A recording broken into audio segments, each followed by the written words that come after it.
Hello, Brawlhalla fans. Good morning, Dara. How are you this morning? It is fantastic. Good. Excellent. Yeah, it's a lovely morning, everybody. Welcome on in. It is lovely to have each and every single one of you with us because currently, what do we have going on? We have the Winter's Doubles Championships, and we're going to be kicking today off in EU, in Europe, and we're already into top 32. We have a very nice long day of matches ahead of us. Everybody, if you're watching this live, you're doing so, of course, on the side stream. You should be watching the main stream simultaneously, twitch.tv/Brawlhalla, and we're going to be starting off with an amazing match, which is going to be what, Slow-Mo? What do we got? Yeah, we're getting started with a treat. Godly and Munir going up against Bamia and Palm Tree Panic. I mean, you can see the breakdown here. No set history between these two teams, but this is twos. That's not really surprising.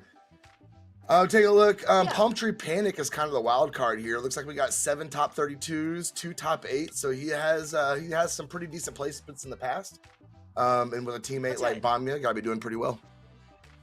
Yeah, so Bamia and Palm Tree Panic, it looks like they played with each other once before. They teamed up at the Autumn Doubles Championships. So honestly, not all that long ago. And they also ended up placing 7th that event. Now, I do believe this is Munir and Godly's first time teaming ever. If I'm not mistaken, I'm not seeing any sort of history, or at least in our stats tool at the moment, which is actually pretty exciting. Godly and Munir, this is definitely, this is probably the strongest team that I can think of in EU at the moment. And we'll be seeing how they do today. Yeah, it's kind of a dream team for sure. I did not expect to see Godly and Munir teaming up, but that is definitely a very, very scary matchup to be going up against in bracket.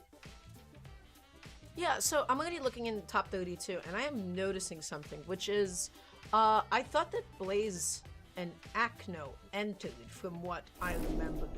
But I wonder if they DQ'd in twos because they're not in the top 32. No, they are sitting in winners round 1 match G.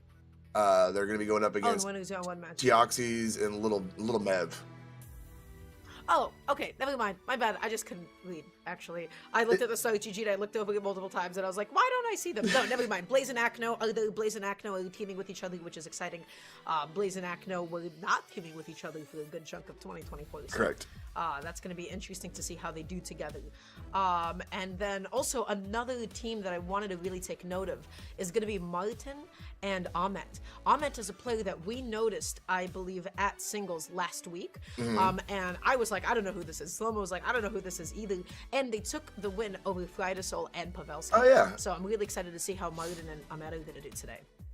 Forgot about that. That is absolutely correct. Yes, it is going to be good. I'm actually just excited to get into some twos from EU. We had a great day of Southeast Asia and Middle East yesterday. And getting things started off with a Godly set. Just can't go wrong with that. Looks like we got pretty much everybody in here. Palm Tree Panic and Bamia are going to be locking in, and it's looking like more of the same from yesterday. We see the Wushangs already coming out. That's right. And in twos especially, Godly on Gauntlets is like nobody else, man. Let me tell you, he is ridiculous. He is a ridiculous twos player. So yeah, we're seeing a lot of Wushang. We're seeing a lot of Onyx. We're seeing, a lot of Ulgrim from yesterday as well. Am I losing my mind a little bit at this point? It's okay. Seeing this many Wushangs and twos? Maybe a little bit.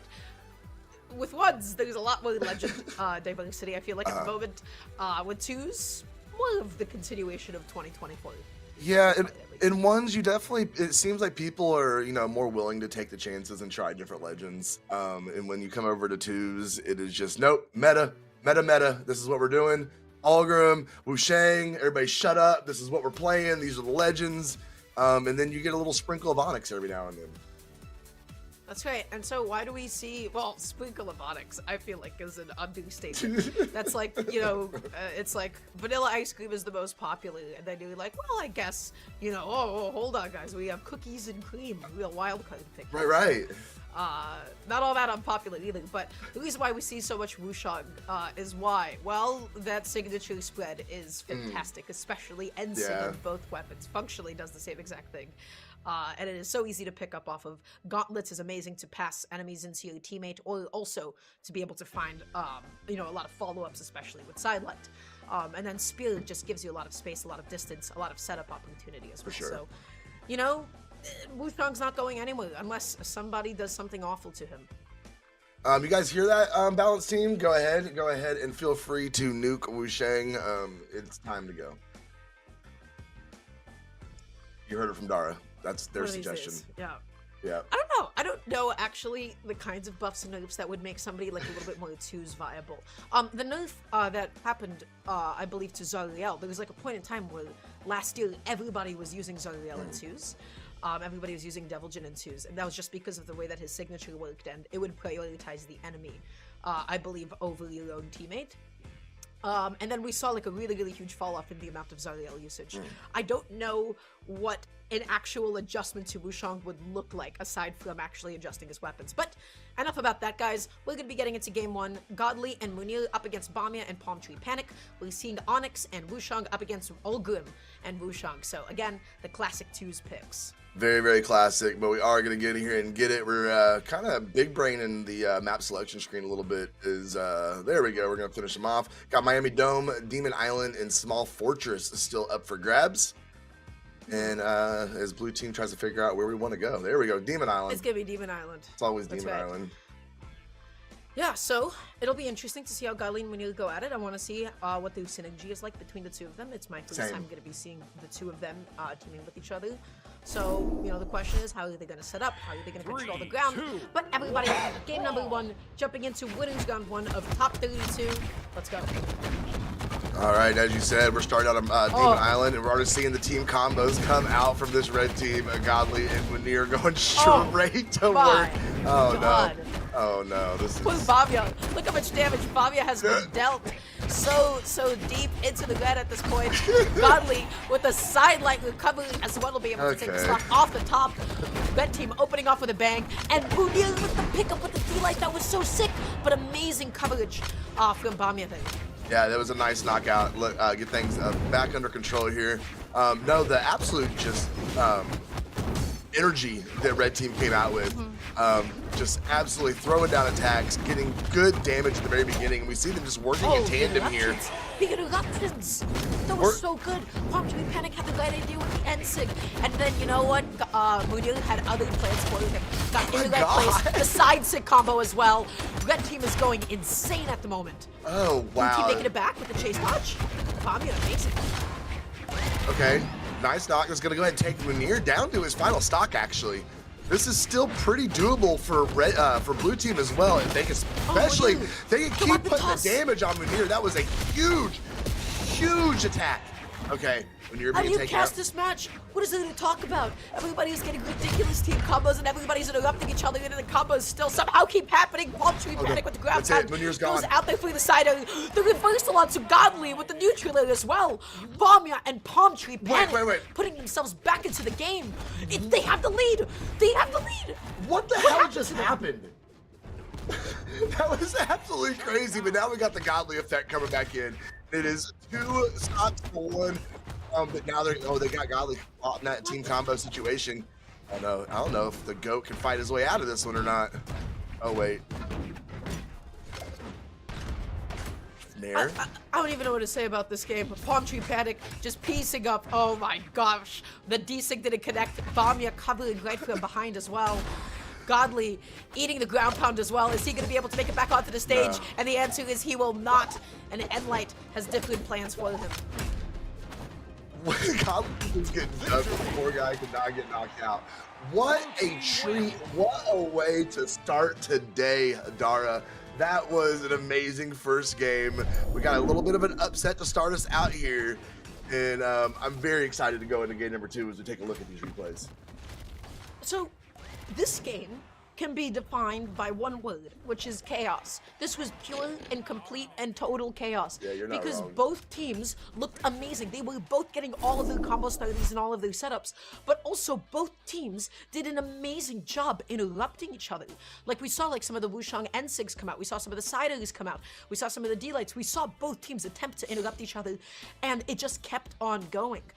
The thing that really clutched it out for the blue team was some amazing recoveries. There was an offstage situation where I believe it was Bamia that got like a neutral and then was able to chase dodge and get back onto the stage, and then a couple of offstage reversals.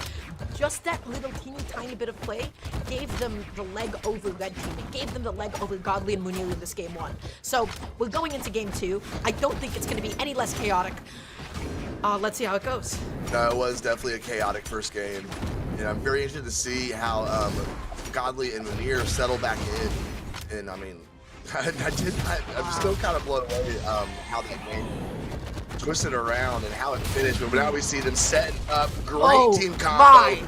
Godly gonna send Bamia all the way down to that bottom 45, but nice save from Bamia to get back up on stage, put a little pressure against Godly, and now we're back into neutral. Munir has connected so many signatures. Godly, though, gonna be losing his first stock. Munir, that's gonna be another one flying. Godly looking to back up Munir. Palm Tree Panic, excuse me, just slowing down the game. Eating a sidelight, finding a way to land here, lands with the end light successfully. Bamia playing amazing keep away. Palm Tree Panic missing the neutral leg pickup, but that's okay. Oh.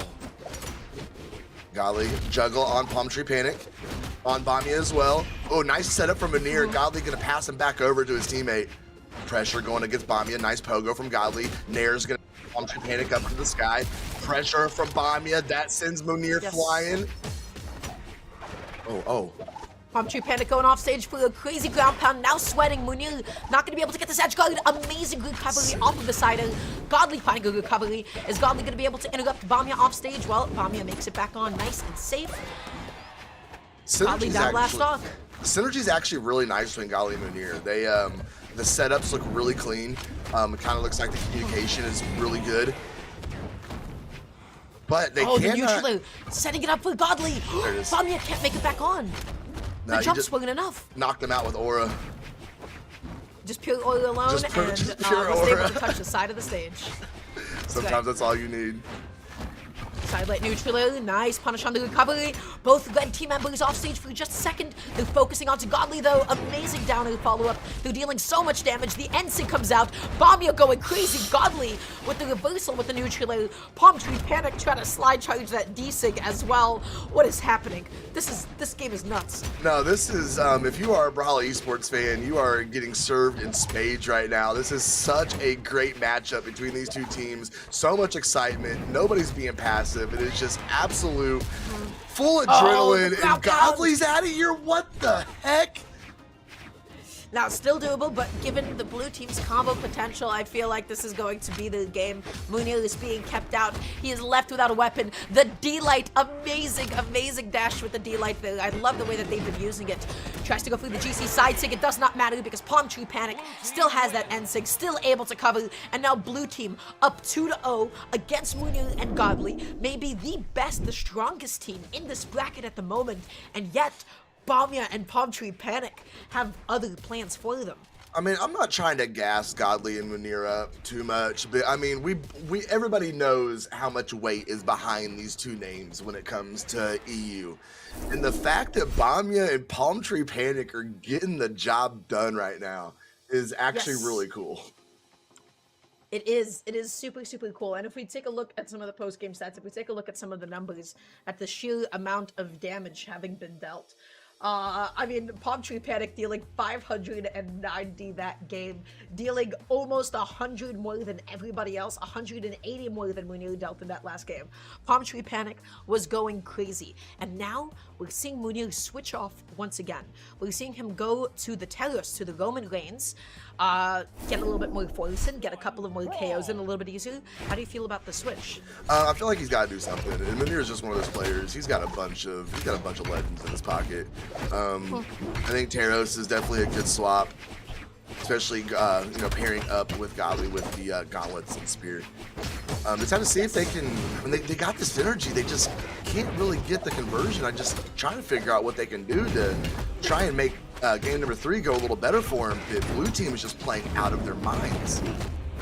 Right now, the game is a little bit slower than before. The D-Light into the down and didn't actually connect. Munir missing his own D-Light. Bamia fighting off both team members with that side. It gave Palm Tree Panic the chance to be able to make it back on, but the end light is going to send him back off stage. Godly with one pickup. Oh, amazing, amazing coverage. Did you see how well they covered each other's space? Bamia not able to get the GCD light of his dreams, eating a stock as Godly covered behind Munir. That was great stage coverage. Blue team had nowhere to go. We see Godly putting the pressure on Bamia over here. Nice recovery, come back up. They're gonna get a little friendly fire. Oh. Ooh, there it is. Big, huge signature. Gonna finish up with the dare. That's all he needed. That is gonna go ahead and put And the Palm spot. Tree is down to last stock. That's right. Wow, they're playing a lot steadier. They're really, really holding on to this game now. Palm Tree, Panic, and Bamia losing a little bit of the momentum that they had up until this point. Yeah, red team kind of took control of the tempo a little bit. And there we go. They're Okay. finally going to go ahead and confirm those first stocks off of red team. And now we see the pressure being put up on Munir over on the left side. Bamia, axe in hand. Dare's going to connect the top of Munir, and he's continuing to put damage on him. Godly, though, getting underneath him with the unarmed attack, trying to get the pogo in. Palm Tree just going to go ahead and dodge around and get out of the way. Settle back down and put a neutral light on Godly. Oh, Munir off stage in a bit of a nasty position. Bamia, amazing NSYNC gonna be coming out, taking Munir down to last stock. Godly eating another Ed Light. Finally, Munir makes it back on, so Bamia can't get too greedy with this edge guard. Okay. All these setups are just being denied. Another downer comes out. Godly able to pick up the D-Light, but no follow-up as Palm Tree interrupts. It was a great play from Palm Tree to protect his teammate. Ooh, Bamia coming back up. Palm Tree gonna send Godly down to the bottom with the Nair. Bamia gonna go ahead and fish out the sky with the Nairs. Red team's trying to scramble here to get set up. Palm Tree is gonna take him out with the signature. There we go. Stage spike with the recovery. That's it on Munir as Bamia well. makes it He's back gone. on. Blue team has the lead again. What is going on? Red team opened off so strongly, so confidently. Godly is going to be stuck off stage. The entirety of Red team's winner side run is dependent on him to be able to make this comeback, which is going to be so difficult. D-Light into recovery doesn't actually connect.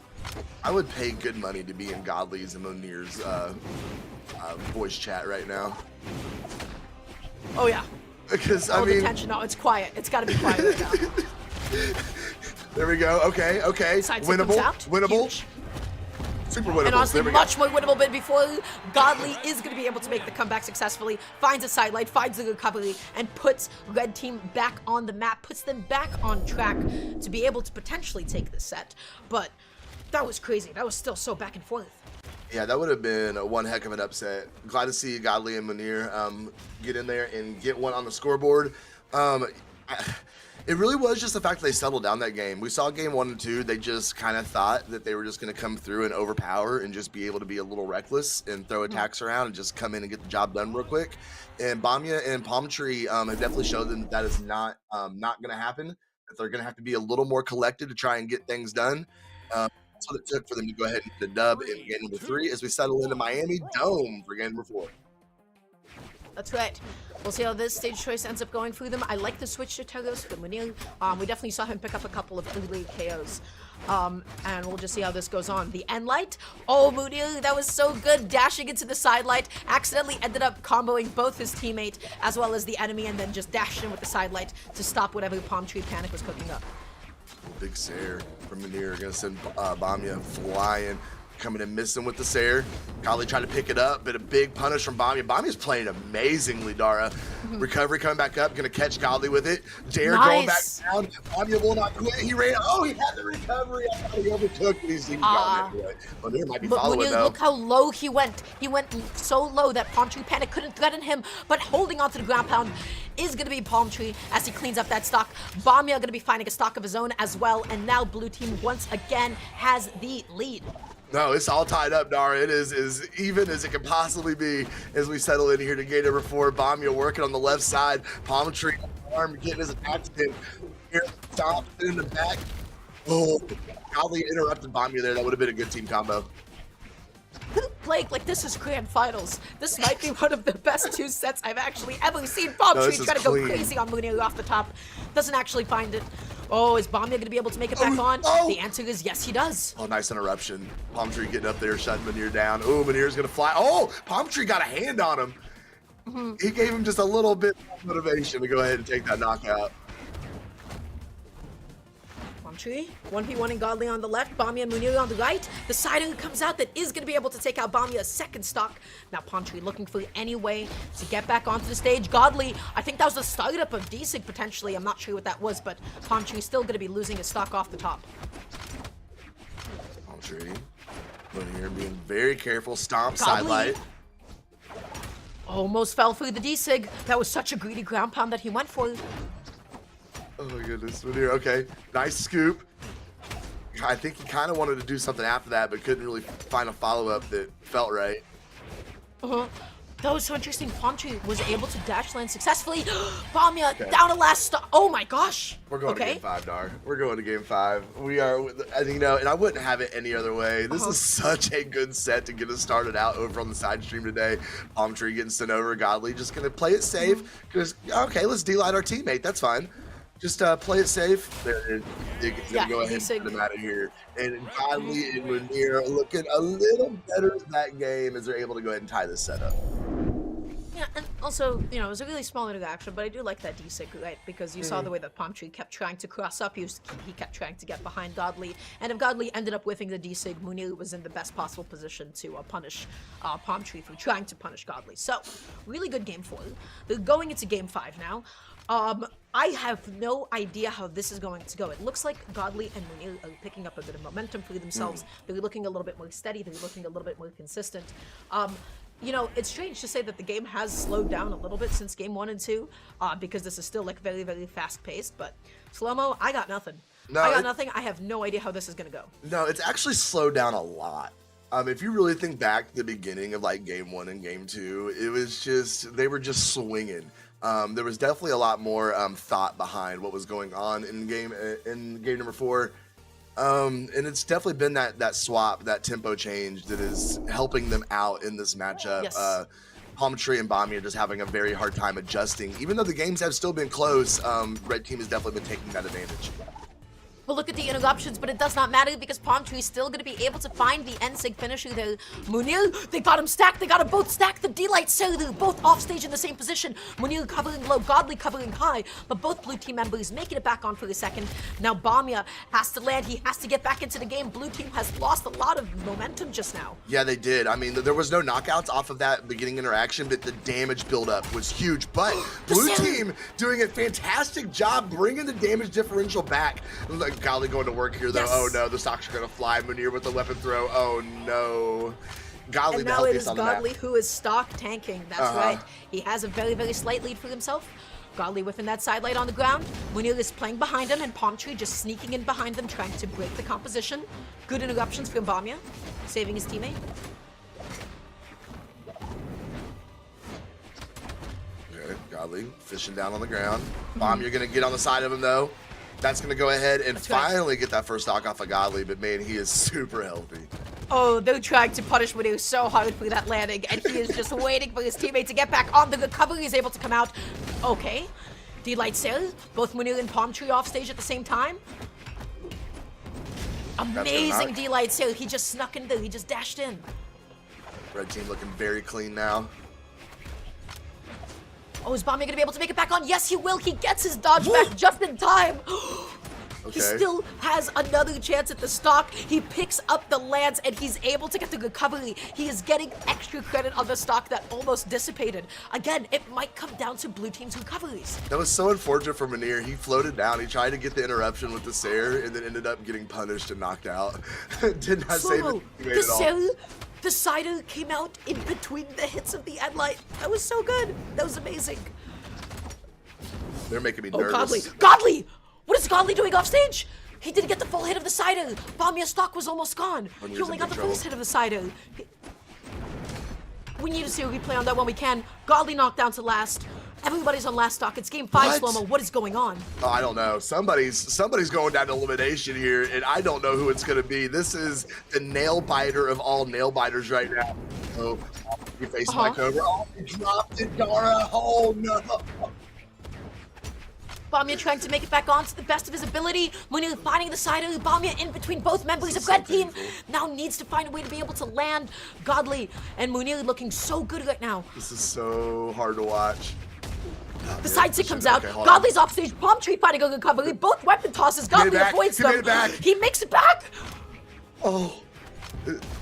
Okay, there's Godly. That's one Munir's stock. all alone Munir, by himself. left weapon. He's gone. Oh my god. Bamia and Palm Tree Panic, they get the win. That was crazy. That was ridiculous. That last stock was all over the place. What were the weapon tosses? What was the recovery from Godly? What was that end sync from Bamia? That was all over the place. That was absolutely all over the place. There was a lot of panic going on towards the end of that game. Everybody just desperately tried to fish out a knockout. It was ultimately blue team that got the job done as it came down to that 2v1 situation with Munir being all alone. But man, well played from blue team. You know, going up 2-0 and then having red team come back and tie it up on you. And still being able to dig down and be able to pull out that game number 5 to be able to get the dub, going up against Godly and Munir, very, very, very impressive. But they both played so well. That was the craziest part. They did. And I have to say, the thing that really, really, really impressed me the most, it felt like Bamia's survivability was ridiculous. It felt like divine intervention. Bamia was off stage, and I think it was Godly's side, and for some reason it didn't end up KOing. I would love to go back into the replay and see what that interaction was exactly. But Bamia made it back on multiple times over, and it felt like that was exactly what he needed. He was able to get a lot of extra credit out of each stock. He was able to pick up an extra KO. I think that's what the game was a little bit dependent on. He found 6 KOs. Palm Tree Panic didn't even get a single KO in that last game. Bamia was cooking, but he played great support. I mean, even though he didn't get any knockouts, I mean, he was definitely there. He was definitely playing. You see right here as he comes off stage, we're getting that super slow replay. Another look at the breakdown here, and of course, Bamia and Palm Tree Panic moving forward, but we have 4 more players in here ready to go, Dara. And we got Sgrape, Koko going up against XJCoolJ and Djessir. And I have to say, I feel quite bad for anybody in the elimination side that has to fight Munir and Godly with genuinely how well that they were playing. They're going to go ahead and tear through the elimination side and make a lot of people post angrily on Twitter. Oh, I lost to so-and-so and so-and-so for, the 19th or something. But just as you mentioned, we do have another set coming up ahead of us. We have Sgrape and Koko up against XJCoolJ and Djessir. Yes, this is going to be a good one. These are all household names. I mean, everybody knows all these players. We have Djessir and Koko both rocking the level 100 Ulgrim. XJCoolJ going to bring in the level 100 Bryn, and Sgrape, of course. We have to have a Wushang in there just for good measure. That's right. Absolutely. Although I can't actually see on my screen who they're locked into, so. I'm gonna have to defer to you for that. Oh, we got a Ulgrim each team, and then we got an Aang, and a Bryn, axe stuff, axe and spear things, yeah. Axe and spear, always. Just always gonna be so solid. And we're really seeing how reliable and amazing D-Light is in 2s, right? Yeah. Specifically Spear D-Light is what I'm talking about, because when you're playing this sort of game plan of like, hey, Spear is going to be on the ground, your teammate is going to be just above, D-Light, it is so plus on hit. It sets up for combos exceptionally well. And we got to see a little bit of how useful that was as a tool, as an option was last game. So we'll see how both teams will be able to harness it. We'll see how Koko is going to be able to follow up off of Sgrape's D-Lights, and then also vice versa. So we'll be seeing what stage we're going to. We'll find out how this next game goes, this next set goes, but I have no idea how we're going to top the sheer energy of the last set. They have some pretty big shoes to fill, don't you think? I do think. Sorry, I don't get distracted very often, but that chat message got me. As we settle in here to game number 1. Game number 1. Once again, Koko on the Ulgrim, Sgrape on the Wushang, XJCoolJ on the Bryn, and Djessir on the Ulgrim as well. We'll see how this game goes.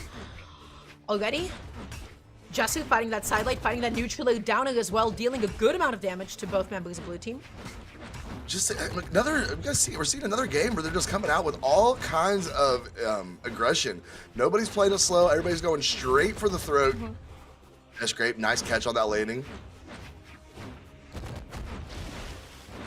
Ooh, Okay, Sgrape holding onto that D-Sig. Djessir not going to find a D-Sig of his own, though. Okay.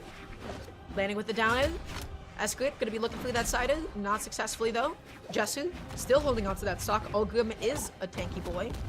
D-Light into the ground pound, true combo. Still not going to be enough to KO, but the weapon toss. Amazing stuff from Sgrape. And then able to finish it off with the end-sig as well. Blue team is looking amazing. Yeah, they, you know, you always get that, you know, that chaos at the beginning of a game where they're trying to figure each other out. We see blue team have settled this down really quickly. They're looking really good. They've, you know, they've fallen into their positions. And it looks like, oh my God, what a nasty setup. Wow. Sgrape getting taken out the top there, but what a crazy setup. That was, yeah. That was pretty nuts.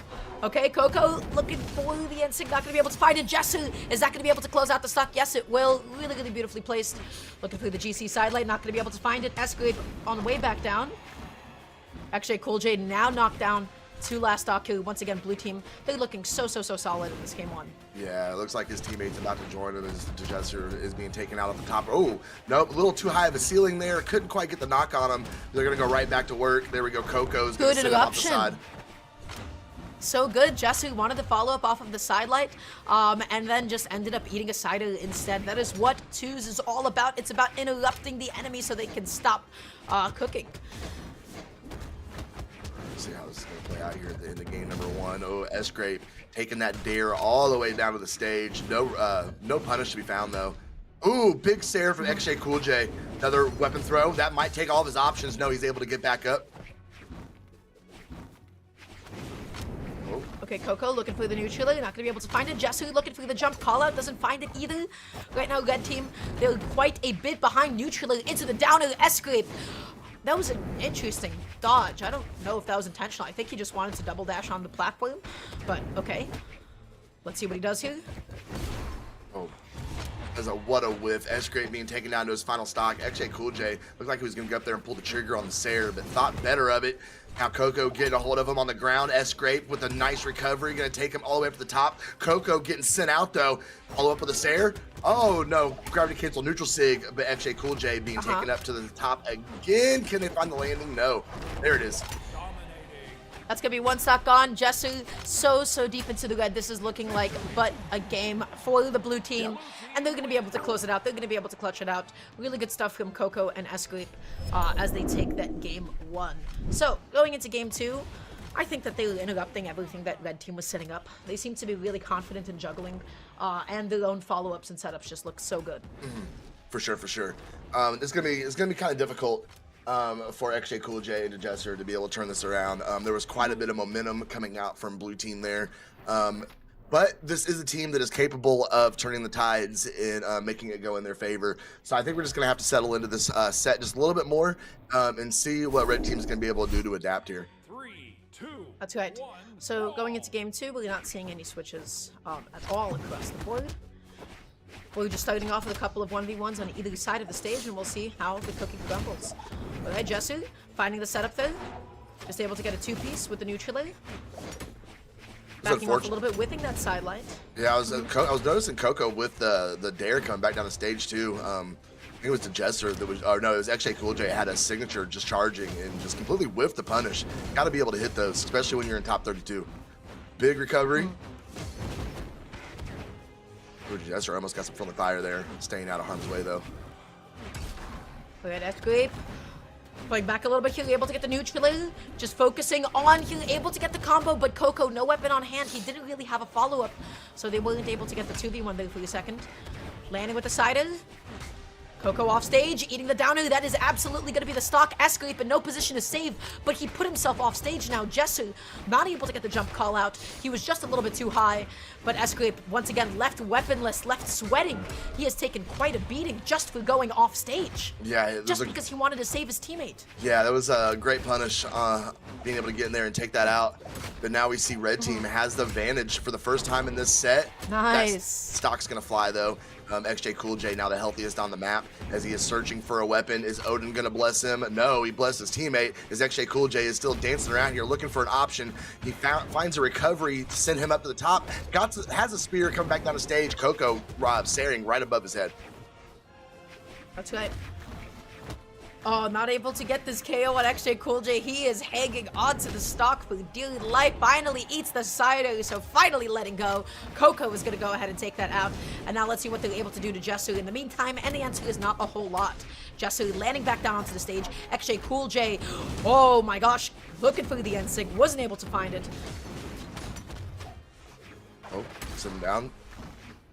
Disarms Koko. He's able to get right back up on stage and get the lance in hand, though. Sgrape getting his teammate some good spacing there. Again with the Sair, sending red team back over to that right side over and over and over again. Naring XJCoolJ back down the stage. Just going to pass him down to Koko. Trying to scoop him up with that lance. Weapon throw out. Nice down sig is going to go and confirm the stock. Sgrape being sent down. Weapon throw to the face. Can he finish it up? No, he's just going to have to go down and go next. You can't be too greedy with those lance siders. They have so much end lag. And so that D-Sig, that was just the thing that, you know, he needed to be able to punish that. Red team with an amazing lead, dealing so much damage onto Sgrape. Djessir going crazy onto Koko at the moment. Finally, blue team just able to cut the bleeding for just a second. But they're able to take the stock off of Djessir. Okay, that's a good start. Koko completely eliminated from the game. Absolutely. Sgrape. I don't even know how this is pot. Well, wait a second. It just became a little more possible. Let's see what he's going to be able to do here. This is going to be a pretty hard matchup, but he does have gauntlets. But it's gauntlets. You need that one neutral to send him off stage, but they're not going to commit off stage. Nice coverage. You saw the way that Djessir dashed in with that side light. Amazing combo. Nice little 2v1. And red team is going to keep this set even. Yes, absolutely. All tied up. A 1-1. Seems to be a nice little theme going for EU today. We are getting the distance out of these sets. I love to see it. Sgrape getting rid of some maps. I think we're gonna go back to. We're gonna go Small Fortress Alliance. No legend swaps to be seen as we try and figure out who's gonna get the advantage going into game number 4. Yeah, and I have to say, again, you know, I really like the way the red team is interrupting a lot of blue team setups. It feels like we're not seeing as many big explosive combo starters. Well, as I guess we could theoretically see. Koko and XJCoolJ with the same brain cell, both of them wanting to go for the GCD light. But I believe it was going to be XJCoolJ who came out on top. Oh yeah, Djessir. All right, we're gonna settle down in a neutral here. Just kind of getting the 1s and 2s so far as we get going here in game number 3. Nice. Nice team combo onto Djessir, dealing a good amount of damage. Koko is got some damage put on him though, as he is fighting back with that axe. Very, very slow pace follow here. Up the best though, held onto the D-Sig after he saw Koko's side light, so a little bit greedy. He wasn't able to get the full extent of his damage. Sgrape setting up with the down air, but Koko was behind, and so he was in no position to follow up off of that. Holding onto the stage here, side light neutral as well. Really good follow up from Sgrape, able to get the 3-piece. Oh, reaches up, almost got some friendly fire there. The recovery is going to send Sgrape down that bottom 45-degree angle. Oh, looking for a weapon, can't find one. He finds a Sair though. XJCoolJ, great coverage. Going to go ahead and take the stock off of Djessir.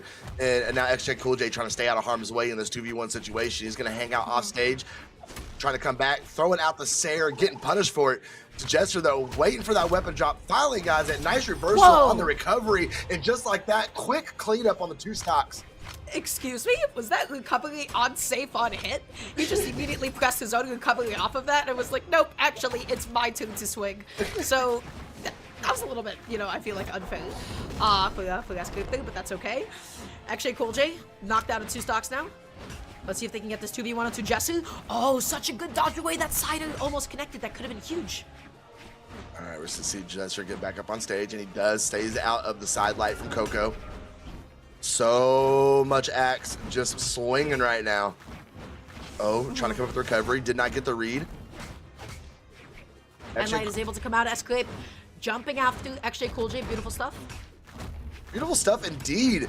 Great team combo. Missed on the gravity cancel signature there, but still great pressure from blue team here. Huge Sair. Going to send a Djessir out of here. He is on his final stock. Now they're going to try and confirm on XJCoolJ here. Blue team looking very, very nice here in game number 3. Looking to take that advantage going in to game number 4. But as we were pointed out yesterday, this is Brawlhalla and absolutely anything can happen. We just saw Munir and Godly get sent down to elimination side. That was amazing spacing with that side light from Koko. He got them both stacked. That was a good amount of damage. XJCoolJ's recovery is not enough to KO Sgrape. and he makes it How did back that not KO? and puts in at least a little bit of more damage to boot. That D-Light is going to send him up flying, but he is able to make it back again with good power position on XJCoolJ. I think he caught his teammate there. That is going to go ahead and confirm. Okay. Djessir looking for the recovery pickup, not going to be able to find it as Koko makes it back on nice and safely. With it aside, no call out though from Djessir, no punish. Okay. Sgrape landing into Koko's like follow-up. XJCoolJ on their final stock. Blue team does have the slight advantage here with Koko trying to hold on, tank out the stock. Needs to find some damage here. Being very, very cautious in this matchup against Djessir. Ooh, that's going to send him up off his stock. Scrape's about to fall as well as we see the huge pressure. Oh, wait. I think there was some miscommunication there. One was supposed to go up, one was supposed to go down, but they both played up there.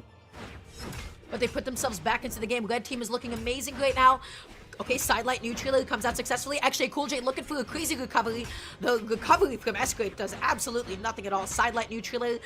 Koko, how does he land back down here? He is sweating. XJCoolJ not going to be able to find the down end of his dreams. Holding onto the stage, looking for the jump call out. Eating a weapon toss as well, and the recovery that was so aggressive.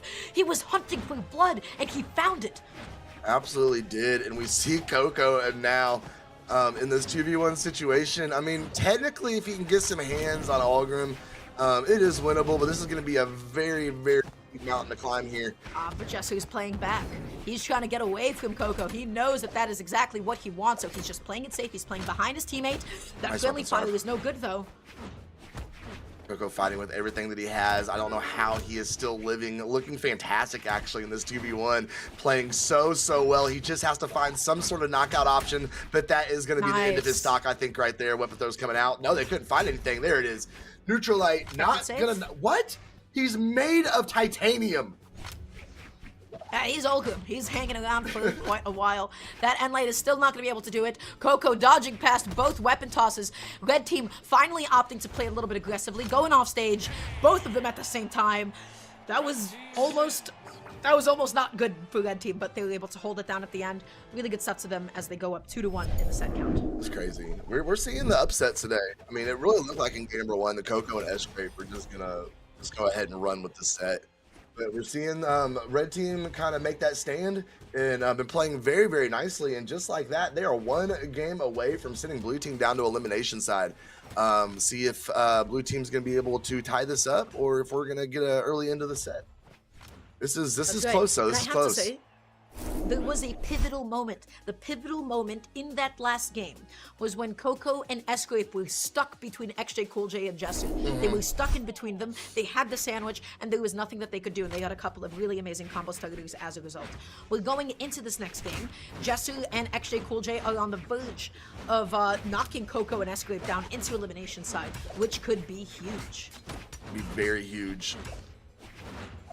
Another, I mean, no matter which one of these teams drops down to elimination, we're getting absolute sharks getting sent down there. You got Gali Munir down elimination side. You got one of these teams getting ready to go join them down there. Man, it's going to be a rough run for anybody down on elimination side today. That's right. But right now, we got to focus on the match ahead of us. Sgrape missing the Endlight follow-up because Koko's Endlight dealt a little bit too much knockback, but that was still the right idea. It feels like Blue team, they keep having the right idea, but they just kind of stepping on each other's toes when it comes to some of these combos. They are indeed. Sgrape getting nice coverage here. Looking for the follow-up. Finds it, but the shutdown, nice from Sgrape. Got the recovery, got the stock. The Djessir 2v1 situation, staying out of harm's way. Teammate back on here, spawned in, and we're back to neutral.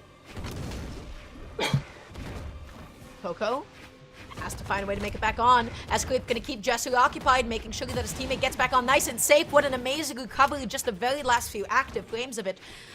Able to go ahead and KO off the top of Blue team with an excellent lead at the moment. They're holding it down. They are. We're looking like we might get blessed with the game number 5 here. They are making that stand for sure. XJCoolJ getting a nice unarmed attack there. Trying to get over to that weapon spawn. Finally has it. Sgrape with the grab and cancel neutral sig. I mean, Neutralite up in the air. Going to stop him where he stands. That's a stock coming off of Koko. To Djessir, though, they're starting to clean up a little bit. XJCoolJ went high. Djessir covering on the ground with that Endlight. Still not going to be enough, though. Sgrape, that stock has got to go. So the question is, how will they do it? XJCoolJ looking for the recovery. Not able to find it quite yet, though. Keeps going in. Keeps playing aggressively, though. Oh, what a delight. Got the knock and broke up that entire interaction. That was so well placed. XJCoolJ again keeps looking for these recoveries as a means to like follow up and call out and jump, and all of a sudden I feel like they're not working out as much, and he is putting himself in like a pretty disadvantageous position where he has to keep on landing. Sgrape with the recovery, not enough to KO Djessir. Oh, within that side sig, that is a bit of a mistake. Koko with the correct whip punish. I'm watching Sgrape really closely this game, and he is playing like an absolute madman. He is everywhere, charging signatures, just absolute crazy business. But he is the healthiest on the board, and he's playing so nice. Nice follow-up. Gonna go ahead and get some punish. Yes. XJCoolJ as he knocks out his teammate. Oh, Djessir gonna be whipping that side light, but keeping himself safe by basically just sliding off the stage like that. The end light is gonna be able to do it. XJCoolJ knocked down last stock, and now Sgrape really holding blue team together at the moment. He is stock tanking. He is looking so healthy. Yeah, Sgrape definitely being the wild card in this game for sure. If we go to a game 5, it is going to be thanks to him. XJCoolJ. Oh, he caught the landing. Oh, Sgrape got in there, broke it up again. They keep focusing Koko. The side who didn't connect, that could have been huge. If they can turn this into a 2v1, they have to really focus on Koko. Sgrape getting in there, trying to help out his teammate. Amazing landing side. Wait, whose side was that? Oh, that's it. Oh no. That's what I was talking about. Sgrape does have It's 2 2v1. stocks, but he's so close to being knocked out. He's gonna have to place absolutely perfectly. Here we go. All right, can Sgrape get it done? Can he extend this to game number 5 for him and his teammate? There's a lot of pressure on this Aang's shoulders right now. See if he's gonna be able to convert. Side light neutral. Okay, no recovery coming out. Djessir, no punish on that GC end light either. D light, sail into the double sider. Beautiful. It's getting dark, Dara. It's getting very, very dark. The light is fading. It is. Djessir and XJCoolJ, they're looking so good. Wait. Oh, that's it. No, he threw that one signature out there. Sider. Even with the sweat beads out, they didn't can't connect. catch him. Bit of friendly fire, but Sgrape just ends up jumping into the end light. Anyways, XJCoolJ telling Djessir to back off. He did. Okay, I said get off. It's like KO. He said, no, I got this. You're not going to interrupt me. This is my knockout. Get out of my way. That was actually really funny, especially when they're so close to be both in knockout range. Yep. He's just like, nope, neutral light. So, you know, that is sort of like the double-edged sword of stock tanking in 2s, right? Which is, you could be the one that's ahead in stocks, you could be the one that's the healthiest. But at the end of the day, if your teammate goes down first, it doesn't matter how many stocks you have, fighting a 2v1 and being on the position where you're like, oh, at any moment, anything can become a combo starter, anything can, you know, result in a ridiculous amount of damage, you just take my stock. That is not the position that you want to be in. So Djessir and XJCoolJ, they made the correct call. They kept focusing on Koko again and again. They weren't too preoccupied with getting rid of Sgrape's second stock. They just wanted Koko out of the game, and they did so successfully. Yeah, they shut him down. 370 damage coming out of Koko in that last game. That is just not going to be enough to help your teammate out. We saw Sgrape definitely favoring the gauntlets. Oh, look at the stock graphs.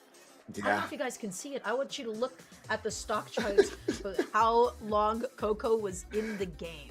Because the answer is, he's not been around a whole lot. No. So pretty sure 370 damage being dealt. That's tough. That is tough. That's just tough. There's no other way to say it. Oh man. Well, you know what, Dara? That was a lot of excitement for our first 2 sets. Seeing Godly and Munir go down to elimination side. Sgrape and Koko also joining them down there. We have plenty of action coming up. They let us know that we deserve a break. We earned one. That's right. Everybody, thank you so much for listening to us talk. We'll be back in just a couple of minutes with some more EU doubles action, so don't go anywhere quite yet, and we will be seeing you soon.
Welcome back, everybody, to the Winter Doubles Championships of 2025.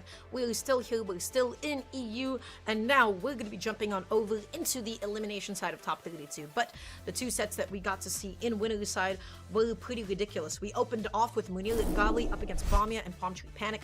Bamia and Palm Tree Panic took it over them in a Game 5. We just previously saw Sgrape and Koko up against XJCoolJ and Djessir in a 1-2-3, and now we have Frydasole and Pavelski against two players that I've never seen before in my life. Ever. We have Tilati and Sazurx. I have no idea. And I love that. They're locking in. We got dual level 100 Olgrims and going up against two of our community members, Frydasole and Pavelski, obviously.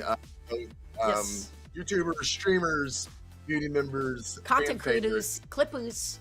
Yeah, that's right. fan favorites.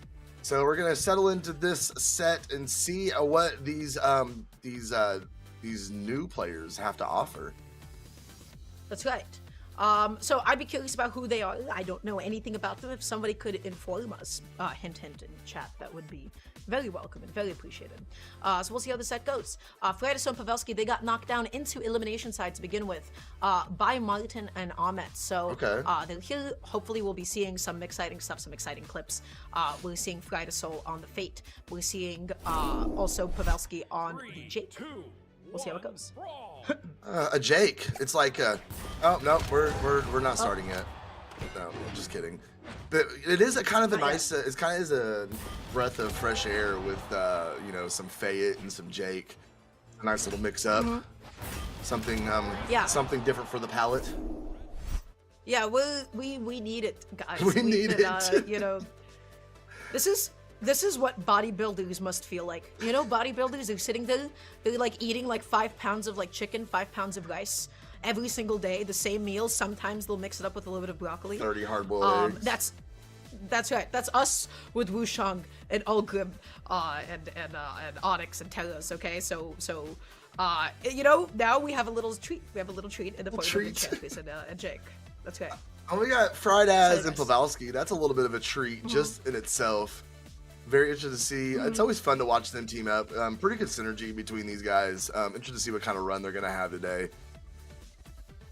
Now, my question for you. Yes. I have a following question, which is, how do you feel about the double Ulgrim pick from Sazurx as well as Tilati? I mean, because we saw the Macho Man and the Ulgrim together. So it makes me physically ill, but I get it. Sure. I get it. You get it? It's the meta. It's a very good matchup. You know, having 2 lances, 2 axes, but no, it makes me nauseous. It makes me physically ill. It's gonna be interesting because I feel like both of picking the same character as your teammate in 2s can kind of go like both ways, where it's like, hey, you know all of the angles, you know all the weapons, you know all the setups, you guys can do the same thing, but at the same time, you don't want to be in a situation where you're both stuck with the same exact weapon. And so we'll see how Tilati and Sazurx are going to be able to navigate that. Already Frydasole is off stage picking up the orb. Okay. You know, to kind of touch on that a little bit more as we kind of watch this game, you know, kind of let these guys fish through neutral here. I think Ulgrim though has one of those unique signature kits that kind of, if you're playing dual Ulgrim, it almost kind of works. You have just such a good range on the signatures to be able to play off each other. I think red team might be able to make it work. Ooh, trying to throw out that ground pound off the orb, one of the hardest ground pounds to hit in the game, in my opinion. Nice dodge, beautiful spot dodge there. Okay, let's see what Pavelski's gonna be able to do here. Looking for the side, not gonna be able to find the follow-up that time around. Frydasole keeps setting it up, tries to go out there for the side sig, doesn't actually find it though. The stage control is amazing from them right now. They just the way they held red team off stage, not letting them come back over, not letting them start any offense at all whatsoever, and now backs against the wall. Fry trying to come back, a big recovery off the axe, and there we go. Nice we see recovery. the follow-ups, Double. another recovery, and that is going to go ahead and give red team the lead. Oh my gosh, okay, that is why you play Ulgrim, because that was not enough to take that stock. Frydasole looking for the side, still not going to be enough. Can he get this KO now? Oh my gosh, he gets the signature onto Pavelski. Oh Trying no. to wrap his teammate up in a little pretty bow. Throw out, going to come off the stage. Orb recovery is going to give him the path he needs to get back up on stage. Ooh, Fry trying to help his teammate out, just catches him with a neutral light. The side light not going to be able to get in there in time. Tilati going to be knocking Pavelski off stage here. Side light, neutrally coming out successfully. Okay, back-to-back Okay. stairs from Fry. But I can't believe that side light wasn't able to combo still. I I know. feel like it came out just a couple of frames too late. Oh, fishing around. Pavelski is on his final stock. That's right, and Frydasole is trying to find any way to desperately land. Tilati is hunting him down. Sazurx off stage here. Beautiful slide off D-Light into the sail. Frydasole, watch it. That's your teammate again. Pavelski stomp Sayer, and they were all good. It was clean. He just came in, respawned, and just cleared the entire stage off. Well done. Our red team not able to hit either member of blue team when they had them both split up. They just decided to hold on to center stage. Okay, Frydasole knocked down the last stock here. Pavelski running away for dear life. Ooh. Oh, see the huge stocks fly. follow-up potential. Oh, wait, the pressure. Okay, still being pressed. Oh, this Nice interruption. Blue team's looking nice. They're settling into this game very, very nicely. Blue team is looking good, but I love red team's interruptions. They're stopping almost every single big combo from actually taking place. Getting into it the neutral now. Frydasole and Pavelski, they're looking for any potential opening here. The downer puts Sazurx off stage. Fry is just fishing with dares. Just dare after dare after dare. Not really finding a whole lot, although he is healthiest on the Pavelski. map, which is kind of interesting considering that he is on the Fate. Bit of a glass cannon, if you will. Oh, is he gonna be able to find it? Signature comes out, no punch though. Dare is gonna throw him I like off the downer. stage. Yeah, another one. So good. Fry's cooking. He's using the downer to just simply displace the two of them, and then he's able to go onto the other enemy of red team. Okay? He's just trying to separate the two of them. That is what Scythe is able to do so well in twos. Frydasole playing a little bit passive. He's slowing it down, but you can't blame him. He's fighting a 1v2, isn't he? And it's slowing it way down, but it's looking pretty good in his favor. There's a Whoa! stock. There we go. This should be easy work for Fry now. Neutral light's gonna go ahead and That hit. was crazy. It's now a 1v1. He has the lead. He's making his comeback. What is this neutral? It was that was funny. Great job from Fry. There it is. I didn't decide who was going to be able to do it. He makes the comeback. That signature was crazy. Yes. He snuck in the, I got hit by that. I saw, I believe, Sazurx get hit by that, and I was like, oh, I got hit by that in real time as well. That was 707 damage coming off of Frydaz, and just a great job. I mean, Pavelski didn't really hold up his end so much. Excuse me, did not hold up his end so much in that game, and Frydaz was able to get the 2v1, be able to hold it down, and give them the advantage going to game number 2. A well played and off some different legends. I like to see it. He shadow stepped. That was so good. That was so cool. That was like the best use of that signature I've seen in a very long time. That was amazing. He played that 1v2 so well, Slow-Mo. No, he really did. What did he do? He used Scythe downer, okay, just to go ahead and reposition the enemy team, just to make sure that they're split up. He always goes for the active input to send him behind, okay? And then he then he's just able to go ahead and focus on it and make it into a 1v1 as much as possible. So, really nicely done from Frydasole. Pavelski didn't have that much presence that last game. I do want to say, though, Frydasole has to be careful hitting his own teammate a little bit more. There was a lot of friendly fire that game, and I think that kind of got them into a little bit of trouble, but it worked out okay for him nonetheless. But yes, there was quite a bit of friendly fire in that game number 1. So we're seeing the switch from Pavelski to the Val here. Soiled is such a good twos weapon, so consistent, and also I feel like a little bit more. Oh, Pavelski, he's going crazy on Tilati right now. Try to take the stock there with that side stick. Fry just literally just floating in the air, looking for the great opportunity. Exactly what we saw from him in the end of the last game. I mean, just looking for that perfect opportunity, not getting into trouble. Oh, big whiff on the dare.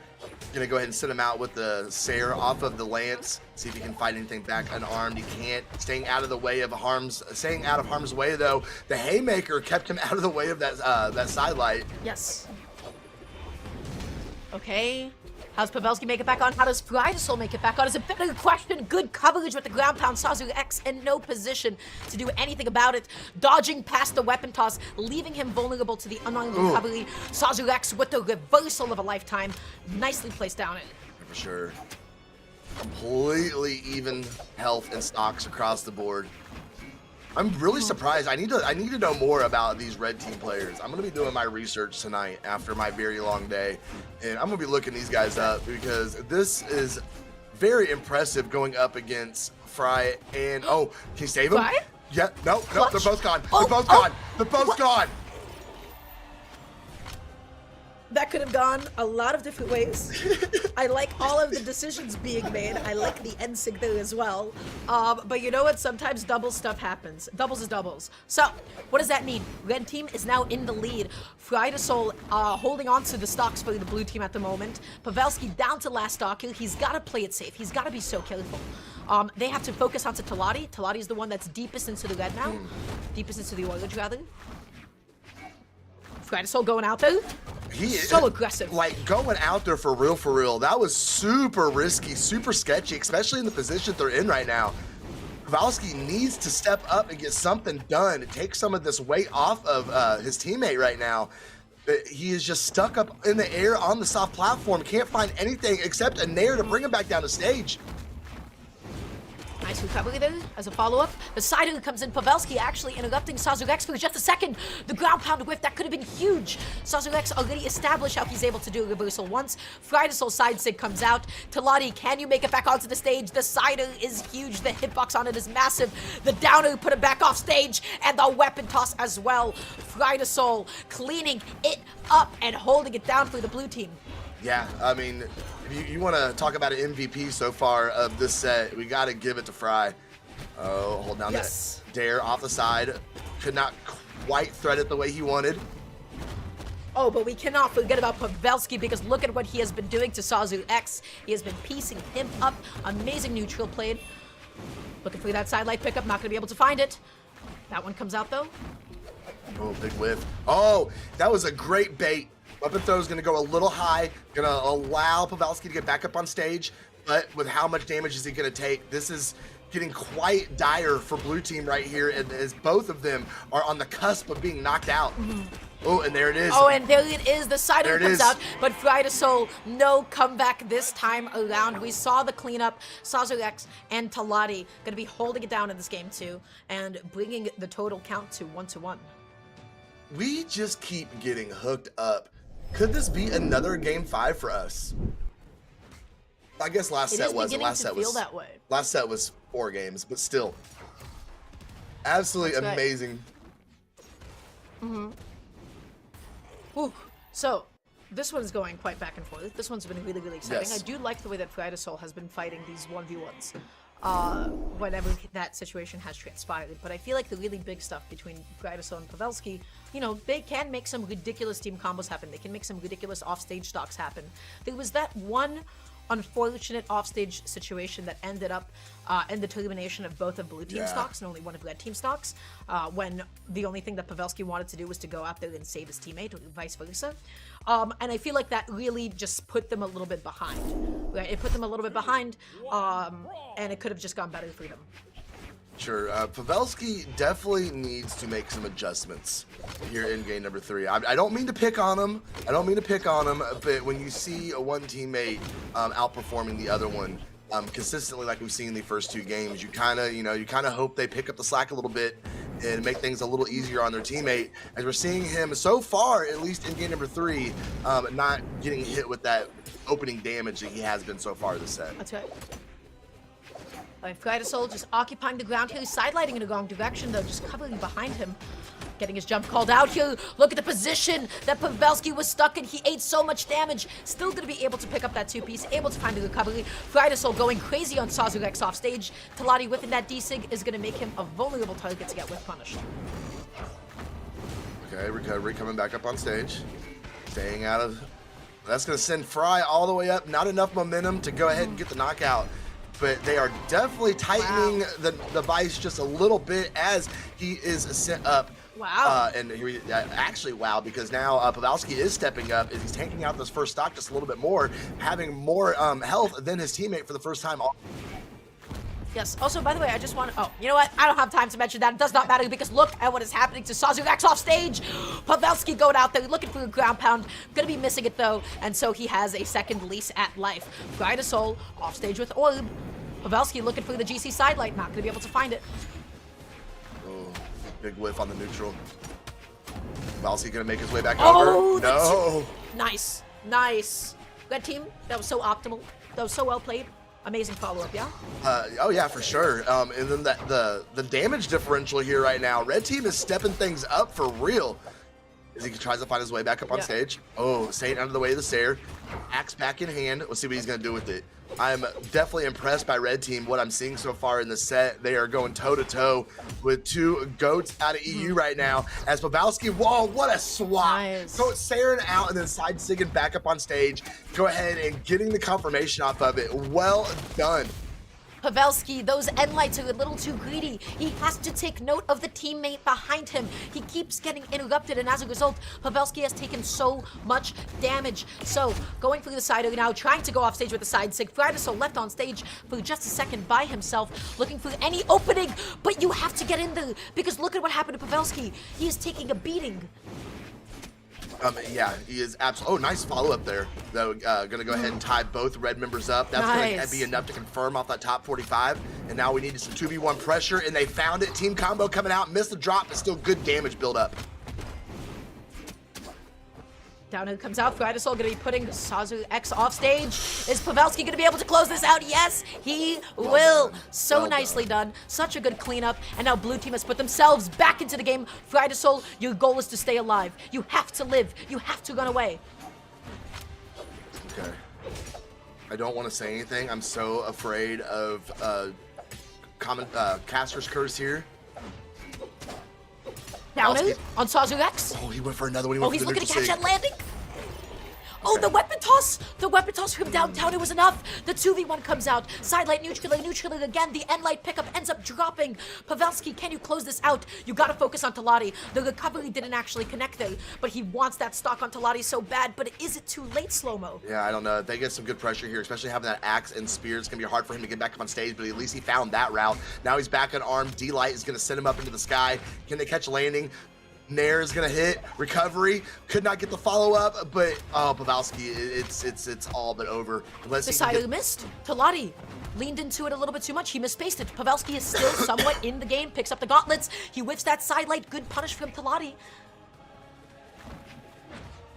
Oh, what? What a punish! Oh, that was a punish. That was. It's the end light. It's a crazy punish. Whoa. Okay, Tilati all right.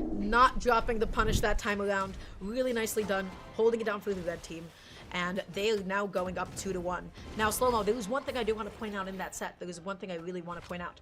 Frydasole, I did not love how much he was playing back and playing up and playing away. There was a couple of moments when Pavelski was getting comboed and really just getting a lot of damage dealt onto him by the red team. The second thing I didn't love for the blue team, there was a couple of options, there was a couple of choices for Pavelski I didn't love. Specifically, end lights, when one member of red team was still behind him. He tried to set up a 2v1 combo with Frydasole, but his end lights kept getting interrupted when he was on Gauntlet, and he ate like a Wushank side sig and a couple of other things. Going into this next game, Pavelski has to play up a little bit more, and Frydasole has to play up more, and Pavelski needs to be a little bit more conservative with some of these 2v1 combos. I completely agree. Great breakdown, great analysis from Dara here as we go into game number 4. Everybody's eyes are on this match, trying to see if Fry and Pavelski are going to be able to bring this set back. Definitely some fan favorites. See if they're going to be able to do it. Edge of my seat here. Oh my gosh! All right, that makes things a little better if you are Team Blue. Oh, the weapon toss as well! Is Sazurx gonna go down here? No, Tilati going out there for the recovery, getting the save. Really nicely done. Such a clutch play from Pavelski there. Giving them a good start to game number 4. Trying to extend this set. There it is. The stocks are almost flying at this point, Dara. Side light, side sig. Huge damage being dealt out to Tilati. Look how much damage is on him, and he is on his second stock. I'll go ahead and point it out. I think chat got it the best. Pavelski activated. He is set up in his chair for this game, and it is looking like it is paying off for Blue Team here, giving them a little more life in this set. But we'll see if they're going to be able to hold this momentum throughout the rest of this game and continue us on. Big whiff on the neutral sig, going to follow up with the signature and get the knock. That is why you don't get too greedy for edge cards. Frydasole was too busy off stage, and as a result, his teammate ended up going down when he could have gone back and saved his teammate. That's okay. They do have the stock lead, though. Sazurx eating that end light, eating the side end. Good 2-piece. Ooh. Recovery is going to be able to do it.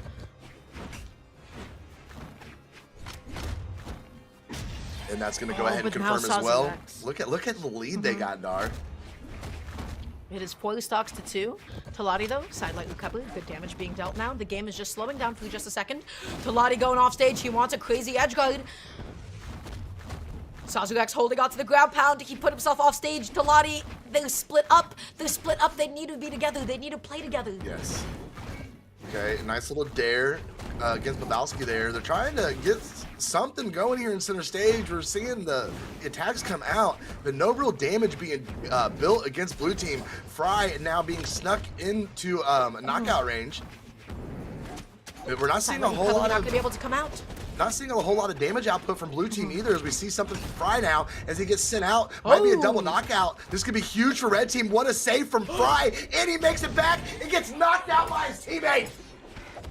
The recovery comes out as well. Pavelski keeps going onto Tilati. He is not letting him go, making it back onto the stage, but at what cost? He is eating so much damage, and it does not stop. Left without a weapon. Sazurx focusing on Frydasole. You have to help your teammate. You have to focus on Pavelski. Nice ground pound. What can they do to Frydasole now? I don't know. I can't believe just the absolute raw ground pound.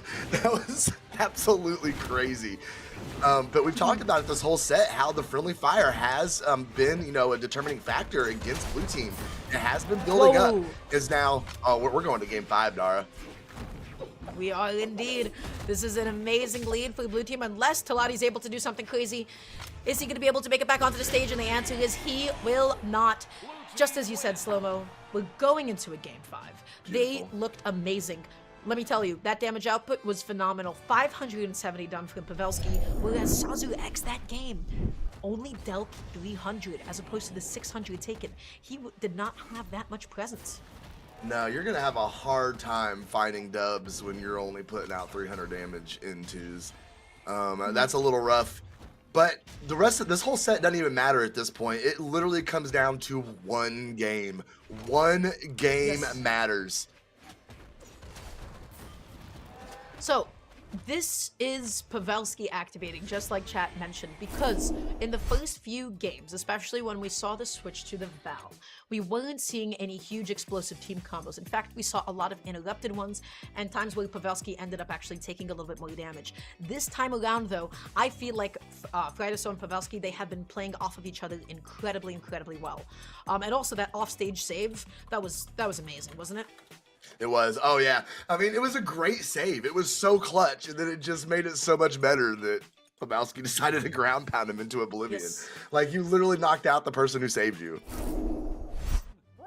Game number 5, everybody. Let's go. Elimination side. This could be a huge, huge upset for Sazurx and Tilati if they're able to get this one. Otherwise, it's just going to be Pavelski and Frydasole carrying on the winners, the bracket run, excuse me. We're not switching up the stage here. Nothing is being changed. It's all back to the same.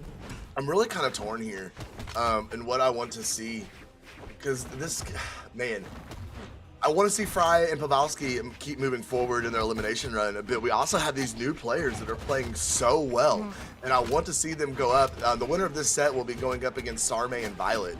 So definitely going to be a hard match for whoever makes it up there. Great ground pound from Pavelski. Fry going to go ahead and D-line him and pull him back up on stage. Sazurx kept himself safe with that weapon toss. Amazing team combo, good cleanup, and they did it again into the GCD like ground pound. Frydasole and Pavelski, they're playing off of each other. The synergy, they're sharing the same brain cell, and they're executing exactly what they need to. Yeah, looking very clean in game number 5. Looking like they have a goal set in mind and looking for the win. Great team combo, great follow-up. Oh, that was so clean. Yeah, red team said, hey, we got those too. We have those team combos on deck. That was so optimal. The neutral perfectly positioned into the side sig, and they have just evened it up. Okay, seeing it go off stage here. Pavelski making his way back over. Nice read. Gonna get some good damage. Going out there through that side sig. Pavelski off stage, so is Frydasole. This is such a good position for the red team. How will they capitalize is the question. The weapon toss, not so good. That's all that came out was a weapon toss. No attacks at all. They literally let blue team just waltz their way. Just a nice little Sunday stroll right back up on the stage. Yeah, they stepped on each other's toes a little bit there. Friendly fire, so unfortunate. Can Tilati make it back on? Good dash land. He kept himself safe, but that was so scary for the red team. Scary indeed.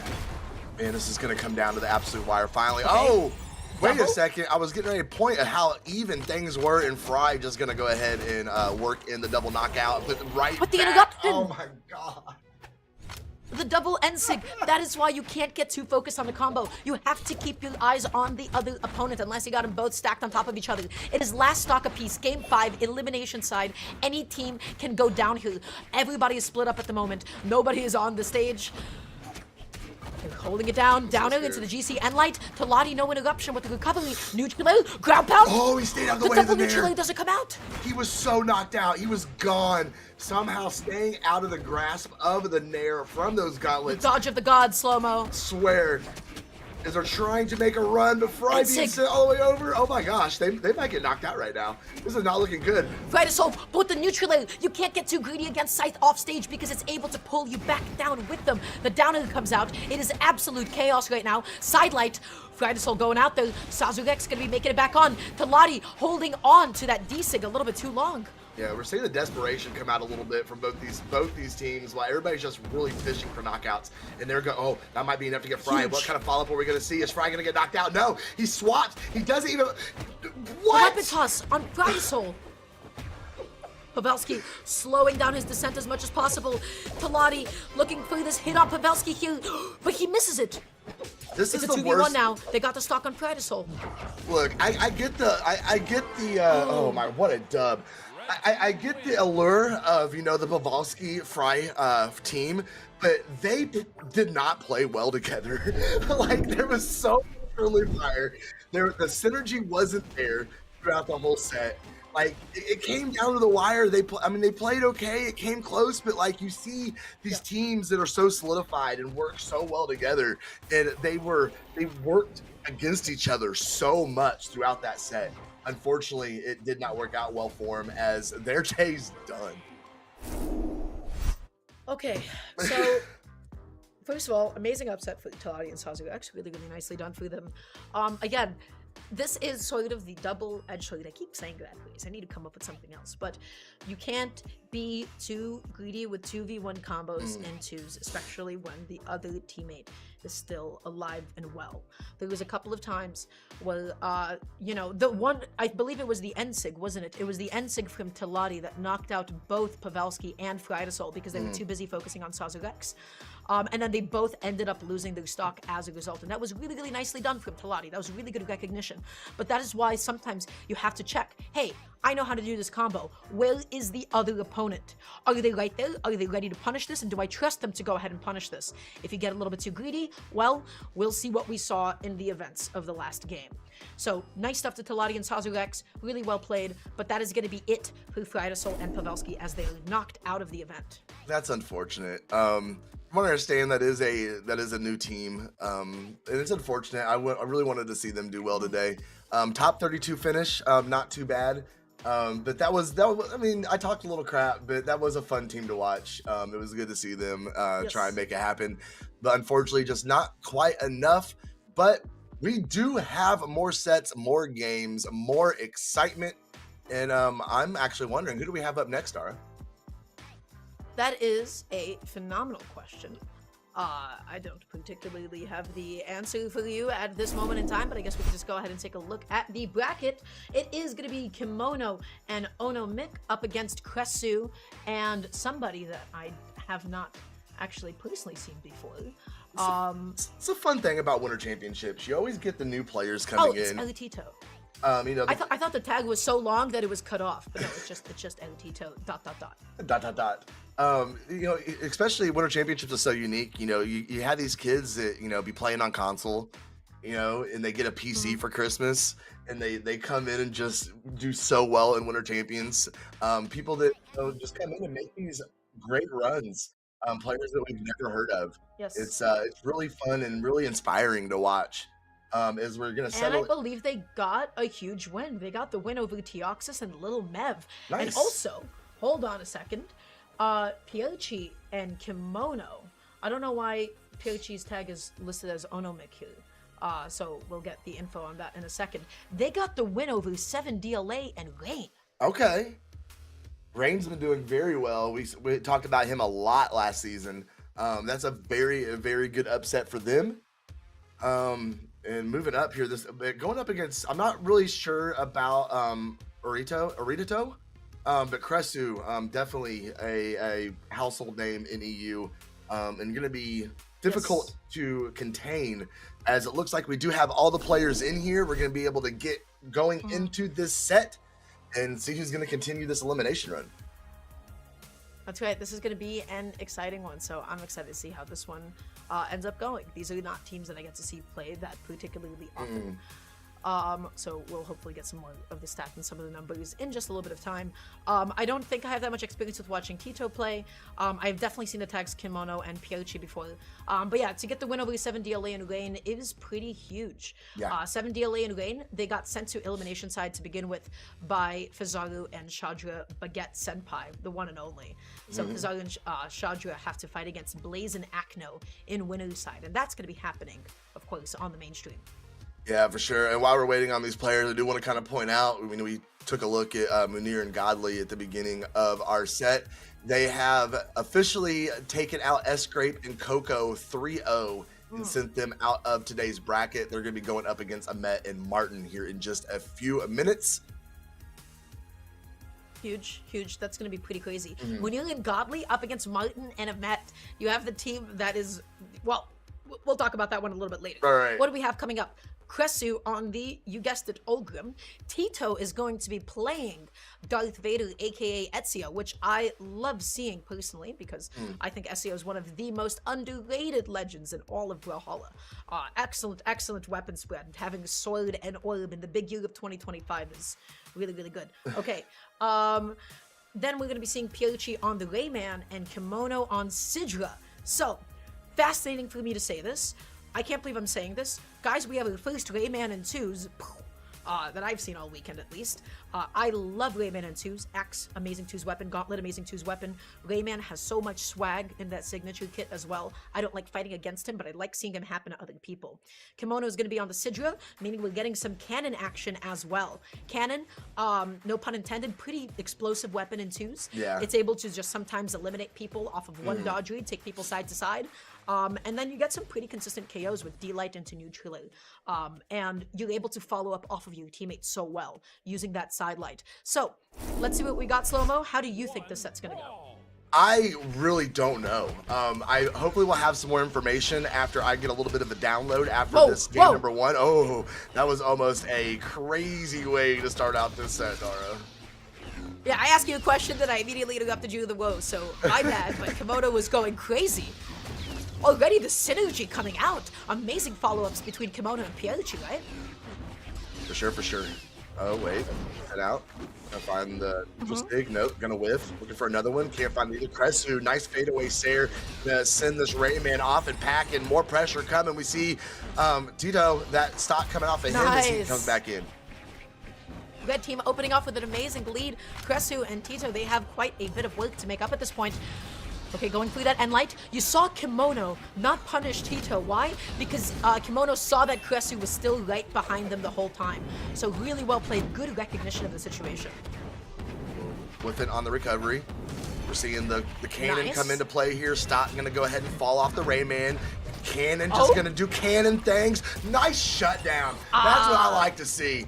Cannon player. That's the commitment of Cannon. That's right. It's always a good sight, I have to say. You commit a little bit too much off stage, and Tito said, hey, I have other plans for you. How about this orb cider? That's what you get for being a little bit too aggressive. They got red team sandwiched, and light into the GCD, light into the GC side sig as well, and Kimono is knocked down to last stock. That was disgusting. Like, that was absolutely disgusting. Just a perfect team combo, getting their opponents completely stacked. But we're seeing the stocks fall. Like, this game is still super close. That's right. Okay, Kimono looking for that end line, not going to be able to find it.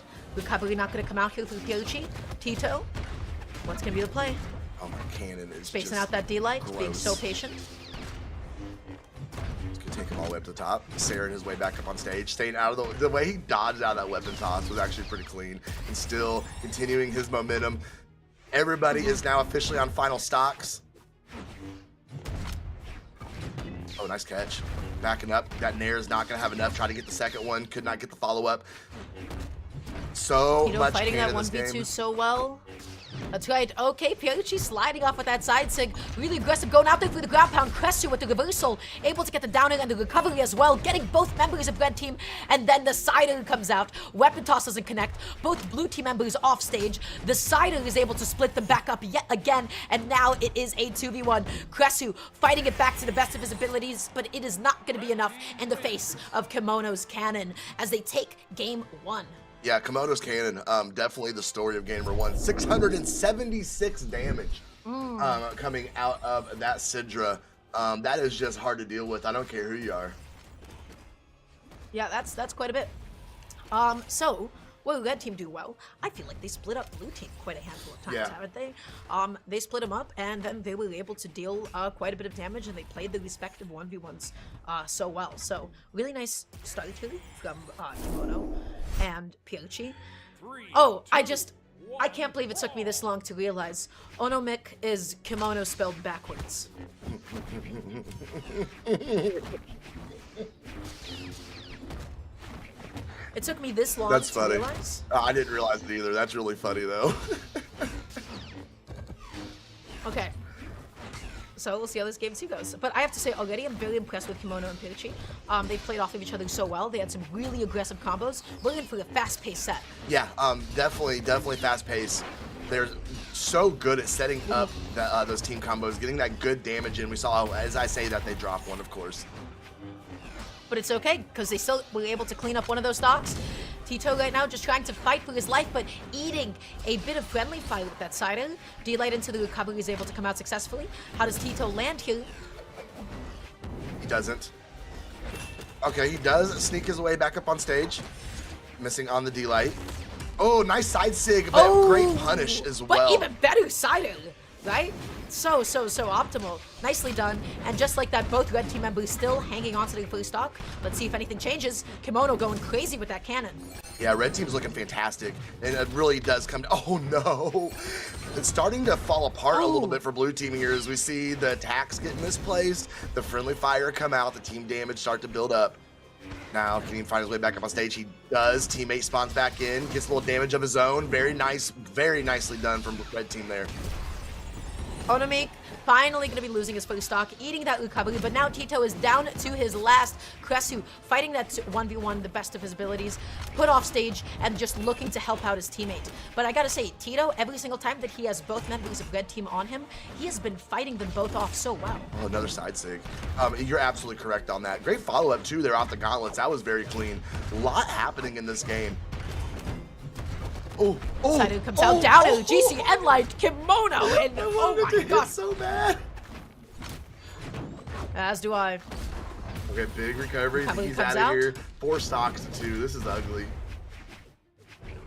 Yeah, I don't know how Cressu's gonna be able to make this comeback, especially when you've got those ground pounds coming down on you.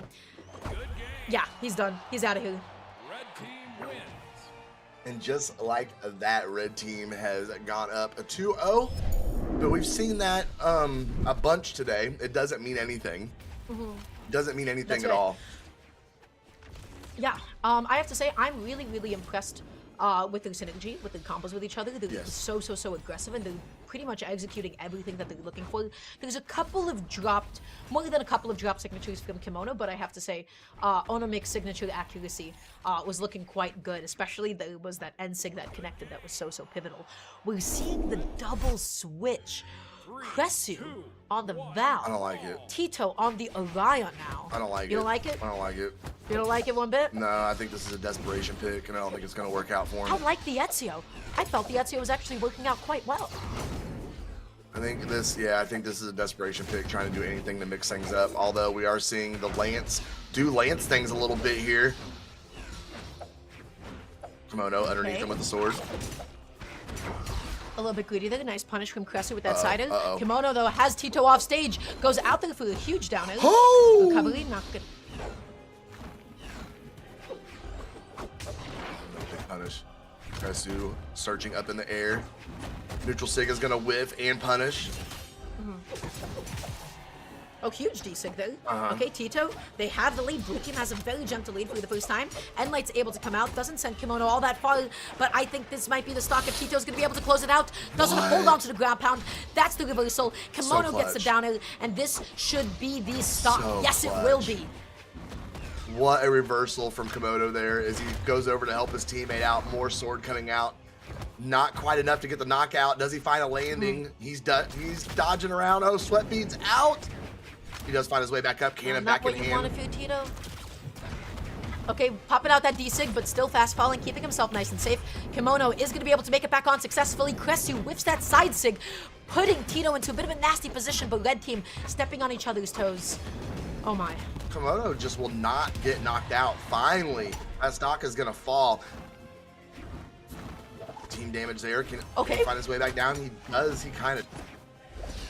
Onomik has been fighting for dear life to just reset neutral, jumps in there and only jumps into the fray of that recovery, eats another one. It's still not going to be enough to take the stock.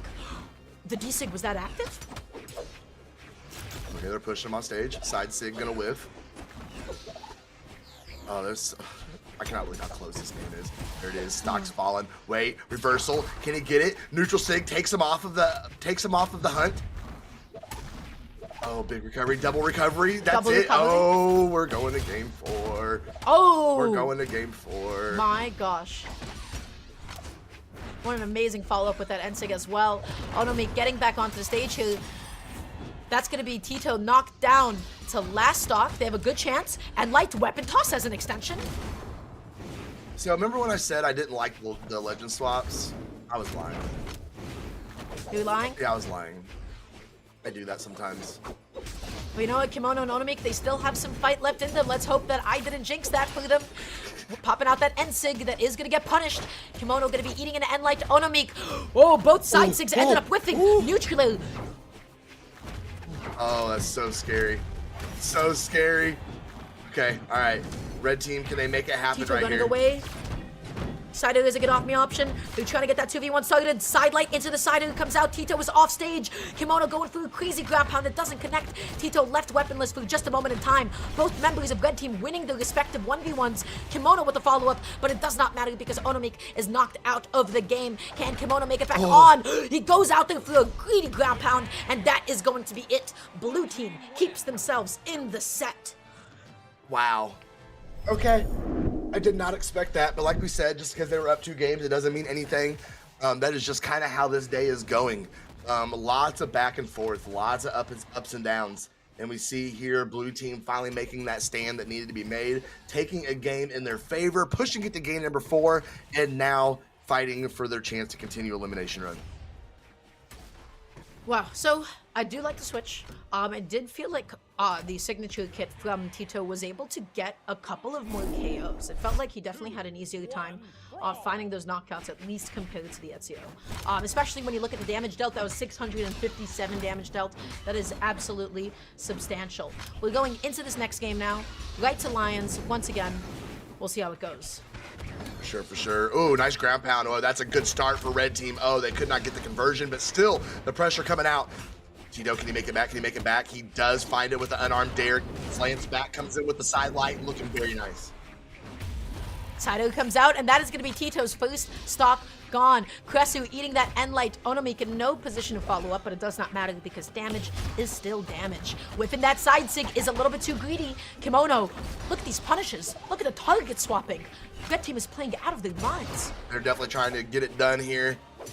Okay. Oh, man. If they can get this stock off of Cressu, Tito already almost down to their final. Oh, recovery comes out, and that's what you're talking about. Tito almost down to the final, and now he is down to his final stock. So he has got to keep himself alive. He has got to keep himself afloat. Blue team has not been able to get anything huge started this game at all. No, not at all. Red team is completely taking control of everything in this game number 4. Looking very, very clean. Komodo still on for stock. Absolutely Tito can't keep whiffing those side six. Such a force on the cannon. Just keeps on going, keeps on hitting where it hurts. Oh, the down air comes out, tries to go for it again. Cressu just going to be avoiding it, popping out an end light. Kimono is going to be off stage. Is he going to end up losing his first stock? The D-Sig is not going to be able to connect. Cressu finds a side Sig though. Nicely done. Back up on stage. Still holding on to that you can't first be hitting your stock. teammate. Crazy. Oh, the weapon toss actually going to be connecting onto Kimono. Tito! Why? Oh, nice. Cressu found the ground pound, but at what cost? Oh no. It's a 1v2. Yeah. I don't know if Cressu's going to be able to make this comeback. You're fighting up against 3 whole stocks that are looking so healthy. You're so deep into the red. The stock is basically gone. I don't know if blue team has that fight in them. I don't know if Cressu has that fight. I mean, Cressu is an absolute goat of a player, but he has an incredibly hyped up red team. Seeing their victory, seeing it all play out in front of them, it's going to be almost impossible for him to be able to convert this. As he tries to get a recovery on stage, he's trying to bait anything out, try to get any sort of gimp he possibly can to open up something for him. But as soon as red team gets a hold of him, we're going to see the team combo come out, and that's going to be a wrap right there. And light and Sig as well, so creative. Amazing follow-up potential. Ooh. And light neutral downer and Sig again. Beautifully done. Red team takes that win over Tito, over Cressu, and they'll be continuing on throughout elimination side. Cressu and Tito, they're done. They have been officially knocked out of the tournament. And I have to say, looking at that set, Tito only did 152 damage. Cressu, there was one pivotal weapon toss that sent Tito further off stage. There was a D-Light Sarm that was a bit of unfortunate friendly fire. And then that last stock, Tito got so greedy and then ended up SDing. That's crazy. Oh my goodness. I really expected that game 4 to be a whole lot closer. That was actually kind of brutal. But that is going to be the end of their day. Of course, we have Komodo and Sazurx moving up in elimination side. They're going to be going up against Violet and Sarm. It seems to be that way, indeed, because Violet and Sarm, they got to win over Sethan and Ethan. Not entirely sure who they are, but they ended up beating the Ninja 729 and Fozy. So today, throughout elimination side, throughout winner side, doubles seems to be all over the place. This is the first doubles event of 2025, of course, and so it is just absolute pure chaos. Salome and Violet, they got knocked down into elimination side to begin with by Jakey and Saphir, and Jakey and Saphir 3-0'd the next opponent to find themselves into top 8. So definitely no slouch of a team to lose to at all. So this is going to be an exciting one. Salome, so exciting as a player to watch. We got to see Tilati and Sazurx previously as well. Yes. We haven't seen Violet or Sarm yet, as you said. Oh man, I don't even know how to call this. Like, EU has messed my head up so bad today. I don't even know what to think. It's, you know, we started off with Godly and Munir getting sent down to elimination. It's just been upset after upset. Game 5, tight games, close competition, friendly fire, synergy. It's just a whole whirlwind inside my head, Dara. Well, Slow-Mo, let me tell you right now, you don't have to think, because there is something that's always going to be true with twos, and that is Wushang and Olgrim. So let that be your rock, let that be your anchor. We have Wushang and Olgrim from Salome and Violet, respectively, and we have Olgrim and Wushang from, you guessed it, Sazurx and Tilati, respectively, as well. Classic doubles team comps. You know, you get what you ask for. We're starting off in game 1, elimination side. This is to get into the top 8 qualifier match, so there is a lot on the line here. There is a lot on the line here, indeed. Winner of this is gonna move them into top 8 qualifier. Whoever's able to confirm this set. And hopefully we're in for a good one, and we're gonna see how this settles in, as we are just kind of doing the whole neutral thing. Game 1 neutral, getting the download, doing the brawl thing. Oh, the GC side sig does successfully get interrupted. Violet landing down here looking for the pickup with the neutraler. Nobody able to get any big combo starters yet, but it seems like red team is going to be picking up this lead. Sazurx's free stock is gone. Tilati fighting off with that sider. Neutraler, Salome not able to get the GC light, not able to get the recovery, loses on the 50-50. Tilati went left and Salome went right. I love that GC light from Violet though. For sure. See the dare coming off stage? Oh no, he swapped back over and got the knockout. Great job from Sarme, being everywhere on the stage at once, as the red team is still looking pretty good on their opening stocks, racking up more bonus damage against blue team, looking very clean in game number 1. Whoa, what? Did you see that? Somebody was supposed to get KO'd. I don't know if that was go back there for a second, but somebody got interrupted at some point. Anyways, Salome gonna be losing his first stock. Violet still hanging on to these 3 stocks. Off stage though, super deep. Comes back on with the neutraler. Oh, can he make it? Big recovery up. Dare. Oh, nice dare. That's gonna clean a lot of space for blue team here. Oh, what an Ensig. Amazing. Able to take out 1 stock, able to set up into the second, and all of a sudden, blue team down to last stock each. Salome and Violet, 5 stocks in total, and they're going crazy onto Sazurx off stage. That recovery was not enough, because that is Olgrim. The side light recovery ends up whiffing, but finally the sider comes out, and the GC light ground pound. Nice cleanup from the blue team, but it's looking like it might be a little bit too late. Yeah. We'll see what happens. Violet did a great job tanking that opening stock. 2 minutes in before they got knocked out. Well played, and we see the team combo try to get set up there, try to start it off with the down sig, but couldn't get any sort of follow-up. Violet coming back up on stage, seeing him work the dares, work the sares, nair into, oh, caught the lane. Yeah, nice reversal. Violet able to get the sider.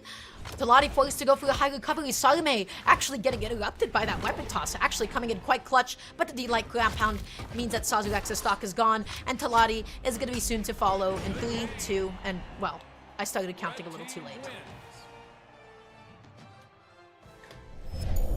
Just a little too late.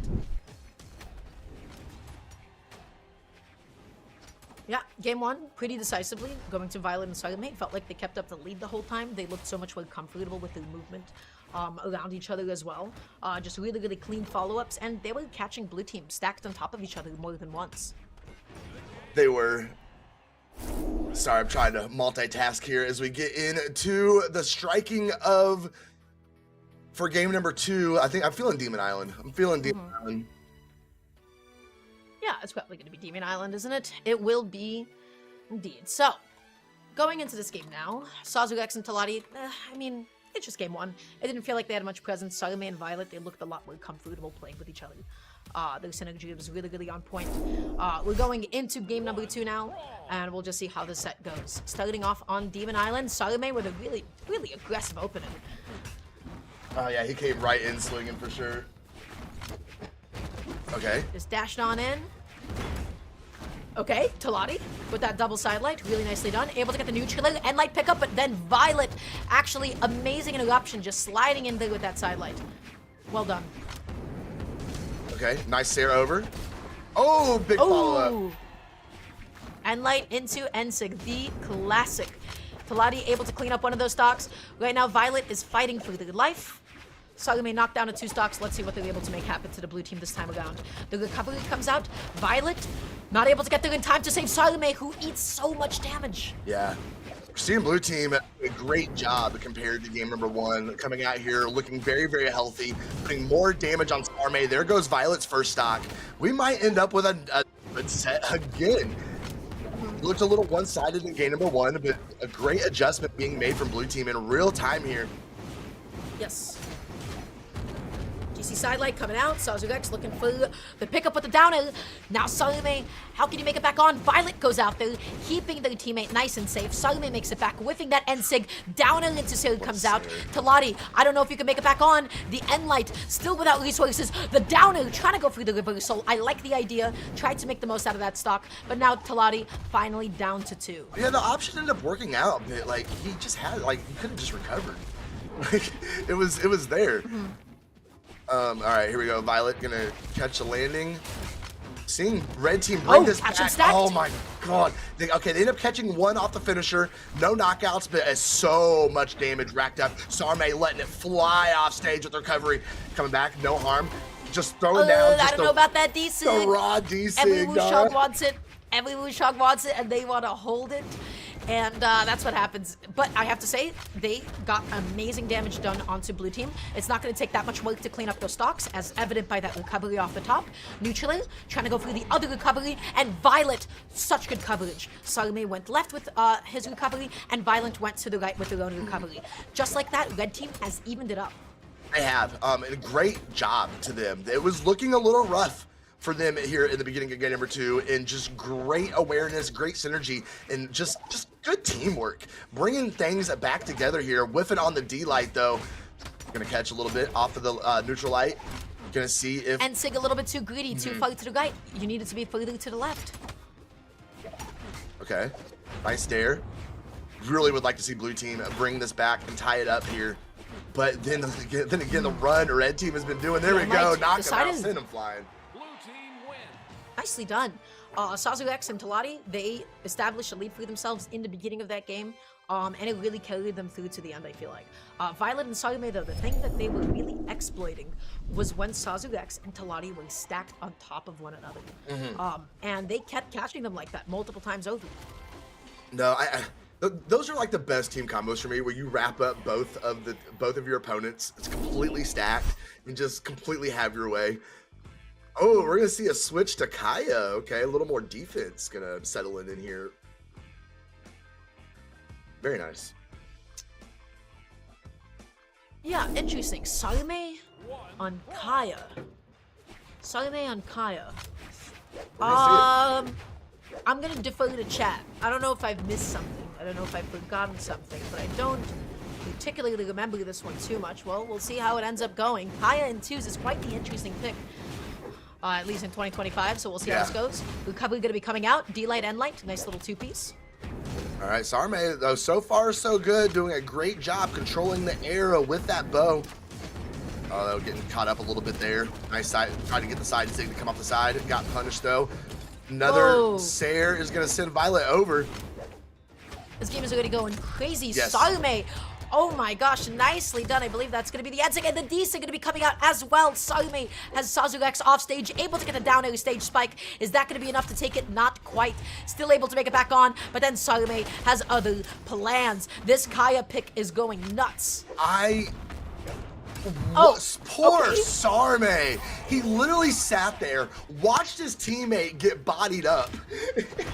And then it did not work out for him well in the end either. That's a rough Sarm stock wanted for to Sarm. save his teammate. That was such a good idea. That was such a good neutral too. But you know what? I have to say that gauntlet side from Tilati, that was impeccable. That was so good. You followed up off of the enemy team trying to save themselves, and you've actually just converted it into a double stock, and you've made the game even. That was mwah. That was a chef's kiss. Chef's kiss. The moi. I love it. Okay, we are super even here in game number 3. There is a lot riding on this game. You want that advantage going into game number 4. You need that advantage going into game number 4. Nice. Oh. Nice recovery pick up from Sarm. Nice Eating reversal. another side and finds himself off stage. Down air to be able to get the reversal to punish on that whiffed Ensig. Sazurx eating a down air, and he did not touch the side of the stage. He didn't get his jumps back. Tilati with the side sig. Sarm looking for the punish onto Tilati. Not going to be able to find it, but Violet just barely making it back on. Oh, they're both gone. They're both gone. Wow. What a conversion. Oh my goodness. Okay, blue team's got my attention. I mean, I was vibing on them last game, and they just keep impressing me. That's right.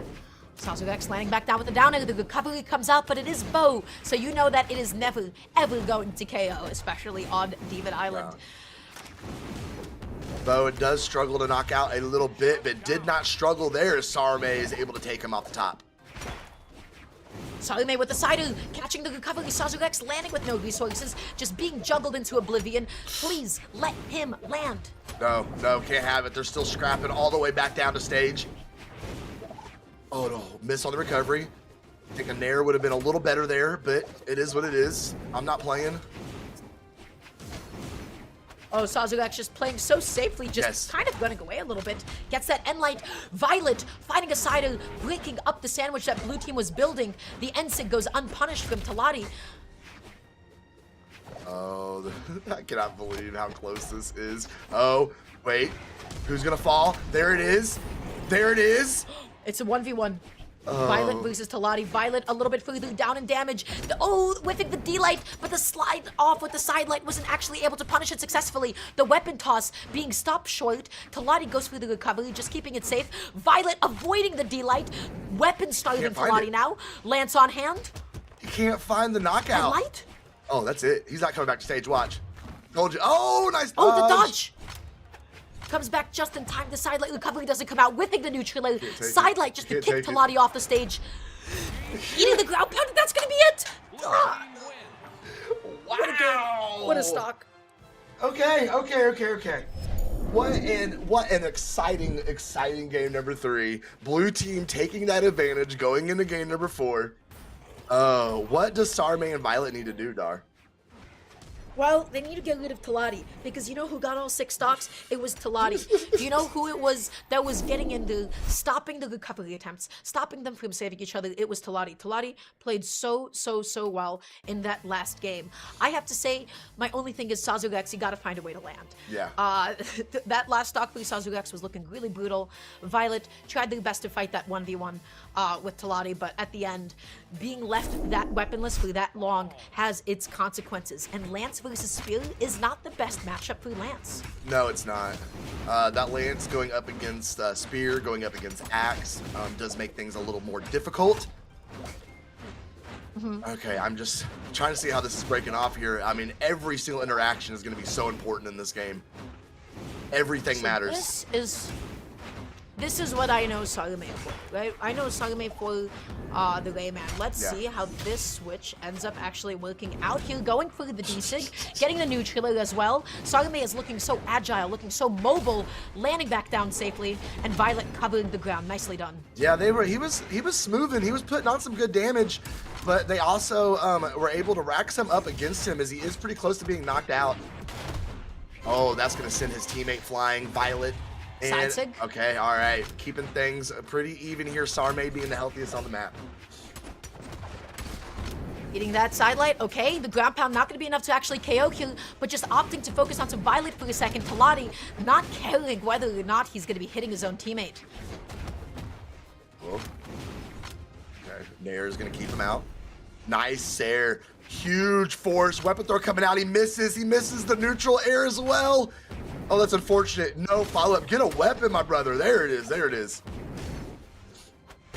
Sazurx comes out successfully, going through the weapon toss. Violet gonna be off stage without a weapon. The ground pound is gonna be able to close. Violet touches the side of the stage. Sazurx committing to that D-Light, and Violet somehow makes it on safely, but still no weapon on hand, deep into the red. Salome is trying to keep them alive as much as possible, but it's not gonna matter as Sazurx cleans it up. Nice side sig though. Yeah, absolutely. All Violet was doing that stock was running and trying not to get knocked out. There was literally no offense coming out of him at all. Just unarmed, just a scared little Aang with nowhere to go. Oh, held it. Salome holding on to that D-Sig. Oh my gosh. I mean, why not? You can't punish it. Like, what is he gonna do? Come up and nair you? No. No. No. It's Rayman D-Sig. Sazurx comes out, Salome finding all of the swings that he needs at this point in time, but right now, can they close? Yes, they can. Sazurx's second stock is gone. Can they hunt down Tilati? Sidelight neutral. No recovery from Salome, but it was a good idea. Pilates cannot get a weapon there. Finally, Gauntlet's gonna be on the fist. Oh, big reach up, could not get with the nair. Weapon throw is gonna hit him in the face as soon as he lands. Huge D-Light, gonna send him up to the top. Not enough to confirm though. Oh, he's in big trouble off the side. Oh, can he make it back? And they do. Everybody is safe except for him. He's gone. Except for the blue team. They were both off stage. That End-Light was bound to hit somebody. Okay, Salome left weaponless. Nice combo into the side sig. Still not enough to KO. Violet, run. Violet, get out of there. Run. I mean, it's unfortunate that that's the advice that we're giving, but you really do need to stay alive, man. Sazurx, no follow-up from Violet. That should have been a D-Light. That's big. That's big. Whoa, why did they choose to play it so safe? I don't know. Even just getting one hit to put Violet off stage. I don't know why both of members of blue team ended up backing off. I don't know, but they need to focus in on Violet. They need to get him out of here before that happens. That's big trouble. He makes it back on stage, finds a follow-up too. Damage is coming out. Oh, he missed. Nice. Looking for that sidelight. End-Light coming out. The side sig not going to be hitting anybody except for Violet, but this is the 1v1. It is so close. Can Salome close this one out? I think Sarm wins this 1v1. Yeah, there. Oh, no, not enough to knock. It's all grim. It's all grim. Oh, nice air. Toss you the side of... What? That's right. Sazurx able to pick up the axe, gets the End-Light. It's anybody's game, but Salome makes it back onto the stage. Patience. The absolute patience. Sarm catches the recovery. We're going to game 5, Dara. That was a stock defined by pixels. That was pixels away, because if Salome whiffed that recovery, the sider would have connected, and that could have gone completely and totally differently. I love the switch to the Rayman. I think it saved that game. I want you guys to take a look at the damage. We got to get enough of these replays. The damage dealt by Salome in that game. Is it 600? No. Is it 700? No. It's 825. Listen, no shade to Violet, but Salome, you carried that game. Yeah. Salome popped off, got 5 of the KOs, got 825 damage. Did you guys hear the sound of the axe cider connecting again and again and again and again? 80% of the time, that was Salome. Axe should not be allowed to swing that much. Axe should not be allowed to connect that much, because when it goes unchecked, well, this is what Salome is able to do. Salome, amazing stuff. That's enough me talking about him, but it has to be said, because Salome won that game for the team. No, well said. Yeah, his back hurts. I completely agree. The Dalsim putting in work as he is going to lock in on it again. The final game of this set, the final game of our block. Just like we always know, everything ends at Demon Island. And Tilati also gonna be switching off to the Dalsim, to the Rayman, matching Salome. Okay. 2 identical compositions. Okay. Olgrim and Rayman versus themselves. I like it. Okay, here we go. Like I said, this is gonna be final game. Game number 5. So much riding on the line. A winner of this game is going to be moving up to take on XJCoolJ into Djessir. They were able to move it forward. And they're going to be going in for that top 8 qualifier. And like coming out, nice sandwich, but Violet getting in there against Tilati, really beautifully done. Okay, looking for the side, not going to be able to find it. Sazurx catching that, landing onto Salome. Ooh, nice nair. Weapon throw up. But notice he was doing that last game too. Kind of just bluffing, kind of throwing the lance up, letting it float, and then grabbing it and following up. Nice D-Sig. The D-Sig. That's the great man Djessir. Can Tilati make it back on is the question. Both members of Red Team just opting to play it safe, just to continue to deny Sazurx of picking up a weapon, and the recovery comes out. They got 2v1 potential. Neutral, side weapon toss, no neutral follow-up, but that was really creative from Violet. It was creative. See how he tried to creatively go down there and save his teammate, but oh no, just both gonna get knocked. That is about worst case scenario right there.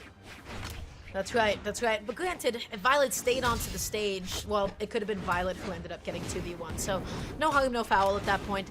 2 stocks apiece, except Sazurx is pretty deep into the orange. Yeah, and he's getting pushed more and more. Oh, just letting the neutral sig fly. Big damage put out from blue team. Sarm regretted that one. That one hurt. Tilati whipping that N-Sig is going to give Red Team a bit of a chance to punish Sazurx, but it did not seem like they followed up on it fully. Tilati getting the juggle with the neutral. Sarm answering with his own. Tilati answering with his own as well. They keep on exchanging neutrals. Oh my gosh. I really don't know who's going to clutch this game. It's so close to Djessir. The active input, bringing it all the way back, backing it up on him. Getting the... Why does Rayman get to move that much? Because he's Rayman. He's smoothing. That's right. You're schmoovin'. You're schmoovin'. Okay. Nice there.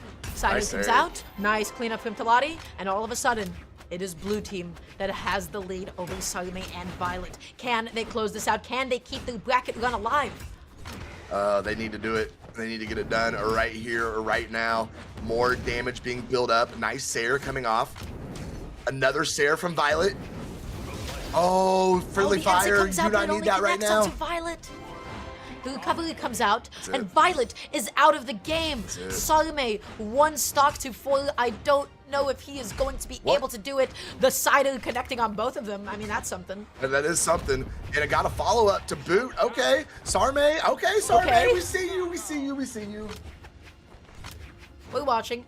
Opting to go for the axe here. You need a miracle, though. 2D lights. Recovery not going to connect. Makes it back onto the stage, dashing in, dashing out, trying to make his movement as tricky as possible, but eventually that end light is just going to find you. Eating a side A, Sarm off stage, another weapon toss. Okay. Wow, Dara. Wow. So close. Sarm and Sazurx putting out the exact same amount of damage. Yes. They played so well that game. Sarm and Violet, they did the best that they could. It went down to a game 5. The Dalsum switch was so good, but honestly, I really like the Dalsum switch from Tilati as well. Tilati picking up the axe. Honestly, he was able to do the same stuff that Sarm was. The neutral juggles, the catches with the recovery as well. Being able to find a couple of N-Sigs, that crazy pullback on the D-Sig as well. I really like the switch from them, but I have to say, the synergy from Sarm and Violet wasn't necessarily there. Violet falling behind a little bit in that last game as well. No KOs done, only 266 damage dealt, and that was not something that Red Team could come back from. No, unfortunately not. A great set, though. We were absolutely blessed on our block today, Dara. We had a banger after banger after banger after banger. EU putting on a heck of a show for the fans today. As we are starting to get our top 8 solidified, Jakey, Saphir, Razox, and Delta. And then we got Bamia and Palm Tree have made their way on winner side for top 8. And still kind of waiting on some more of these elimination side games to see who's going to fill out the rest of our top 8 bracket. That's right, but everybody, that means that is it for Slow-Mo and I for now. We will be back to you guys with some SA side stream matches. That means that Walt and Polly are going to be going ahead and taking over for us for the rest of top 32 elimination side. And Slow-Mo, you look like you got something to say. Yes, before we go, I do want to say we are in the middle of a battle pass reveals right now, and you guys should join me in 53 minutes on my channel real quick, because I'm going to be showing you guys today's battle pass reveals.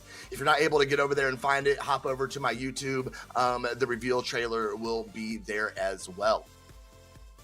Also, one more thing, guys. Follow us on Twitter. You can type in !casters in the chat, and you will find us online. Everybody, thank you so much for watching. Stay tuned for the rest of top 32 elimination side on the side stream. Polly and Walt will be going with you guys shortly. See you soon.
Hello, everybody, and welcome to the Brawlhalla Doubles Winters Championship. My name is Walt, and I'm joined by Polly Monto here today. Polly, I gotta show you this. Look at what I got.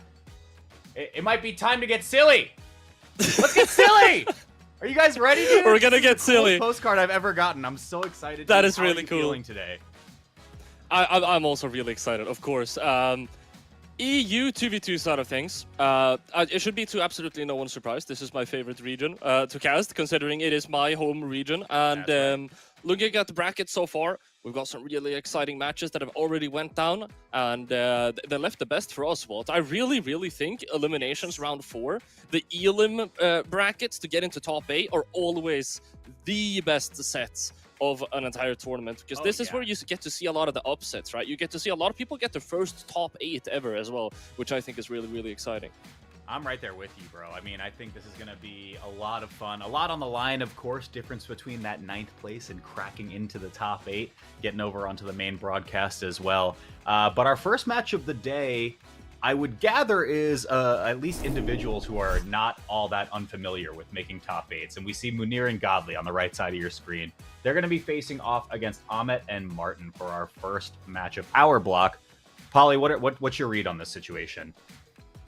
Right, so I mean, Munir and Godly, household names at this point. They haven't actually ever teamed before, so it's going to be interesting to see how they perform together. Now, so far in the tournament, they have been struggling a little bit. They went, of course, to Game 5 against the Bamia and Heartbleed, to which they got sent down. Bear in mind, this is the eliminations side of things. Ahmet and Martin is a team I'm really, really excited about. Now, Ahmet has been making massive waves in the 1v1 side of things of the European brackets, but I haven't seen too much 2v2 gameplay coming out from them yet.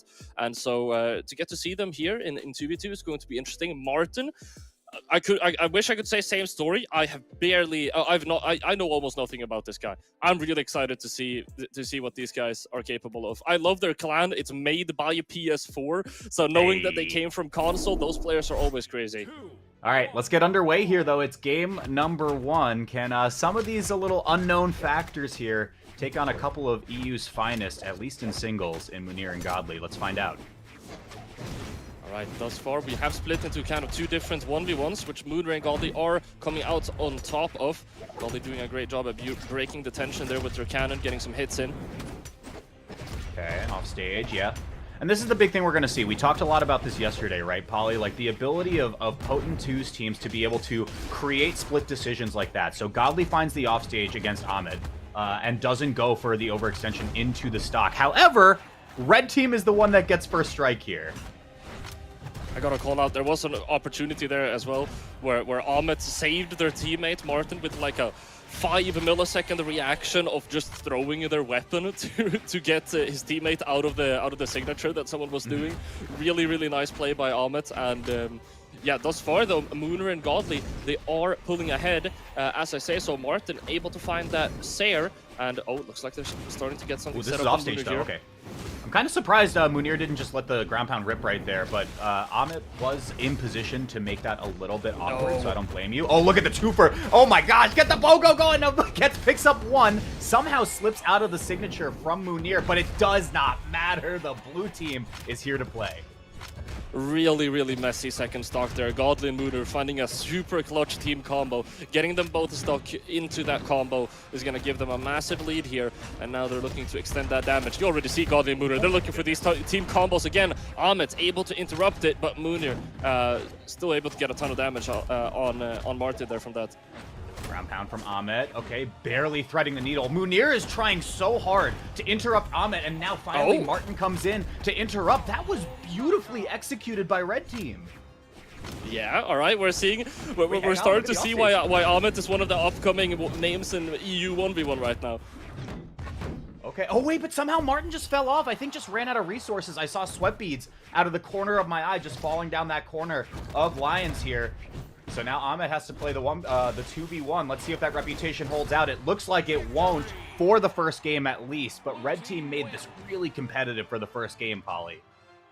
Very nice bait there towards the end as well. Munir missing that DLI. Oh, that's a free punish. Never mind. Godly is charging up that side signature, and you are finished. Very nicely played from Munir and Godly. I definitely want to say, Ahmet and Martin, I mean, they had their moments. They were playing definitely good. They got stuck in, I'm pretty sure they got stuck in 2 long team combos, right? It wasn't even just 1, and I feel like that's what made them meet their demise. In terms of overall gameplay, I mean, they are keeping up with the pace here.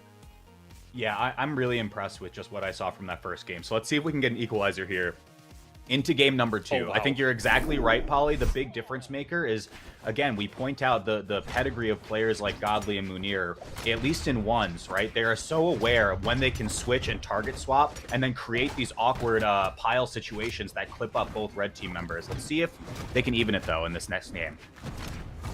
I also got to call out Godly with 0 damage from the gauntlets last game. This is a cannon player right now, through and through it with us up here. Godly trying to go for that signature follow-up, but Munir not able to get his entire signature out. Ahmet and Martin doing a great job here in their first stock. That's going to be a first stock. Going for Munir here, that's almost him knocked out too. Caught the dodge, dare is going to finish it up.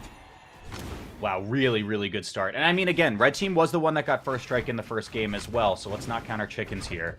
But the adjustments have been good so far. All right. Okay, hopping around. Yeah, waiting for the punish on Munir to strike first. Now it's off stage for Martin. Lance comes back through. Signature picks up off the other side. Ahmed's stuck in between 2. Off stage. This is ground pound potentially, but once again, yeah, look. Martin is just in position to just interrupt any tunnel visioned edge guard attempt. For sure. Ahmet and Martin doing a great job working together defensively, whereas Munir and Godly have a slight upper hand whenever it comes to those offensive opportunities. We're going to see double nairs coming out, which opens up some DI potential, but Ahmet is still going to get struck by that finishing blow. This is a pretty large lead right now, Walt. As long as they don't get stuck in a team combo here, as I say so, we have something started, but Martin able to find a double knockout there. I would say it's a really good lead now, but we have seen time and time again, Polly, the quickness with which the 2s format can completely flip the situation. So, Martin off stage, can they get 1 stock and once again find that window of opportunity to get the 2v1, a little bit of offset KOs, which can really blow the game right wide open. Godly off stage, no ground pound connects. Martin, weapon throw to connect, but there's nothing left held in hand, has to wait for the spawn. Oh, there it is, right? Like, and Ahmed is just like so confused about when he can go in. I think you're absolutely right in terms of defensively, red team is really good at covering each other's backs, but blue team is really making it hard for them. Definitely. Ahmed now stuck to fend for his own right now. The only thing that should be able to bring Ahmed and Martin down here is a team combo. Just as I say so, they find 2 hits. Martin doing a great job at staying safe though. He gets hit by that end light. Godly tries to set up for an offstage. It doesn't matter. Munir is knocked out. Godly is forced to play this 1v2. Okay, yeah, and Ahmed is very healthy here, so Godly's got to play this close. Targeting down Martin. Oh, wow. Is correct, but yeah, look, immediately just going right behind Ahmed, knowing that Godly just wants to pick up this KO, force the 1v1. They are struggling to find a team combo right now. They're trying to get these conversions to work. We're seeing a lot of setups, but not a lot of turnout for these players. The GC Neutralite, very nice option, and Ahmed is going to capitalize off of it. That's going to be 1-1 now on the board. We mentioned it in first game. As long as they don't get stuck in massive team combos, they definitely kept the pace. And what do you know? They don't get stuck in massive team combos, and that's 1-1 now. Yeah, I think something that you said in that second game has really stuck with me, Polly. The Ahmed and Martin pairing is doing a really good job at making sure they don't get completely blown out in 2v1 situations, right? So we had saw, maybe in the replays as well that we just saw, Godly going for an edge guard in a position versus Ahmed, and then Martin swoops in and just stops it from happening altogether, right? On the contrary, Munir and Godly are so good offensively at finding good 2v1 pickups and making it really awkward for the red team to find those interruptions. It's creating a really interesting push and pull here as we go into game number 3. Yeah, at this point, it's just Munir and Godly try to find a team combo. If Martin and Ahmed are able to stop them, then they're going to be still in the game. It looks like we are not going to still be in the game, though. We are having some technical difficulties, so we're going to be doing a quick reset. Yeah, so as they do that, let's talk a little bit more about what went right for red team, right? Because I think, like we had pointed out, game 1 was quite competitive. It was a 2-stock, right?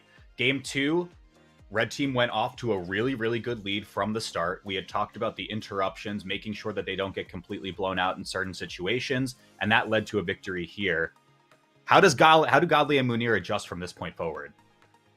I don't know. I mean, one thing that I'm sure we will might become more apparent with us for us as we continue throughout the set. I mean, Munir and Godly, I'm gonna have to assume that they don't have a lot of practice together, right? And I feel like it's already kind of impressive that they have some level of synergy going on. Of course, they're both phenomenal players, so they're able to make it work.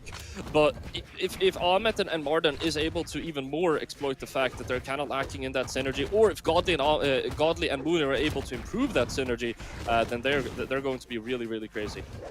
Yeah, this is such a tried and true thing for fighting games that have twos formats of do you just slap the two really good players that are good in singles together and see if they mesh well in doubles versus a team like, I mean, what I'm seeing from Ahmet and Martin, who might just be like good synergistically together, but perhaps not as powerful in ones as a format.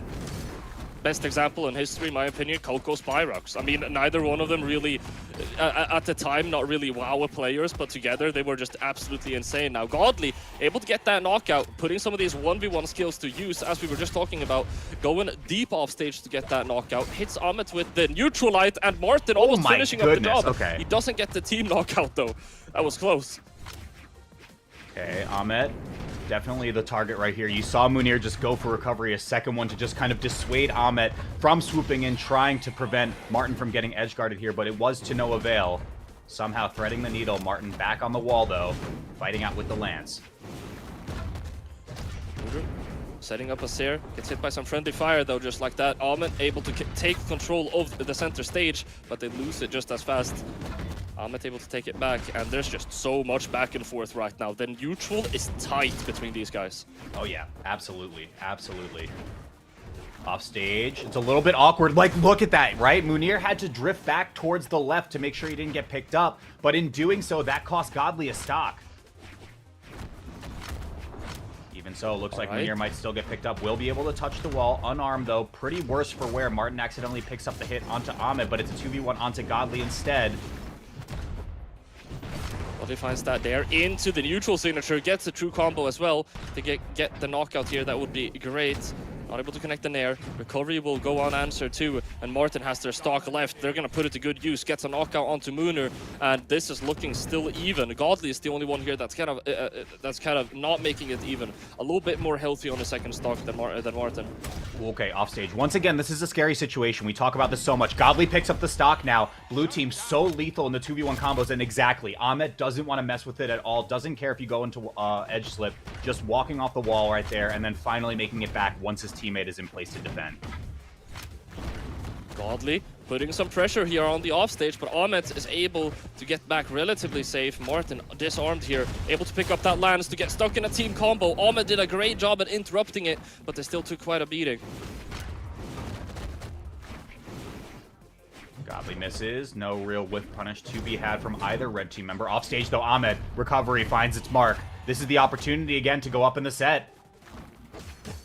Oh, not able to connect it though. Martin gets a neutral light. Some extra chip damage, but at this point you're gonna need more than chip damage. You need these stocks to go flying, and some stocks are getting lost. Side signature comes out. That's going to be Martin out of the equation. It's a 1v2 now for Ahmet. Can he do it?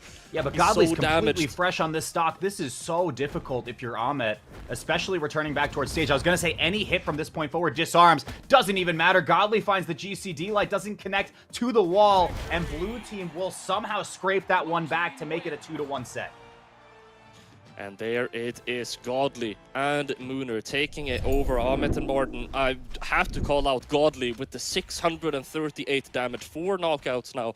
In the first game, we saw Godly have all of their damage on the cannon, and in the second one, he was heavily favoring the gauntlets. It feels like this game, Godly a little bit more balanced between his weapons, maybe trying to figure out which of the weapons are working the best against this team, and came to the conclusion that playing a little bit of a mix of both seems to be the answer. For sure. I want to see the stats. I'm not sure if we're gonna have time. Man, this is already such a competitive set, Polly. I mean, I'm wondering now, back to the red team in the driver's seat here, what do they do to adjust right back after losing that game number 3? Only time will tell. Let's get into it. It's going to be difficult for sure, as Munir and Godly are on the top of their game right now. It looks like Martin might have a trick up his sleeve, trying to go for a massive lance string off the left-hand side, but not able to find those final aerials. Still a lot of damage applied onto Godly here.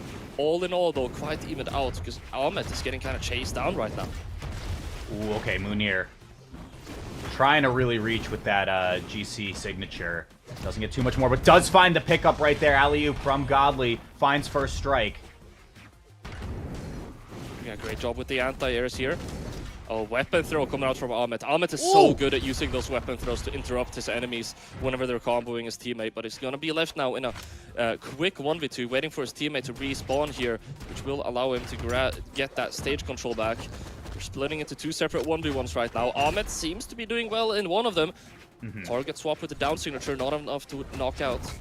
Oh, wow. The added end lag from picking up that Nair allows Martin to once again play defense, make sure Ahmed doesn't get diced up with the gauntlet string. Now Godly loses stock. Look at the offstage. Okay, Ahmed, there's nothing there. There's an unsung hero thus far in the game, and I was just gonna talk about how well he's been staying alive, but he did just go down. Munir on a second stock, completely fresh. He's playing from the back foot incredibly well right now. We see Godly kind of popping off with his target swaps, and Munir is doing an amazing job at covering up for him and making sure that he's able to do what he does best. Finding, of course, the signatures, the back-to-back neutral signatures, the follow-ups are on point. Godly and Munir, this is their strongest game yet. Oh yeah, the Western Air Temple was smiling up those back-to-back signatures coming through from Munir. Able to make the most out of it, make it a 2-stock lead. Godly tries to find the pickup off the right side. Ahmed able to come back. Once again, I mean, is this impenetrable defense that the red team had, is it just starting to crack a little bit under the relentless offense and pressure that the blue team has been applying? I think the answer is yes right now, but with on last stocks for red, we got to see if they play this one careful. He finds the side light. Any good read by now, and a stock could be lost. That's an unfortunate side signature, though. Back-to-back unfortunate side signature. First friendly fire, then one that didn't knock out. They need to get the stock here. That's so huge. Okay, I guess it's not that bad, actually, because if you get the KO on Godly now, you can still get a lot of damage onto Munir in the 2v1. So that's going to be the game plan. It has to be. It has to be. There's the recovery. Okay, now what do you get on Munir? Not much. Nothing, I'm gonna call it right now. Not much. Munir has been doing such a good job at staying safe. Munir's not gonna get caught up making an oopsie-doopsie in the last stock situation. This is recovery. Okay, Ahmed was trying to go for the save. Desperate final attempt for red team to maintain both of its members. But once again, Ahmed is stuck in the 2v1 against both healthy blue team members on their final stocks. This is looking like a not if, but a when situation. But here comes the offstage recovery. Gets Godly out of trouble. Ahmed slowly losing more and more of that health bar, and it's only a matter of time before the stock falls. Trying to make it back onto the stage. See those signatures coming out. They know one good hit away, and the win is theirs. Neutral light comes out. It's not going to be enough. Goes for the offstage. Nah, waiting by the edge. Don't need to go for a massive commitment here. On-stage recovery is going to be enough to get the knockout, and there it is. Munir and Godly getting their well-deserved place here in top 8. Yeah, I mean, what a good showing from Ahmed and Martin, who we kind of alluded to. You know, not a ton of data on these two players. Very impressive showing, getting 9th here. But I think, you know, aside from the fact that Godly and Munir are just such incredible singles players, smacking them together and just showing how good they were at finding target swaps, finding that offense, and creating 2v1 situations just really goes to show that it goes a long way in this format. Goes a really long way. Munir and Godly, they really stepped up their synergy toward the end. I feel like that's really what got them the victory here in the set. We mentioned it prior. Munir's ability to just always connect the follow-ups, and Godly's just super good way of taking control of the game here in the last one was absolutely great. And like we said, their offensive synergy was looking amazing. In the last game, they really turned up their defensive synergy as well, and it definitely paid off. Okay, explain to me how Ahmed did 1 damage with the bow. Weapon throw doesn't I'm pretty do. sure that's a weapon throw. One, Yeah, weapon throw does one honestly, damage. I'm not sure, to be honest. Like... I think friendly fire has like a 50 or 70% damage. Like friendly fire doesn't actually do 100% damage. We gotta put our this. best scientists on this one. I thought weapon throw as well, but I'm like, really? For this. Yeah. Yeah. I'm just like, weapon throw does 1 damage? 1? That's kind of crazy. I think it depends. Yeah. Regardless, though, I mean, life's greatest mysteries, but unfortunately, it will be the end of the run for Amit and Martin. Munir and Godly do advance into top 8 with this victory. And after this, we have our next set coming up. It is Taya and J44L up against... is it... Oh, it's Kimono backwards and then Kimono forwards. But, like, what do we say? Do we call it Onamik? No, it's Pirchi. I don't care. I'm sorry. Pirchi, I'm gonna dead name Onamik all day. That's Pirchi, okay? Okay. Pirchi playing with Kimono. It is really, really funny though. His name is just Kimono backwards. He made a clan which is Frost backwards, considering Kimono is in Frost, which is really funny too. Okay, yeah. So a little bit of a confusion aside, I do see when I put Pirchi in, I have some results here. It seems like these two competed towards the end of last year at a couple of community events. A few within top 8 in 2024, and then one right outside at Autumn Doubles for the Europe bracket, ending at 9th. So for their first event of the two's Year 10 season, big question is, can they crack a top 8 in their first big esports year? I gotta say, Tai and J44L are amazing players, and we saw definitely, I mean, both of the players really get amazing placements last year and really proving themselves in the 2v2 scene. I've been for the longest time a massive advocate for Kimono. Like, I cannot tell you, and this is because I'm biased, by the way. I'm just gonna go on ahead and admit it. He's a clan mate of mine, so of course I'm biased. But I can't tell you the amount of times I've had conversations with Sparky where I'm like, yo, this Kimono guy is insane. He plays good with everyone he plays with, and he gets like literally 1,000 ranked 2v2 wins every single season. So I'm super excited about Kimono and Pirchi. Keep in mind the scoreboard is incorrect right now. That is Pirchi playing with Kimono and not Munir. Or Onamik for anyone at home who might just be reading the exact tags that we have here. But yeah, let's get into our first game. A little bit of a slow start, not really finding too many openings quite yet. Okay. J44L and Taya taking control of the right side of the stage. Side signature is going to connect J44L though. Just like that, we have an offstage situation set up. There's a lot of separate 1v1s happening right now, but it seems like Kimono and Pirchi are ever so slightly better here in this dynamic. Okay. Pirchi able to touch the wall. That is really good, just macro-wise, being able to kind of defend that space for your teammate to come back. But regardless, Kimono will be the one to fall off the right side. Pirchi's in red as well, so it could just be a stock in any moment. And this, you see, kind of playing backline now, just wanting to be a little bit careful. Recovery comes through, tries to find the anti-air as well, but no more. Kimono with the cannon now, trying to get something started on J44L. Pirchi missing the D-Sig 2, allowing J4 to get back. As Kimono now stuck in a momentary 1v2, able to play it safe though, keeping the stocks, and it is still incredibly even here. Ooh, okay, J44L went for a chase dodge towards his teammate, maybe to try to force the 2v1 onto Pirchi. Not able to get too much more after that, though. Now, Taya's in a pretty awkward spot in between both blue team members. J44L comes through, but just gets smacked down with the ground pound off the right side. Pretty big swing, potentially off stage. No. Finds the nair. Pirchi able to get back onto the stage, though. Double nair. Getting kept away from the stage right now. Recovery comes through as well. Kimono retakes the ground here in fighting in this 1v2 now. That could be stock, because Kimono, yeah, I was going to say Kimono chase dodged up before touching the ground there when Taya got the pickup, but Pirchi was there for the save. Kimono in red, though. Disarm finally gets a good weapon spawn location, at least with cannon online. Gets smacked right back off the right side. J44L doesn't want to commit to the edge guard, wants to try to get some more damage onto Pirchi instead. Swoops in there with the cannon. Pirchi, some miscommunication there with the weapon throw, trying to interrupt the combo. Kimono the goes coverage? for a massive call out on the offstage. The coverage? Oh, the coverage! Wait a minute! Ground pound! Everything! Ground Okay, pound Taya and touched the wall, gauntlet though. How did Djessir at the Red Team same get out? time. I can't believe Red Team got out of that. That was like perfectly executed by Kimono and Pierchi. And Kimono loses the stock because it just hits the slant of the wall. That was insane. What is happening? How is blue team losing in this situation? J4 and Taya, they might just be them. Okay, Nair comes out. Kimono is still in the game. Can he do it? Finds the neutral light. Taya gets that punish though. She's trying to find This a weapon. tough, J4 though. is making sure he's starved. Needs a good spawn and importantly needs to find an opening before that good spawn comes through, right? To make sure Kimono can find the weapon. There's a good one, able to scoop it up before the punish happens. Doesn't get the disarm as well. Oh!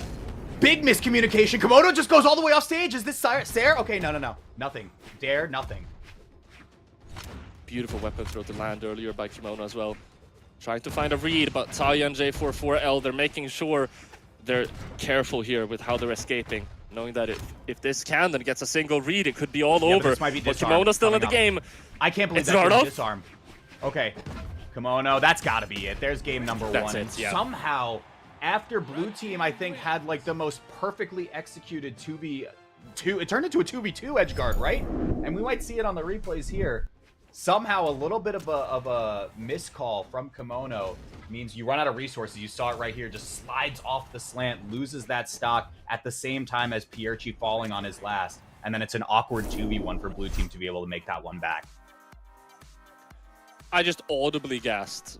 I just audibly gasped at how much damage Taya did. That's 691 against Kimono's 665. This really, in a lot of ways, felt a little bit like just Taya versus Kimono. Also, gotta respect it. 610 damage on the cannon, 0 damage on the sword coming up from Kimono. Oh yeah. Cannon players in twos only want one thing, and it's disgusting. The cannon. Let's see what happens for game number 2. A little bit of Kimono versus Taya action, but perhaps J4 and Pierchi have something else to say about it entirely. As I say it though, J4 with a little bit of action onto Kimono, right side, able to scoop through. Massive side signature there on the axe. Side signature coming out from the hammer isn't going to connect though. Pierchi's side signature on the gauntlets are going to work though. Almost gets the stock there, and Kimono and Pierchi are almost evening this out so they get hit in that double combo. But they're still both alive. Same can't be said for red team. Yes, GCD light, okay. Pierchi able to do a little bit as Kimono loses first stock. Is this going to follow for Pierchi? No, it is the offstage though. Taya doesn't want to full commit to try to go for the edge guard. Gets the anti-air instead, trying to force a little bit of damage onto Kimono. There's the 2v1 potentially, but yeah, Pierchi there to catch the end lag from Taya. The down signature, tries to go for the recovery too. Kimono doing a good job at just outspacing that one. Man, the double axe is just such a potent weapon combination that Taya and J4-4L are able to use here. Some miscommunication though, side signature hits his own teammate, and just like that, Kimono and Pierchi have the control over the game. J4 takes it back with a recovery though. Yeah, J4 tried to Sair against the wall onto Pierchi to maybe make that edge guard a little bit more extended. Didn't quite work out. Taya going to town with the lands. Oh, scoops up J4, doesn't take the stock. That could have been a brutal misplay. Gets the Sair in. That's enough for a knockout too. As we set up for a quick 1v2 onto Taya, but Taya going for the full, just charging up that ground pound until it hits its mark. And just like that, I don't know how they've done it. Taya gets the double knockout. Gets the quick retaliation though. J4 only 1 damage here on their last stock. We're still even. J4's got to touch the ground. Okay. Importantly, didn't touch it there. Okay. That time I believe he did, so does reset the resources, but still off stage, trying to fight their way back. Pierchi, just the dare, nothing more. Delight there coming through. Pushing them off stage, but J4 and Taya, man, they're so good at coming back to the stage whenever they're both knocked away. It's like having stage control for Kimono and Pierchi. They're not really able to capitalize off of it too much. J4 and Taya, they're able to slip by every time. Oh, perfect angular coverage. Okay, gets the hit onto the teammate, so J4 can do the chase dodge into the wall. That was perfect defense, but it should not matter at that damage threshold. Taya's got to fight the 2v1. And it's not going to be for long either. We are even right back up in this set, Polly. J4 was being team player of the century right there on the offstage, but it still did not matter. Taya still going down at just a moment later. Kimono and PRG, that is them putting themselves on the scoreboard now. Yeah, this was really good, right? I think, you know, what happened in that previous game. In this position, that's kind of all Taya and J4 could have done to try to just salvage the 2v2 and not make it a bad 1v1 or 1v2 rather, excuse me, situation with either J4 or Taya at around red when the 1v2 had started. So they did the best they could. Unfortunately, I just didn't think they had enough runway in that game number 2. Maybe game number 3 is a different story. Anything can still happen. 1-1 on the scoreboard. There's a lot of room to adapt for all of these players. We're going to Small Fortress of Lions, and I mean, these angles on the sides of the stage have already given me so much trauma this weekend.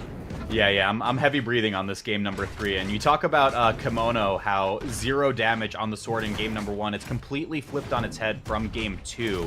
It was all sword, only 81 damage on the cannon, 433 coming from the sword, and perhaps that was due to the simplified recoveries and whatnot that you can get for KO confirms. All that being said, PRG is the first one to fall here in game 3. No, trying to go for a commitment with the cannon onto Taya. He finds the read, but Taya is able to jump out of it. Finds the sideline there on the way back to... Oh, some miscommunication here. Taya with quite a lot of damage onto their teammate here. J4 down into orange, but still the one man who's fallen further than all of the others right now is PRG. He has to be careful. Off stage again as well. This is really awkward. Okay, yeah, you need Kimono there. Oh my I saw god! that there hit! There's no way. That he was just crazy. got robbed. He got robbed with that weapon throw, and then they're able to get a knockout off of it as well. That is insane. Insane. See if it tilts them enough, though. Red team looking like they're doing just fine, taking another stock off of PRG. There's a bit of a 2v1, but Taya's there to break up the action. Sarah off the right side isn't enough for the stock, but it is enough to get a pretty good chunk of damage onto PRG and finally get the KO on Kimono when they try to desperately come back in to interrupt some of this action. Oh, Kimono with some quick sidelights. Regaining stage control. Looks like they're actually keeping an out. Kimono going crazy on the unarmed there for a moment. Taya able to keep PRG off of the stage though. Recovery isn't going to connect anyone. D-signature hitting Kimono there. Taya and J4, they're taking this lead and they're running with it. Oh, where's PRG going? I just looked on the left side of the screen, was just so far away from the stage and has left Kimono in the 1v2, but once again, not for long. A 4-stock in game number 3, Polly. What a showing from Taya and J4. That's insane. And one of the things that really caught my attention here is how J4 stepped up his game. I mean, it shows on the result page as well. 500 damage and 5 knockouts. In the first game, we were looking a little bit more rough, but it seems like they are locked in. I want to look at this weapon throw. Weapon throwing upward. You see that dare? The dare hit him. That's crazy. I don't know how that That's weapon throw hits. I have no idea, dude. That is insane. And then Kimono gets a knockout because of it as well. It was only the other crazy part is that was only one of 2 knockouts from blue team in that game. So all that being said, yeah, this is PRG maybe cooking a little bit too hard on the left side for the replay. Kimono stuck in a pretty impossible 1v2, and now their tournament life is on the line in game number 4. A lot of this really just comes down to the potency of double axe and how J4 and Taya are able to use it so incredibly well. They take such great control over the game, and you just have no space to breathe with whatsoever. So far, Kimono, as you mentioned, making his sword shine a little bit more, as PRG has an axe of his own to gain some more space for them. Just as I say so, though, Kimono swapping over to that cannon. For sure. Let's see. Ooh, okay. Bit of a miscue from PRG. Doesn't get super punished quite yet. Kimono just lets it rock from center stage, and it worked out. And it worked out twice? The GCD light there, call out from nowhere. All right. My jaw is making on the some floor magic happen after here. that one, Polly. I can't believe it. Okay, Taya answers back with 1. Kimono, I mean, approaching red, so probably has a combo or 2 left in the bank, but no, actually, Taya gets swinging off the right side, and now it's really offset timer, so PRG's super hurt on this next stock. Dude, that was 4 side signatures straight from the axe. That was insane. Okay, Taya, GCD light, let me slide, trying to come through towards center stage, get a little bit more damage. Wow, just slides once again in for the pickup after knowing J4 couldn't get another follow. I mean, if at first you don't succeed, just keep side signaturing, right? I don't know what else to say. Dude, Taya just realized that he has this button, and it's like a kid whenever it learns a new word. He just wants to use it over and over again, finds any excuse to use it. Oh my goodness. Okay, I can't believe it's working out. This what's the efficiency on this? We're gonna look at the stats after. Taya's got to be like 4 for 4, and 3 of them have gotten him stocks already. All right, Kimono and Pirchi are still in the game though. Side signature connects on Kimono there. Unfortunate piece of friendly fire coming out from Pirchi as they're struggling to touch the ground right now. J4 and Taya are doing a great job at pushing them away whenever they do so. Yeah, and the power of this Ulgrim, able to go cross stage to pick up that KO, brings both blue team members down to their last stock and their last stocks for this tournament. Too importantly, they got to force the game 5. Right, Kimono waiting for Taya, trying to get that edge guard, but Taya is able to slip by. GC D-Light won't hit its mark. Taya is able to get that GC sidelight nair punish instead. Can they find a knockout here? That would be really great, but instead it's Pirchi that got sent off to the left side. Taya's got to go. How did that work? Okay, stop it. Finally gets the recovery KO, but it's too little too late, I think, with Pirchi going off the top. 4 final stock, Kimono stuck in 1v2, and Taya is completely fresh. Just the light attack is enough to do it, and a 3-1 victory will confirm top 8 for J44L and Taya. 5 knockouts and 576 damage coming out from Taya shouldn't have been a surprise to anyone that was watching the game with the amount of side signatures that he was connecting there. I definitely want to see these replays. It's just gonna be side signature city, isn't it? Yeah, and speaking of stats, before they got reset on our side, I saw 80% signature accuracy. So 4 out of 5 of Taya's signatures hit. And I think 3 out of those 4 got KOs, if I'm not mistaken. So, hey, I mean, sometimes it just works, right? Sometimes it just works. Sometimes you press the buttons just a little bit better than your opponents. And Taya making great usage of the Ulgrim signature set. I don't know what else to say. 13 signatures from... that's the incorrect names. 13 signatures coming out from Taya. You are getting a little bit of a spoiler, though, over upcoming matchup here. Oh, that's right. Yeah, Shadra and Fizaru. Naiz, is that how you pronounce it? I always forget. Naiz? I'm pretty sure it's Naiz. Something like that. But yeah, I'm excited for that next one that we got coming up. Polly, these sets have been amazing. These sets have been so good so far. And I mean, I'm with you from the start of the broadcast. You said E is your favorite to cast. Obviously, regional biases aside, I think I'm enjoying it myself too. Yeah, for sure. The next set that we have is gonna live up to that standard too. However, I believe we're going to a short break. We are indeed going to be going to a short break before we do have that game. I'm super excited about this, but I'm gonna shut up and we're gonna talk about it later. So we'll see you guys in just a moment. Make sure to not go anywhere.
It's time to get silly. It's not might be time to get silly. It's time to get silly. We're back here. We got one more set for you guys before we sign off for our block. I'm Walt, of course. Joining me is Polymonto. And I got a big announcement for you guys. I need you to click-clack on your keyboards right now as quick as you can. Someone type it in chat for me as well. If you could do me the favor, type in brawlhalla.com/battle pass. You want to know why? Because the new battle pass is getting announced in 5 minutes and 19 seconds. 5 minutes and 19 seconds. You will find out about the Brawlhalla Battle Pass. Check it out, guys. It's going to be an amazing time. But, Polly, we got some matches we got to go over. Who do we have coming up next? We have two teams that I'm very excited that we are going to be casting here. We have a double level 100 Ulgrim going up against two of the most, I'm gonna say the most infamous one-tricks. I don't think one-trick is an insult. I think being a one-trick is something that should be very well respected in the community, especially in the fighting game. And I also gotta call out return of French Brawlhalla. We got a room here filled with only French talent. Spectre, Nazy, Fizaru, and Shadra all representing France here. I'm super excited, Walt. I gotta say, I'm a little upset that Shadra's full name isn't, that we see on the screen, at least in the Legend Select screen, isn't on the little graphic that we have here. Shadra so Baguette Senpai isn't able to, you know, I'm sure we're reaching a character limit at that point for this. But yeah, it looks like this is gonna be a pretty interesting one. I don't really have any data for either of these specific pairings, but I don't know. I mean, I see double Ulgrim on the screen, and I'm kind of excited to see what that's about. That's about. So, well, the Nazy and Spectre, they are French level 100 Ulgrim players. Which, I mean, is there really anything that's more scary whenever you're playing 2v2 in Europe? On the other hand, Shadra and Fizaru, as I mentioned prior, two, I'm gonna call them one-tricks, which I am a massive fan of. I'm a fan of them both, and I'm a fan of them individually as well. Shadra, the way I've always explained Shadra's playstyle the same way, and that's he has level 100 on Mirage. It is the only legend that Shadra plays, and he listens to speedcore while playing Brawlhalla. I think you can imagine what his playstyle will look like with that information. Fizaru, if you're not familiar with Fizaru, all you need to know is Yumiko hammer signatures and being really good at using them. Good. I'm excited for it. It looks like we are getting into our stage striking right now. Once again, this is another top 8 qualifier, so a lot on the line here if you can crack into that 7th place or higher bracket. Otherwise, you're going to be walking home at 9th. Yeah, so that is actually no matter what happens here, someone is getting their first top 8. It's either going to be Naze from the red team here, or it's going to be both Fizaru and Shadra at the same time. Their first 8th placement, top 8 placement in 2v2. Low PRs as well. Low PRs all around here, competing for yeah. Relatively speaking, right? Like the lowest I think is 37 had some here. Upsets to this point. For sure, yeah. It's crazy twists and turns that this bracket has taken. But looks like we're gonna get underway for game number 1 over on Demon Island. Let's see who's making their first top 8. Mentioning upsets, Fizaru and Shadra, the reason they got this far, they took down 7 DLA and Rayen in a 3-0 fashion, so that's what got them so far. Naze and Spectre has just had a massive Elim run as well. So far, looks like Spectre and Naze have a slightly better start here, but Spectre will be able to get back onto the stage. There gets connected, but Shadra is forced to use a recovery to get back to the stage there, which is going to save him. Yeah, that was a really awkward position. Oh my gosh, the X pattern that just was created. And I was gonna say Spectre kind of was caught in Nice was really caught in a bad position off stage. Gets launched all the way with the unarmed ground pound from Shadra to be able to at least try to create a little bit more parity. But look at red team already. They're getting a little bit silly. They're getting a little bit silly right now. It's time to get silly. I can't believe it. Okay, the double Ulgrim going to work though. Naze and Spectre, amazing first stock. Is Shadra and Fizaru going to be able to even this out though? We're splitting into 2 separate 1v1s. Spectre finds that side signature. That's Shadra down on their final stock, and it looks like Naze and Spectre are just running away with the lead right now. how have this many stocks gone in a minute of gameplay? I mean, the speed core might be playing on every single player's headphones here, Polly. I'm not sure. Okay, there's the signature, but the long end lag means that there's plenty of time for the teammate to find the punish. Gets the 2 for on the hit, not able to get the Sair is nice, but Spectre just kind of launching themselves into blue team members unarmed, picks up the lance once again, and finds another knockout. Okay, Nazy now left in a momentary 1v2, able to not get hit by a massive team combo though. Fizaru and Chadra, they're gonna need to get something massive if they want to keep in this game. Fizaru gets the down signature into Nair, gets one of those stocks off. Yeah, the coverage, of course, you know and love with those whiffs online as well. So, oh my gosh, just the four-player pile is just insane too. But last stocks across the board. Somehow blue team has the damage lead now as well. For as much as we've been saying red team is just finding KOs randomly like that. It just makes no sense to me, Polly. Oh, but the side signature to get back onto the stage. The tried and true for Yumiko. I can't believe it. Okay. GC stomps there. Not enough. Though. Not enough. Wow. Off stage. I smell the neutral signature. I can smell it too. There's something in the air. Somehow, Zaru has brought this back, sets up the whisk to dissuade the jump from Spectre, and just a lazy approach in with the lance gets the easy scoop up.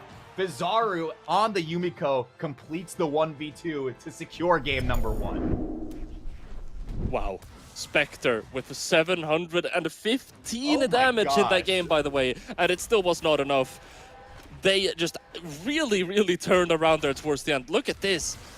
Nazy and Spectre up 4 stocks to 2 as their damage. They're able to get those stocks off, and then they just play this last stock. They almost played perfectly.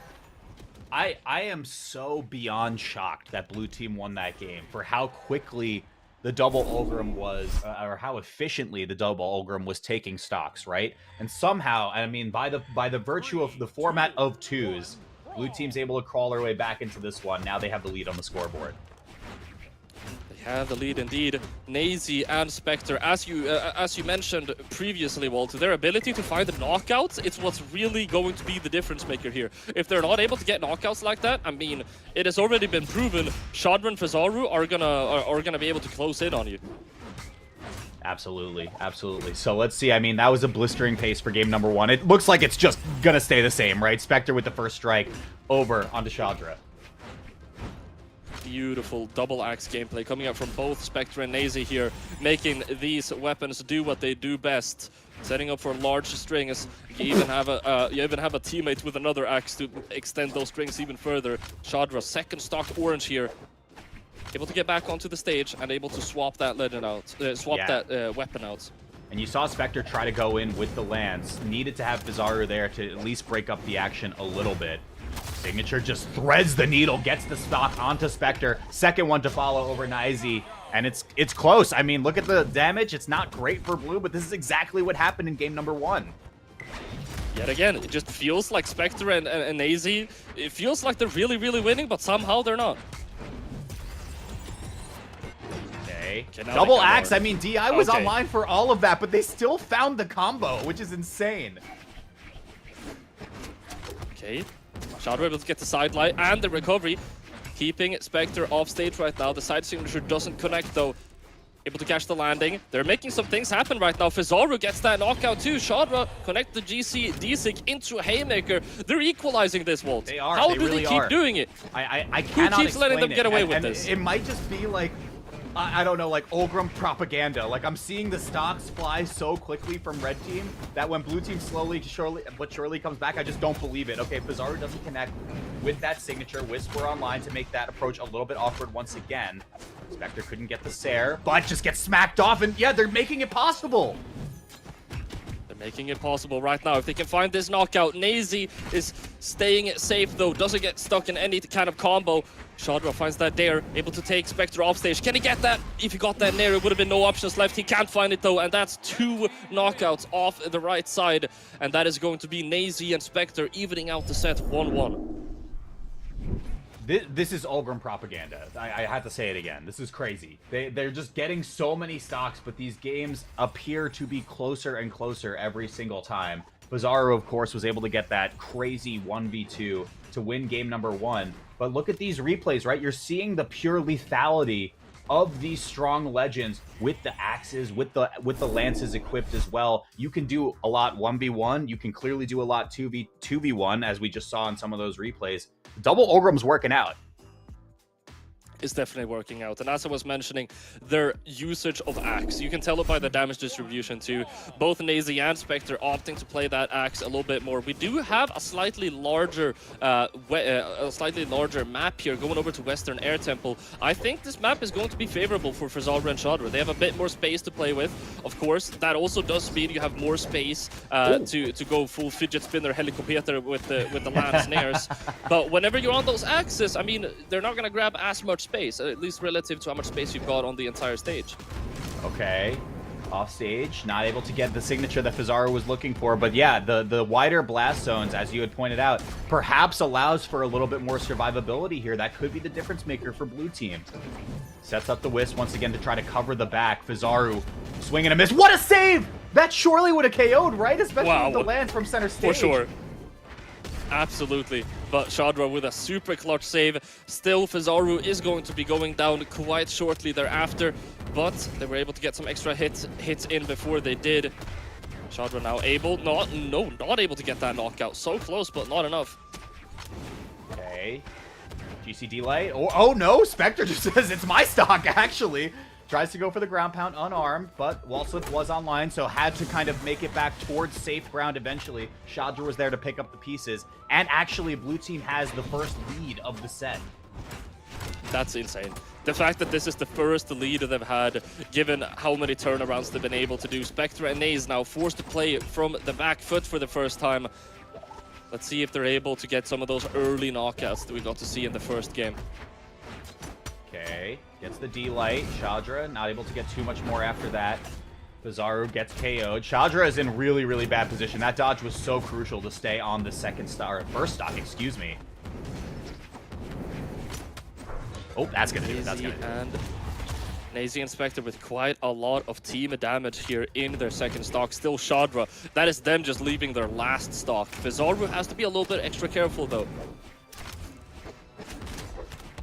Shadra on site, just kind of playing perimeter now for Spectre. Wants to deny towards the stage, force Nazy to come back in to try to make a save happen here.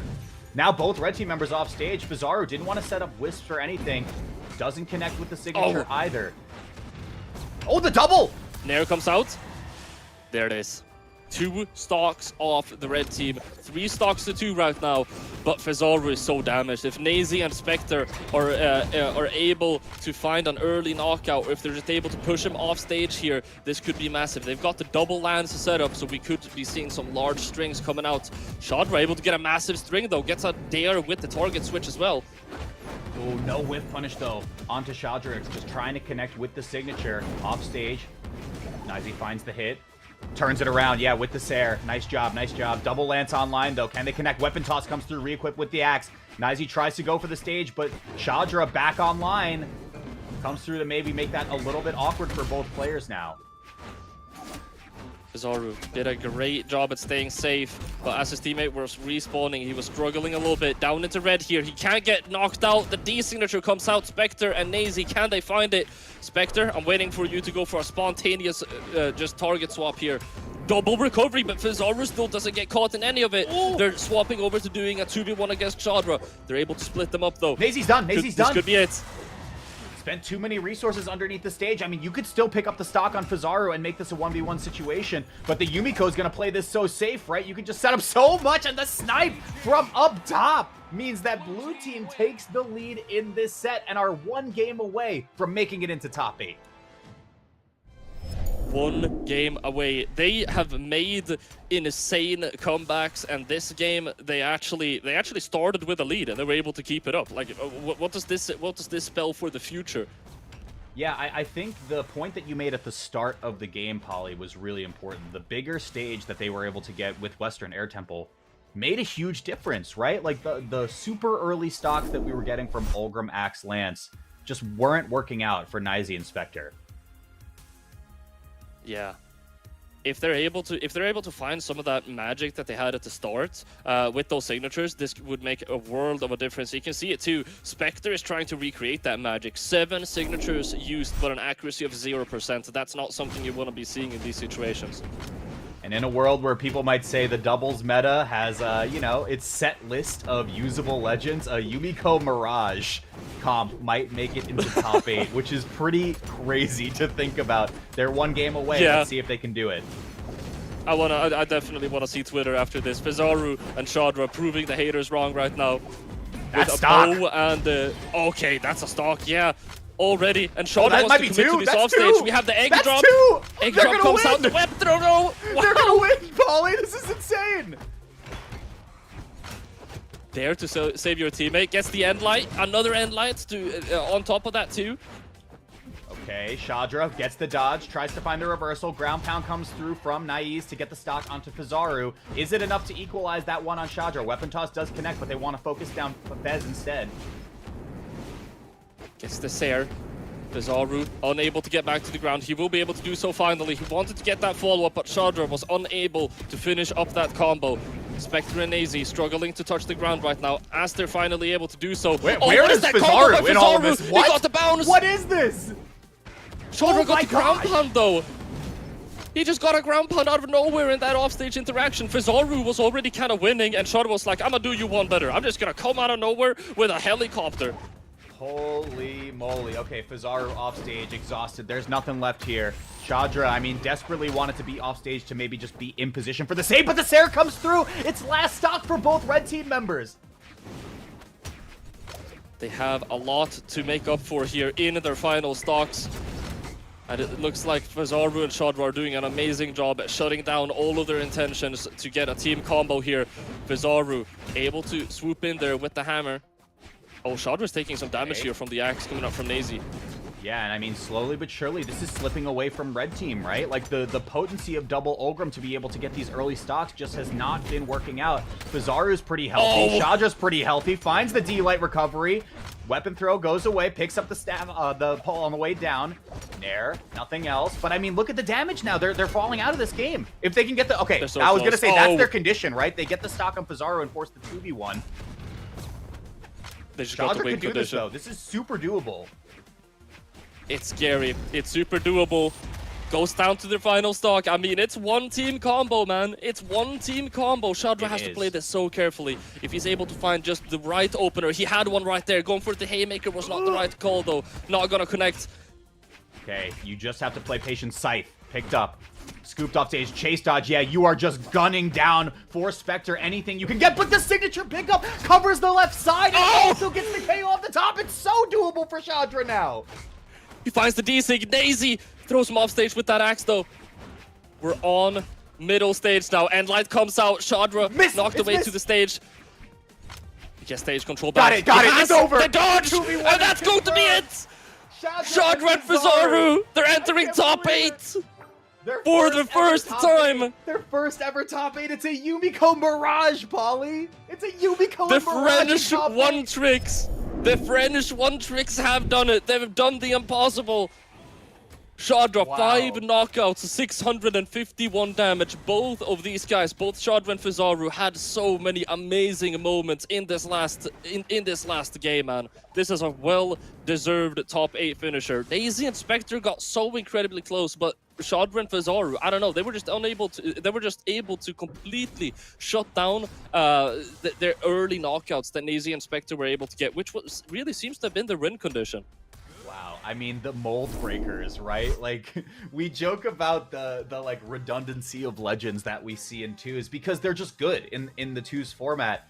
I don't know if a lot of people would have had on their bingo card, you know, a Mirage and a Yumiko making it into top 8 of any bracket, to be fair. It is such an off-the-wall composition. I'm so excited to see if these guys team together again in the future, how far they can go. Because it was really fun to watch. I mean, such a unique composition against, I mean, Ulgrim, who has just been kind of like a staple in doubles play. I mean, I'm sure they will. They've been playing in quite some tournaments from 2023 until now, so this is the last we're going to see of them. And let's not get ahead of ourselves here. They're still in the tournament, Walt. I mean, they just entered top really 8. are. That's it, they man. Really are. I'm That was definitely so going to be cool. watching the mainstream.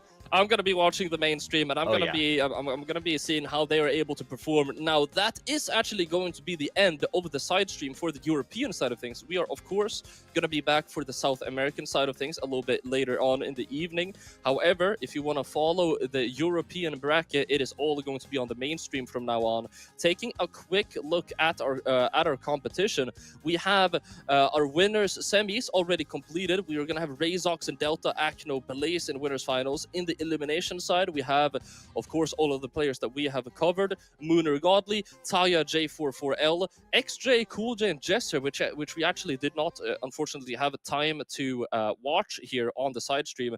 They are going to be the team facing off against Vizaru and Shadra. Yeah, guys, I mean, there are a lot of crowd favorites here, and I think that I, myself, full bias, presented to you, because we're done with our block for the Euro bracket. Dude, I want Shadra and Vizaru to make a run, man. I think that this comp rocks. It is so cool. But with that, I do believe, yeah, we are done for at least our block until we come back later for South America. We should be done indeed. And with that being said, we're going to catch you guys later for the South American side of things. Make sure to check that out too. I'm sure we're going to get a lot of great gameplay. Until then, I'll see you guys in the Twitch chat of twitch.tv/Brawlhalla. We're going to watch the EU mainstream. It might be time to get a little bit silly. We'll see you guys later.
Shining in the dark. When opposite worlds collide, we know there's nothing but space between us. We will crash under the burning sky. Only when opposite worlds collide. When opposite worlds collide, we know there's nothing but space between us. We will crash under the burning sky. Only when opposite worlds collide.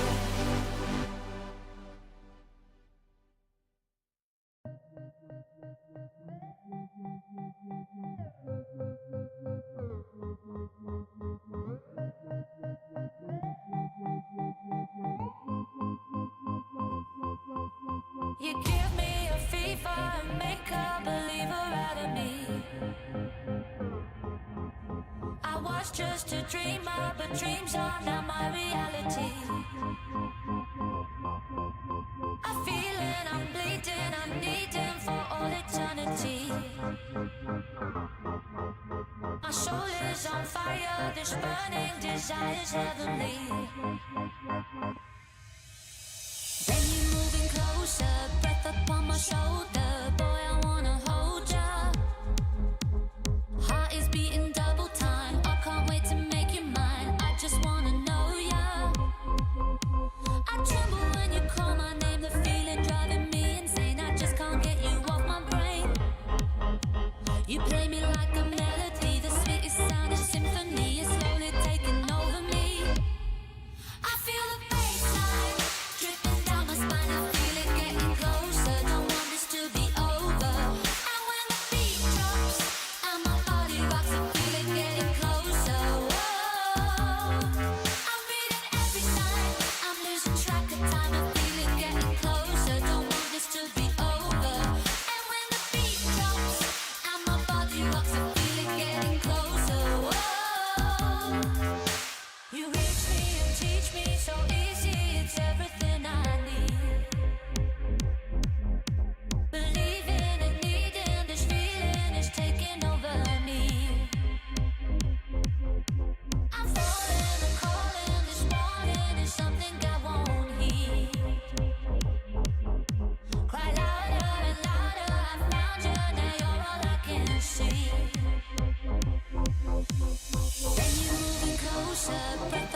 shoulder. Boy, I wanna hold ya.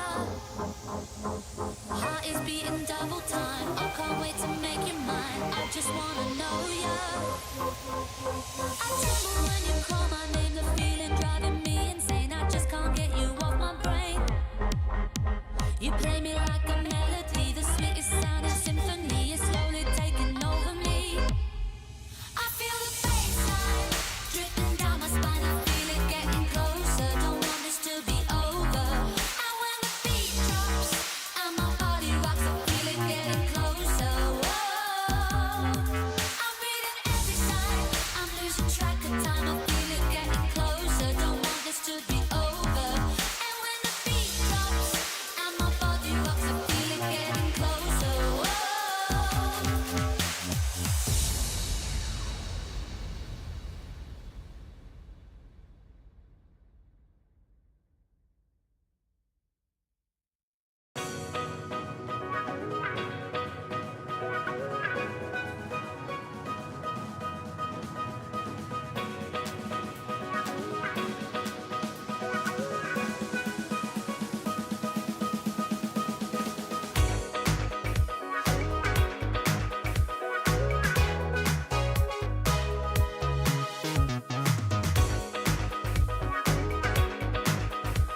turn the sunshine into love, and I'll keep on dreaming.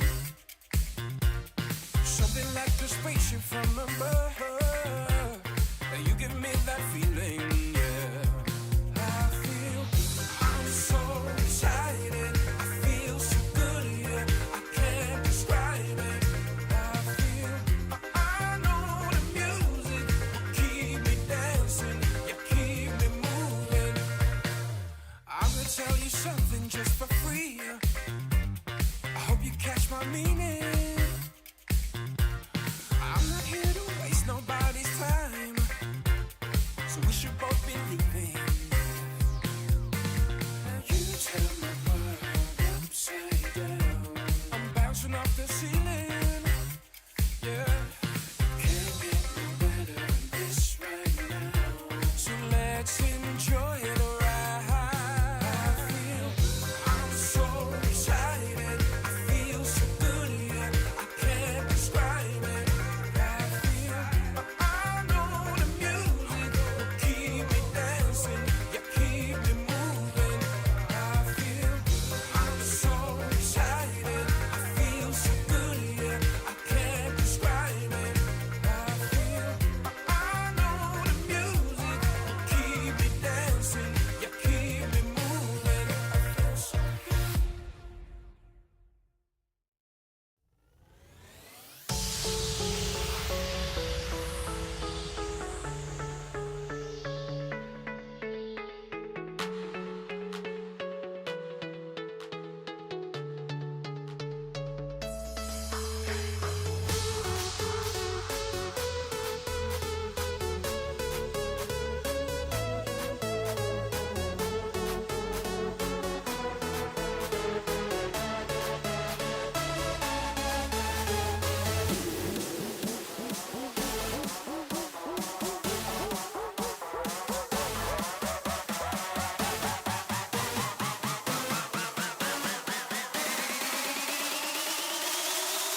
Welcome back, everybody, to the Brawlhalla Winter Doubles Championships for 2025. The side stream for EU has concluded. If you'd like to keep watching some EU's doubles matches, well, that's going to be happening on the main stream, twitch.tv/Brawlhalla, because now, my friends, it is time for the South America side stream to kick off. I am Dara, joined by my lovely, incredible co-caster, Slow-Mo, and he and I had the privilege of watching some crazy double sets. Godly and Munir were going off. It was absolutely crazy. But now, my friends, it is time for South America, and how are you feeling about this one today, my friend? I'm feeling good. It's been a busy afternoon. I haven't had a chance to really get a good look at the bracket yet, but I mean, it's South America. They always put on a good show for us. We're starting to get some players in here, trying to kind of get my bearings here. Starting to fill in the lobby. We'll be kicking off with elimination side of top 32, and I believe that the first match that we have coming on up is going to be Hawk and Veloco going up against Logic and Odnu. These are not players that I'm particularly familiar with. We're on the earlier side of the top we are very early. eliminations bracket. And I guess in the meantime, we could also just talk about some of the stuff that we have seen in winner's side.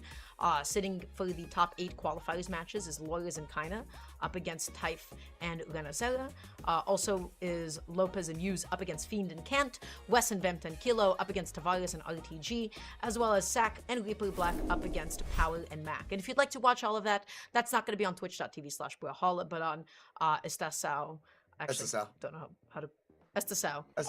Thank you. Estação Brawl is where you can find all of that. Those are all bangers too. But as you point out, we are starting pretty early in elimination side for our broadcast, which kind of gives us opportunity to see some teams and some players that we're not so familiar with, that maybe don't get the screen time that, you know, later in the tournament that people normally do. So this will be a good learning experience for you and I, and kind of be able to get the data and download on some new players. Yeah, and, you know, hopefully a couple of other legend picks, because so far, from what Slow-Mo and I have gotten to see between both SEA as well as EU, and I'm sure every other region playing Brawlhalla in existence, it has been a lot of, A lot of Ulgrim and a lot of Wushang. Yes. Well, already, we are seeing Hawk select a legend pick that we don't ever get to see in twos, which is going to be the 7 Veloco on the Val for now, which we do get to see quite a bit of as well. Logic is going to be on the Bryn, and Odnu, of course, on the Macho Man, aka the Ulgrim. So we got a little bit of Lance, we got a little bit of Spear action, a little bit of Gauntlet, a little bit of Sword, and then we also have some Cannon. No, I think 7's a really good pick in twos. Being able to have Cannon and Spear. No, that's great pick. See how Hawk is able to pilot that legend. 7 does have the swap on the signatures, being able to phase swap. Yes. So we're gonna see what we got going on here, as we're thinking, of course, it starts and ends with Demon Island, always in forever. That's right. So this is going to be interesting. I feel like Val right now in twos is also so good because everybody's talking about how good and consistent Sword is. You can get a lot of really consistent and safe edge guarders with Downer off the stage. And then when it comes to Cannon, it's all about how can you feed people into the one wielding the cannon. So opening off, already that's going to be Veloco picking up a weapon here, finding a neutraler. Going off stage is going to be Hawk, looking for that downer, looking for that spike. Bit of a nasty position off stage. Odnu looking to reverse that with a potential downer, but nothing yet. No, the way you, that was actually pretty smart, being able to use the stage, kind of hide and duck underneath to be able to stay out of the way of any downward ground pounds or anything coming from red team. That was a great little duck evade and a good opportunity to come back up on stage. Oh, nice GC Ensig. Still not enough to take out that first stock. Hawk trying to get back into the side early. Still not going to be enough to take out Logic stock. Coming in with the side light. Down early, weapon toss. But goes back on just to focus on Logic. Such a good idea because if you overcommit against Odnu, well, you don't know what's going to happen. The side sig is able to get the first stock off. Can they close this out on Logic? Not quite. The back hit of the recovery. You always got to look out for it. Yeah, he went way low trying to fish out that recovery underneath, or a Nair coming back up, and just got caught in that recovery off the axe.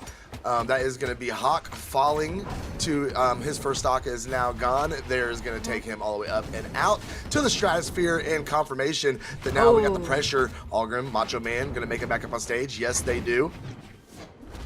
Yeah, Odnu getting super aggressive, just looking for any and all early edge guards. So blue team, they have to look out, or better yet, they have to look out for how they can reverse it. Logic holding it down on the stage, able to get that end light. Odnu really looking at Veil Loco again, but Logic, I just love the dynamic between the two of them, where Logic is playing so steady on the stage and setting up for Odnu. Yeah, Odnu's doing a great job getting those follow-ups.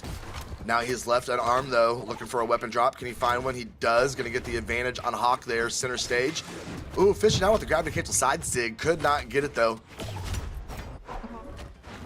Oh, Logic big Sarm. overcommitting with that side sig. Nice coverage from Odnu. Coming in with that side, just like you mentioned. Ooh, that's gonna go ahead and confirm. Another one of those side sigs. And there we go, double knockout. Okay, so blue team looking quite good right now. I do really like the dynamic that we're beginning to see develop in the red team.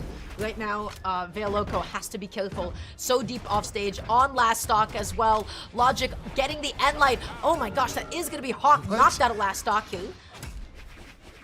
This is crazy. You let that signature just roll out on his teammate there. Weapon throw up. Nice catch off the D-light. Hit him again. Caught his teammate in there a little bit, but not really too much friendly fire there. That's right. Odnu looking for that end light. Logic again going for all these side sigs, and it is coming back to bite him. But the recovery is going to be able to close out that last stock on Veil Loco. Whiffing that D-light is going to be a huge punish opportunity. GC D-light into the GC side sig is not going to confirm.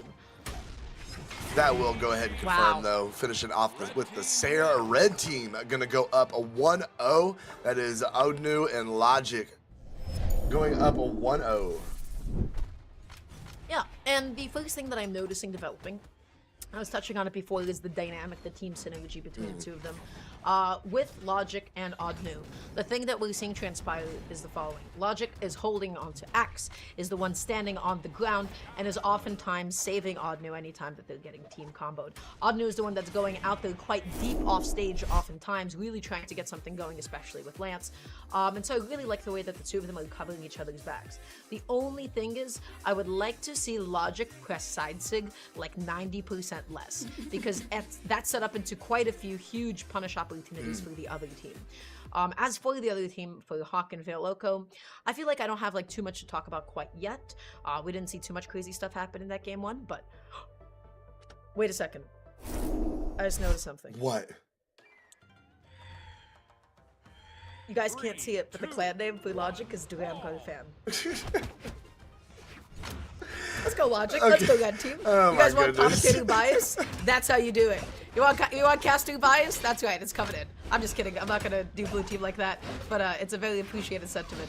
So that's awesome. Let's see what happens. Logic. Right now, just dashing and dashing out, looking for that side light. Hawk, side light gonna get interrupted. Odnu, almost able to get that two-piece. Blue team's doing a really good job at kind of controlling stage right now. Just pushing red team back further and further towards that left side. Got the knockout off of it. See if we're going to be able to follow up. Great positioning. Oh, could not get the slide charge sig. Could have sent everybody back the opposite direction. Logic going to be looking for that end sig. Not going to be able to find it, though. End light catching both of them stacked. That is huge. Veil Loco somehow avoiding the weapon toss. Odnu with the friendly fire, but it does not matter because you get the double cleanup with that D-Sig. You know why it has two chairs? Well, you're making both of them sit down. It was a great cleanup, great usage of the down sig. Gonna carve them out a slight lead here. Okay. Nice. Beautifully done. Nice end light as well. Odnu in a bit of a nasty position off stage. Hawk looking for a huge downer. Odnu with the reversal.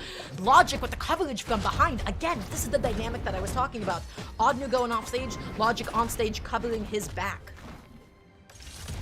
Oh, let the signature fly. Did get a connection against Logic. D-Light into Sair, gonna send him over off the side of the stage. No cleanup though. Oh, Logic, can he find the edge guard? He can't. His teammate, Odin's gonna bring it over. Oh, there we go. Slap it back the opposite direction. This is just back and forth. Very, very tight, close game so far. Nice setup on the team combo. Finish it off with a neutral sig, and that is going to give them a 2-stock advantage. Huge lead. Nice interruption from Hawk, though, coming in there with that recovery. Getting that side light, looking for that D-light, but Logic nicely dodging away. Oh, Hawk getting punished quite a bit here. Huge end light coming out. Logic too preoccupied with Veiloko to follow up Nice on reversal. that. What a recovery. Yeah, that was a great recovery. He was getting bodied all the way up to the ceiling and was able just to get that slight adjustment, be able to turn it in his favor. Great pogo from Logic. And Went Hawk down to is gone. save him. Might put him in trouble too. Can he make it back? Touches aside. Options are back. Has a foot on stage, but still fishing over here. Gets a reversal with the Sair. Finding it. Unarmed. Logic not going to be able to make it back, but that's okay, because they've still got a nice fresh stock coming their way. DC end light coming on through. Logic picking up an axe. Side light neutral recovery is going to be able to do it. Red team is keeping up that lead. They are doing a fantastic job and really just holding back any offense from blue team. We're seeing only 332 damage come out off of the Val. They're just gonna need to get together, get some more damage output. We're seeing red team is converting the team combos a lot better, being able to get that extra credit damage and build it up quick and fast. And it's just equating into wins for them. And just like that, they are one away. And with blue team fighting for their chance to stay in this tournament right now. That's great.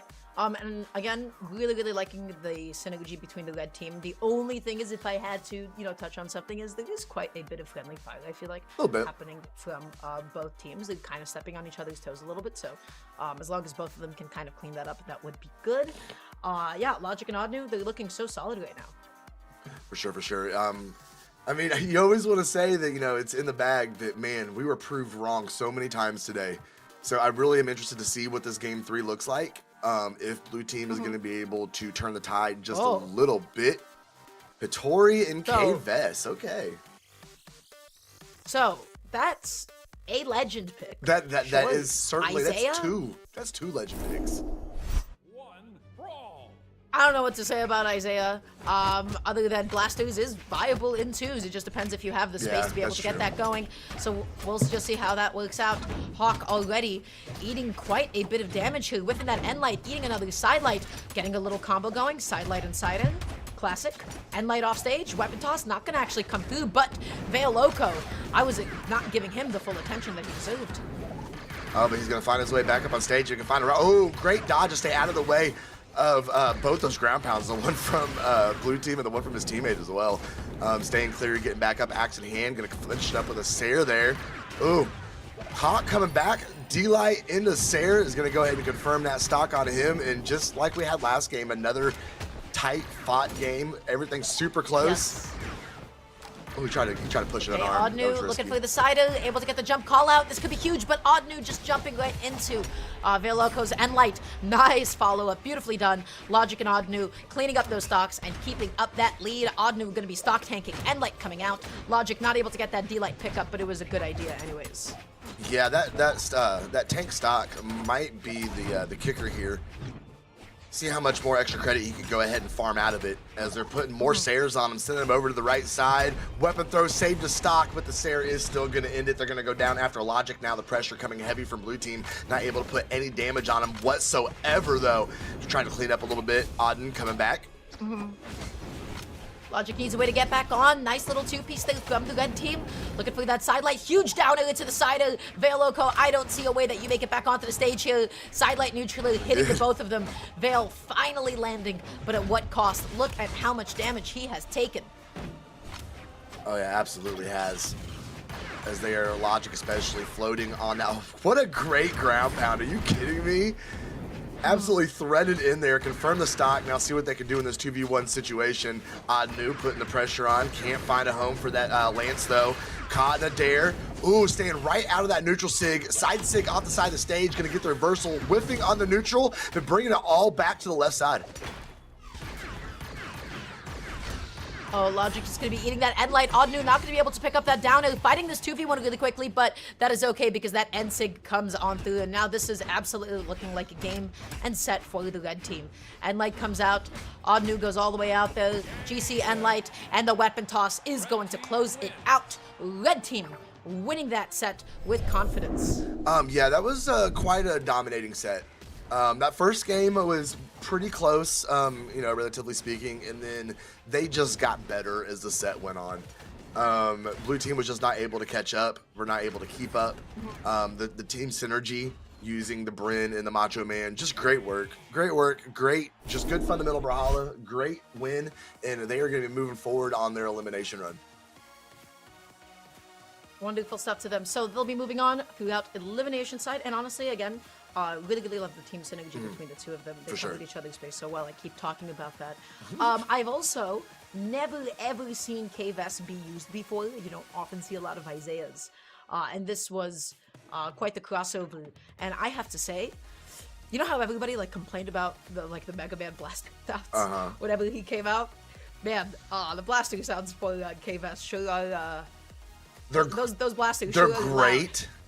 They're fantastic. They're great. Just They're like the excellent. Mega Man light attack sounds. They're 8-bit blaster sounds. They're amazing. Pew pew pew pew pew. Yeah, it's definitely something. So It's definitely we didn't get to see all that much of it though. Dealing 206 damage with the blasters. It was pretty good, but ultimately the red team was able to come out on top. So, Slow-Mo, who do we have potentially coming up next? I want to say Rek and Nuez going up against Fernandez and Bear. Could that possibly be our next game? The bracket is just kind of with 3 streams going on. There's a lot. There's a lot of information going on Start GG right now. But yes, I think it is going to be Rek and Nuez going on Fernandez and Bear. And there is no set history. Fernandez and Bear, I've never even seen a top 32.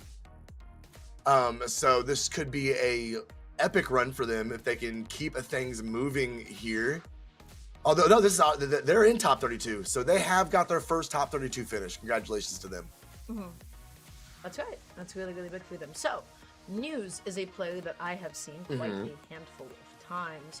Rek, I'm afraid, for some reason I am not as familiar with, and it seems like I should be.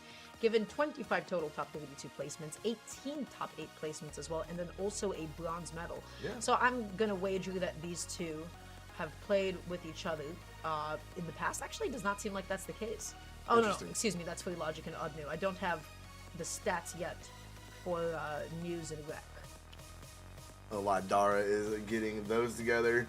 Yeah, we do have the 1 podium placement from Rek and the 2 bronze placements from Nuez. So they definitely have been up here before. They've got a little experience under their belt. I'm very interested to see these other 2 players. It's going to be a little bit of what we had last game. I just don't have any idea. No earnings, no finishes, no nothing. I love winter championships. I love it. That's it. I would not be able to tell you who these guys are, but it seems like to get up until this point, they got to win over Velasquez and Hughes, whoever they may be. Maybe. And so, yeah, we're just waiting for them to jump in. And so, if these character picks are legit from News, I would be very happy. I would be very pleased as well, I have to say. I'm always down to see some Red Raptor representation, and then mixing it up with a Munir would be very nice as well. We saw what Scythe is able to do when it comes to 2s, the way it's able to control, be able to split your opponents apart.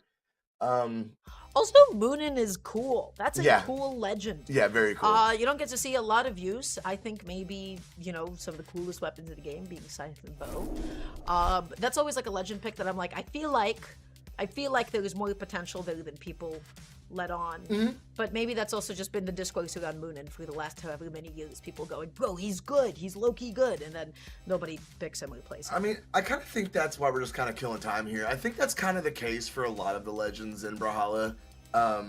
People just kind of stick to their favorites and the things that are meta, and there's just so many legends when we have, 65 of them now?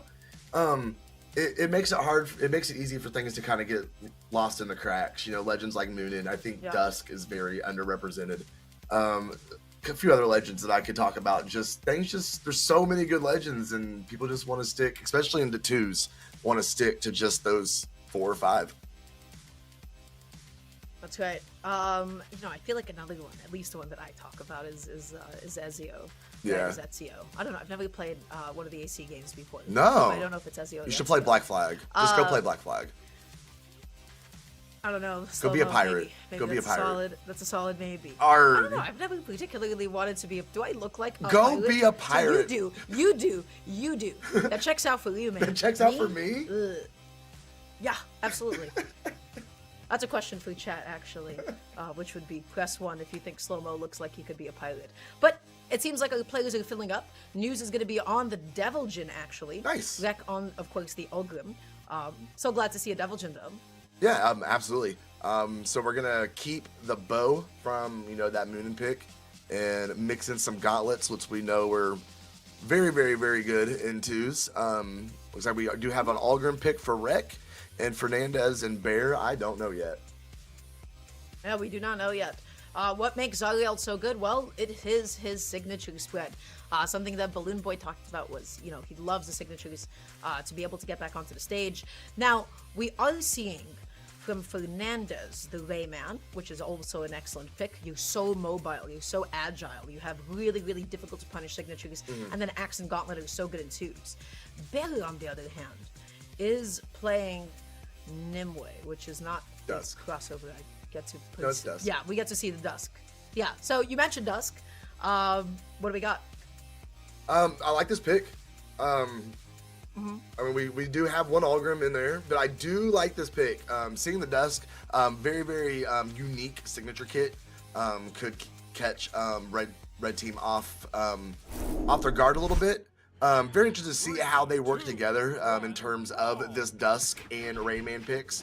What kind of team combos we're going to see, what kind of setups we're going to see, what kind of positioning we're going to see. So We'll just have to find out. we certainly will. Yep. We're getting into this game 1 already. It is a little bit chaotic. Fernandez super deep off stage, using the GC side sig as a way to get back on, sweating, but then makes it back on safely. Both red team members pivoting their focus for just a second, but you gotta watch out for Bear. Ooh, big O recovery. Nice little recovery. Can you find it? Can you find it? Okay, nice. Sido comes in. Oh, Nice punish from News. That's the 2v1 combo for the second here. News looking to be able to extend it with that GC end sig, but alas, it did not connect. GC sidelight into the side and recovery for Fernandez. Such a good follow-up, and also really, really solid side sig as well. yeah, the way you tried to push the issue, like, almost got it with that side sig. It definitely had vision. We see blue team there trying to set up the quick team combo. Couldn't quite make it happen. Okay. Well, that signature is loud, isn't it? That's really the second time I've heard it. I'm like, oh, it's screaming. It is. I don't have game sound on, but I do know the sound. Yeah, it is a very loud signature. Oh.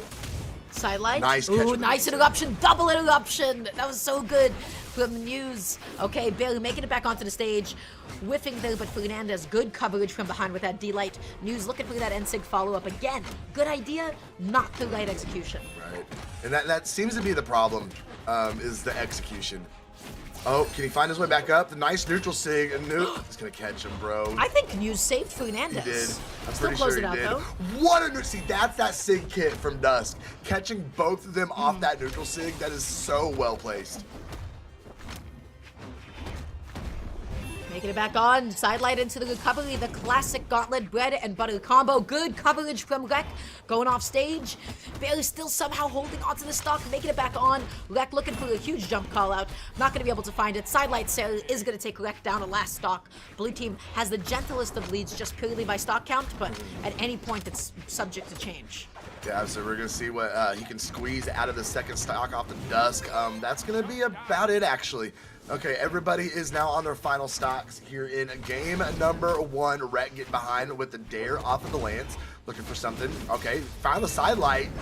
Great patience, staying out of the way, and we're seeing just the signatures Yes. fly from this Dusk right now. Kind of just letting him Nicely done. lay and linger with all of the active frames. Ooh, Okay, nice. GC sidelighted to the side as well. Going to be picking up News there, which is a little bit of unfortunate. Friendly Fire News looking for any way to get back onto the stage. Amazing recovery interruption onto Fernandez. Hopping off stage for a second, another recovery. Dealing a bit of Friendly Fire this time around. Ooh. The side stick comes up, but what a sider from Bill. That was huge. Bear is Picking them so both up. good on Dusk. Oh my god. No, that neutral stick, it just, I play a little Dusk. Being able, that first neutral stick that caught them both and threw them both up to the top for that double knockout was such a clean play signature. And then the way he was able there at the end to continue pressing that signature kit and just get it in there perfectly. Great job utilizing that kit on Dusk. We're going to see these replays as those Sayers were the ones that finished it off. Oh, it's so good. Yeah, I really like this team between Fernandez and Same. Bill. Bill is doing a good job of covering Fernandez's space. Fernandez is really just making sure to always put himself in a position to be able to get the second hit, to be able to get the next follow-up. So we're going into this next game. We're going into game 2. News. Looking to pick up that bow, fighting these two respective 1v1s. Rek finally able to pick up a weapon after taking quite a bit of a beating. Neutral comes out. Looking for that landing now. Can he get it? Pressure. Oh, laying down the orb ground pound off the left side of the stage, stopping, interrupting the signature with the side light, working the neutral sig in there. Nah, Bear's a Dusk player. I like this. Oh, News getting into that side sig and light as well. Fernandez using the ground pound. Nice big hitbox to be able to get that landing. Going out there against News. To the face. The D sig is able to come out, and Fernandez dropping that N sig, but had the right idea anyways. And Light, is that going to be able to do it? The answer is not yet. As Bill goes down, and what a GC side sig pickup. Such a good combo.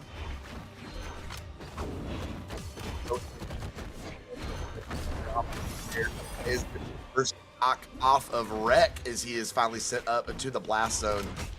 Bear settling down on this orb, reaching up with the Nair, can't find it. Ooh, Gravity Cancel Sidelight is going to find a home. Retreating off stage a little bit, we see Wreck kind of bringing up the back in here, Yes. trying to catch some of these landings, but not finding a whole lot out that axe until we connect with the neutral sig. Oh, News going out there for a huge reversal, able to get the downer, not able to get the next one. Wreck with the crazy ground pound. Bill is going to be going down to last stock. Fernandez fighting for dear life to be able to land. News's side sig somehow did not finish connecting there. As finally News knocked down a last stock. Same goes for Fernandez. And this is just about even aside from Wreck being up in stocks. Yeah, it's looking a lot like a game number 1. It's all who's going to be able to take the advantage here in this final stock situation. Ooh, nice Nair, keeping both of those guys up in the air. Wow. Extending everything just a little bit. The N-Sig is finally able to connect there. Nicely done from News. Sidelight neutral recovery, going to be able to interrupt that. GC sidelight into the recovery backwards as well to try to get the KO off the top.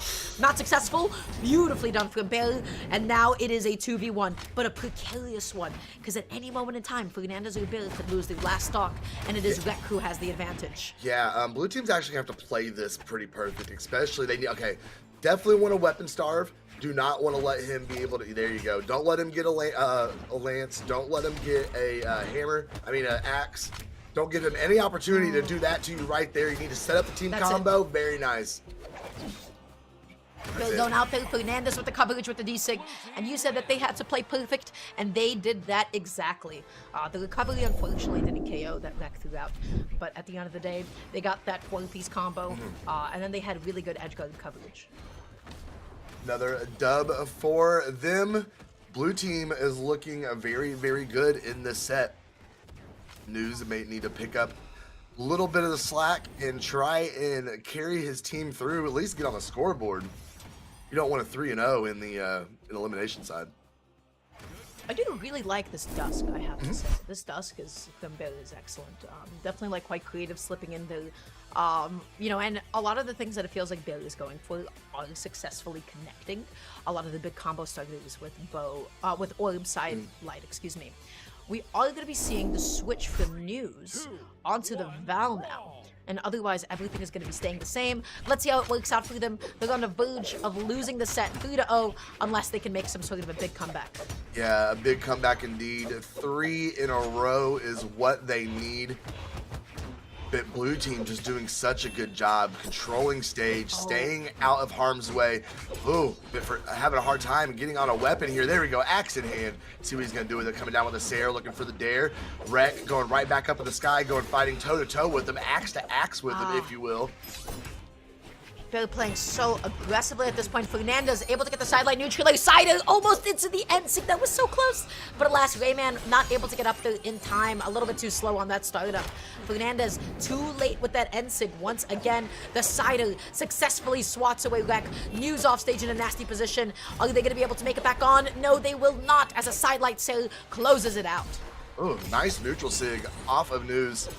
A 2v1 situation, can they capitalize on it? They're gonna send Bear way down. He's found a way back up on stage. Try to go around with that with a little D-light on the unarmed, try to keep things going. But now just desperately trying to find a weapon. But Rex gonna be there to shut him down. He has to get over the stage. Just quit fighting and pick up the weapon. Okay. He's making me nervous. They're looking for a crazy end sig. Not going to be able to find it. Tries to get into the side sig as well. The end light interrupted with a neutral. Cider finally comes out and Billy loses his free stock. That was a great interruption. Okay. Gravity cancel D-light. Oh, that's not good. I can't believe that Cider didn't interrupt in time. That was like pressed so well too. Ooh. Okay, huge. Yeah, that was, he caught him so high off of that gravity cancel D-light. If he was just a little more hurt, I think that might have been a stop. But lots of damage built up nonetheless. Missing with the side sig. Bear's going to be able to come back up on stage. We're seeing him work the spear a little bit more this game as he now has orb primed as he finds his way over there. Oh, missed with the side sig. News landing back down. D-Light still going to be coming through here. D-Light recovery is also going to be able to KO off the top, and now Red Team sitting with the best lead that they have thus far, but they're not out of the woods. So let's see how they're able to keep it up. Yeah, Bear's almost trying to force these signatures a little too much. Ooh. Here in game number 3. That was a nice placement of the D-sig though. Fernando, axe in hand, nice neutral light. Just the mashup of Coming with the Sarah. Okay, Fernandez looking for the sidelight pickup. Bear looking for so much damage. The recovery juggle, the neutralators. News taking quite a bit of a beating. The recovery almost KO'd off the top. We might be seeing a repeat of last game.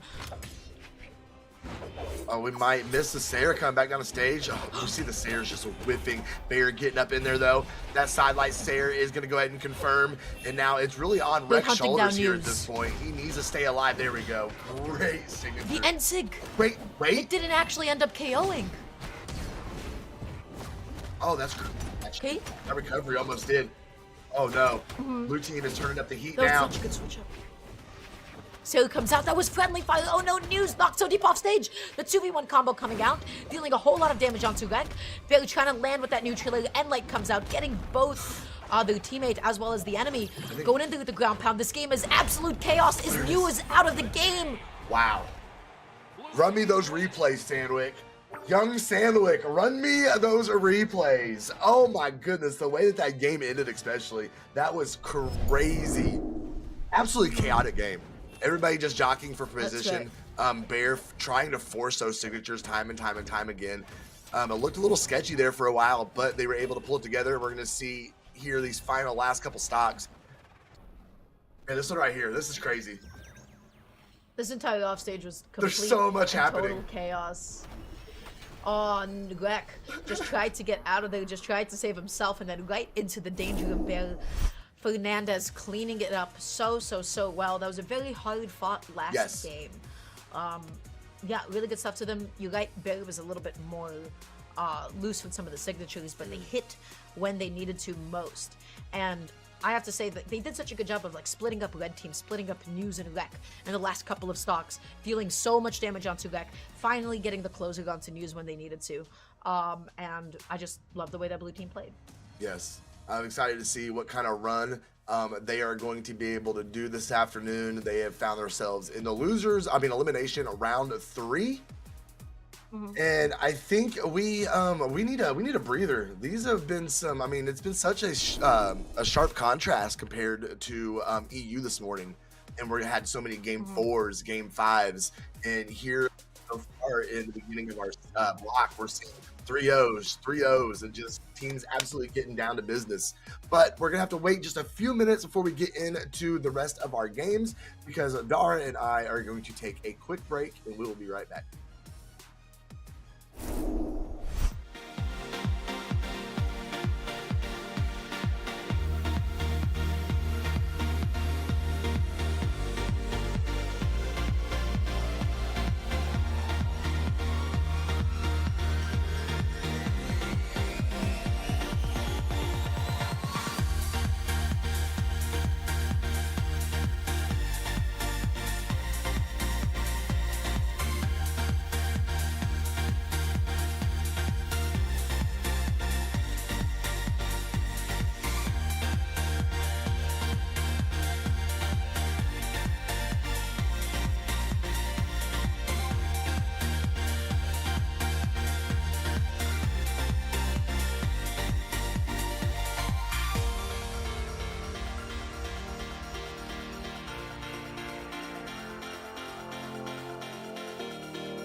Welcome back, gamers. We are back with your side stream coverage of your South American Winter Doubles Championship.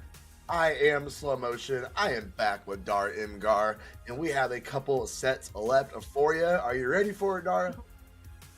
That's right, I sure am. Everybody, with a couple more sets of twos coming your way. We're in South America. This is the side stream. And coming on up, I believe, is going to be Kurt and Zhao up against Hota and Doc 9, or Doc K9, one of the two. And then also on the other side of elimination, we have C and Manji up against Jason and Q Ninja 2807. So, how you feeling about this one, Slow-Mo? I'm feeling good. I don't. Manji is a player that I know. I think we are going with the C Manji game first. Manji is a name that I'm a little familiar with, but once again, we're running into the situation where we just have a lot of new names down here in elimination side. Jason and Q Ninja have to get the download and see what they got. No history. That's right. But of course, C and Manji no newbie when it comes to this part of competition, of course. C making it into top 32 6 times before, getting a top 8 placement as well, and Manji as well, 10 top 32 placements. Jason and Q Ninja 2807, I don't know if that counts this current tournament, so this is either the first top 32 placement together or the second top 32 placement ever. So that means that Manji and C probably seeded to beat both of them. They're probably the ones that are, on track to be able to take this set. I'm kind of hoping, well, I mean, we'll have to see, but I am kind of hoping we get a closer set this time around. Would like to see something go at least part of the distance. As we see Manji and C are now settled in a side of the lobby. Okay, see, South America, they're keeping things interesting for us today, Dar. As we're seeing these legend selections, I'm gonna let you guys know in chat. We got a Queen Nai stepping into the arena. Yeah, Queen Nai. I find Queen Nai to actually be quite a good twos pick. Well, Kataris is maybe not a weapon that we see so much in twos. People tend to pick Queen Nai for two things. One of them being survivability, and the second, of course, is going to be that signature spread. So we'll see how Manji is going to be able to wield both of those things to his advantage. You have a lot of range on those signatures. Yeah. You have also a lot of follow-up potential off of your teammate.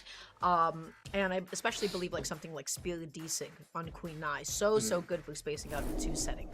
Any signatures with like a really significant blind spot directly in front of them are really nice to pair with your teammate. We're going to be seeing C already lock into the Sir Roland, which is, I feel like, this is the Lance pick if you're not playing Ogre. You have some pretty cheesy signatures as well, and then you also have the consistency that Soil gives you. And some good defense. I mean, he's tanky. We see C is actually going to go in on the speed stance, but still, I mean, seven defense is nothing to shake a stick at. And as well, same on Queen Nai, coming in with the speed stance, going to be on 7 defense. We're seeing their opponents start to make their way in here as we're waiting on Jason and Q and Ninja, so we can queue up this next game. Yeah, and so to get up until this point, I guess we can talk about Jason and Q Ninja. Who did they beat? They beat Kaiser and Kurayami. They got knocked down into elimination side by Loris and Kaina, which is, of course, the Loris and Kaina. SA team. They're some of the best. Yeah, of course, they're some of the best SA players. And to be able to get up until this point, they took a win over Panto and Hyper, as well as Space and Noise. So, not too many names jumping out at me here. But they're pretty well into top 32. They just have to win this set and one more to make it into top 8 through elimination side. Yeah, they got a good run. We're working on a good run right now, and I mean, South America is just looking fantastic. This is, I say it time and time again. I love winter championships, 1s and 2s. You never know what's going to happen. You never know who's going to show up. You never know who's going to be on form, and I love seeing how things break down. Kind of taking as we're waiting on these players to get in here, I'm kind of taking a look up top. It looks like Lores and Kaina have got their spot in top 8. So does Lopez and Hughes. They knocked Fiend and Kant down to a limbs. West and Vim 10 Kilo are getting ready to go up against Tavares and RTG. And then Sack and a Reaper and Power and Mac are going to be on SSL here shortly. That's right.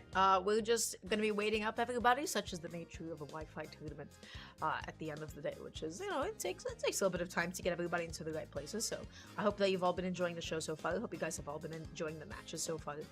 And yeah, I'm just excited to see how the rest of this is going to go. I feel like winter doubles, not even necessarily just winter doubles, but all of the winter championships, they tend to be like some of the most chaotic events in all the Brawlhalla year, because this is when you have the most amount of new doubles pairings going into the new year. You have some people trying out some new Legends picks. This is usually after the patch, so and so it's kind of like the Wild West of competition. It's the start of the new season. Start of the new season, indeed. Some of the players, they took advantage of the Brawl Ball tournament we did at the end of January, which was a lot of fun. That was a good time. I know a lot of people love that game mode. No, I can't say I've actually ever played Brawl Ball myself. I just queue into ranked and nothing else. That's all. I'm gonna be real. It was hype. It was very, very, very fun to watch. There is a die-hard following of that game mode. They get down on Brawl Ball. We got Jason in here. We are awaiting on his Q Ninja. Waiting on him to get. Oh, he heard me. There he is. So we're gonna be able to get this next guys. Please. So, just as talked about before, we're gonna be seeing Manji on the Queen Nai. Now we're seeing Q Ninja lock into the Teska, aka the Shell. So that's going to be interesting to see how that works out. Yeah, Boots. We haven't gotten to see much of Boots and Twos at all, besides the one set that we saw where Munir locked onto Teska. It's a double Teska team, in fact. Wow. What is happening in South America right now? There is not a single Algrim on my screen, Dara. There's not one Algrim. No Macho Man to be found. So this is interesting. Teska in twos is quite good. Specifically because of, once again, the signature spread works out really, really well just to be able to pass an opponent between you two. Now, the thing that I do have in mind is, how do you hit opponents into each other? Both boots and gauntlets as a weapon. I mean, the way that they like to combo, right, is they like to stay on top of the opponent, and they're usually carrying themselves with them. Now, I guess you'd have to oftentimes opt for like the sort of moves that hit away from you. So on gauntlets, that's Enlight, that's Downer, that's Sider. On boots, that's making sure that you are, like holding out, I believe, right? So that you can launch them as far as possible. So we'll see how that ends up working out for them. Once again, Jason and Q Ninja on the double Teska. C gonna be on the Sir Roland, and Manji on the Queen 9. Let's get it. This is good. This is so refreshing. I'm trying to think if I've ever seen a double Teska in competitive Brawlhalla before. That is a selection. But so far, Okay. Q Ninja taking that stock crazy early off the top. C already down at 2 stocks here. Both of these Teskas have shown up and they're here to play. Now Jason looking for that Endlight. Dash jumping around, crazy. Coming in with that side light. C piecing up Q Ninja here, but you gotta watch out because Manji is taking a beating off stage. Q going out there looking for a ground pound. What is happening? Manji needs to throw these guitars away. Get rid of them. Get rid of them? Get rid of them. You need to pull out that spear, be able to exploit your side sig, your down sig. Because we're not seeing any of, there we go, finally, neutral sig, easy punish, but we're not seeing any of that sig kit really be utilized from Queen 9. If you're going to lock in on Queen 9, you need to use her sigs. Oh my goodness. Catch with the ground pound as well, Q Ninja. Nice dodge away, just making sure that there's going to be no potential chase dodge there. Manji does manage to still make it back on. Jason finally losing their first stock. Q Ninja still somehow holding on to their first one. C knocked down all the way to the last, and Manji going to be soon to follow after Q Ninja here. Finally being taken out their first stocks. I mean, it's really just on C right now. He has got to definitely tank out this final stock. Manji, and now on his second. You see just running, trying to stay out. Oh no, no pressure. They got him. Wait, he's not coming back from that. Oh my god. Wait. Q Ninja gone. His stock's gone. His stock's gone. No, C not gonna be able to close it. Jason going crazy onto Manji at the same exact time. Sweating, catching the landing with a side light. Oh my god. They're disgusting. Manji's on last stock. Oh my god, this double Teska is putting on one heck of a show right now. I mean, we were wondering how they were They're going to work playing like together. animals. I know, like literal animals. Here we go. That's not gonna knock. Side sig gonna carry over. Q Ninja. Wait. Again. The Oh, recovery, not enough to be able to gross. KO off the top. Manji able to get a couple of hits in. No big combos quite yet. C with the friendly fire. Jason looking for the edge guard. Manji though, nice neutral after this. Oh my god. Is that it? Yes, it is. Yeah. Well, do you want to start unpacking that? You know, Slow-Mo, it's too recent. It's too fresh. I don't know if I feel like talking about it yet. Maybe with time, Still I can stings a little bit. open up about this. No, that Yeah, was. yeah. No, we were kind of making a joke about how how are these Teskas gonna be able to work with each other and play off each other, and the option and the answer really was just be elevators and just delete Yeah, your opponents they- off the top as many times as possible. They didn't really play that much off of each other, did they? They were just winning their respective edge guards and their respective juggles again and again. They were just playing the 1v1 game that much better, which is certainly a style to play twos with. So, we're Dara, going into the next Dara, game. Dara, Already, Dara. the ground pound onto Manji. That's a stock gone. What is going 15 on? seconds. Not even 15 seconds. Wow. Okay. Yeah. Blue team is they're having a set. Oh! Jason wants it again! Jason wants to go out there through the ground pound after the downer. C able to finally fight back. The double downer is going to be able to close it out and cut that bleeding. Wow. What an exhilarating start to both of these games. Blue team just coming out with an absolute vengeance off these Teskas. Oh! Yeah. My god! They're playing like animals. This is wild. Oh, missed off the signature. See, gonna get a little punish. But oh, the recovery is gonna get priority over the ground pound. But that Sarah is gonna send out. Can he confirm on Yes. either one of these? Okay, that recovery is gonna connect, but reversal right there. He doesn't have the options to get back. And oh, there was no trade. They The just got the recovery as stop. well. That's right. Somehow Q Ninja still sitting on the first stock is what I would say until the D-Light into the recovery comes out and is able to even that up. Manji with a nice little cleanup as well. But the game is now completely even. Yeah, how? But Blue Team, they have that factor. They have that factor that just says, hey, at any point in time, we will destroy you off stage. Exactly, you really do get that. I mean, even though it's completely even, you really do. There's only one team that's giving that wow factor right now. It's like Red Yes. Team is trying to just keep up. But no, C is going crazy off Yeah, stage I know. too. Looking for that downer. Oh. Q Ninja making it back on with that GCN sig. Oh my god. Okay, double Tesca might be the pick in twos. It's just two respective 1v1s. It really Leaning is. into that side sig, not going to connect that time around. The D-Light into the recovery, the classic. Nice consistent KO confirm, and Q Ninja no. cannot make it back on. Okay, we're gonna be tied up going into game number 3. Q Ninja and Jason, the shenanigans just weren't enough in game number 2. Red Team being able to make those good adjustments. And actually, after that point that we were tied, it's been all Red Team since then. Completely taking over this game, completely taking over the lead, and one part of a stock away from tying the setup as it got the double lance out here to be able to guard all of these options. Oh my gosh, what a ground pound. Hey, Wait, this is wait. doable. You gotta This get the is stock very onto doable. Manji right now. Manji's off stage, going out there for the He's not downer. coming back. Amazing coverage No. from C. C is the GOAT. C, you kept your teammate safe. Amazing play, amazing coverage. You made sure that didn't become a 1v1. Nice good. job to C, closing it out. 209 damage coming off of Jason that game. No knockouts. He's gonna need to change those stats a little bit for this next game for them to be able to take the advantage here.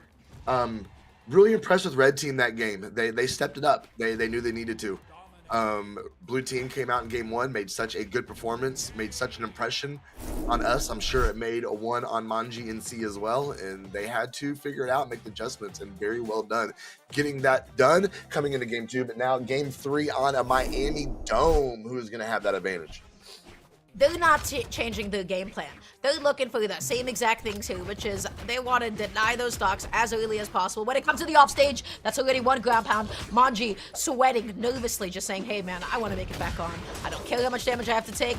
Nice denial there with the Enlight. Good punish from C. Oh, nice catch. Manji. Oh.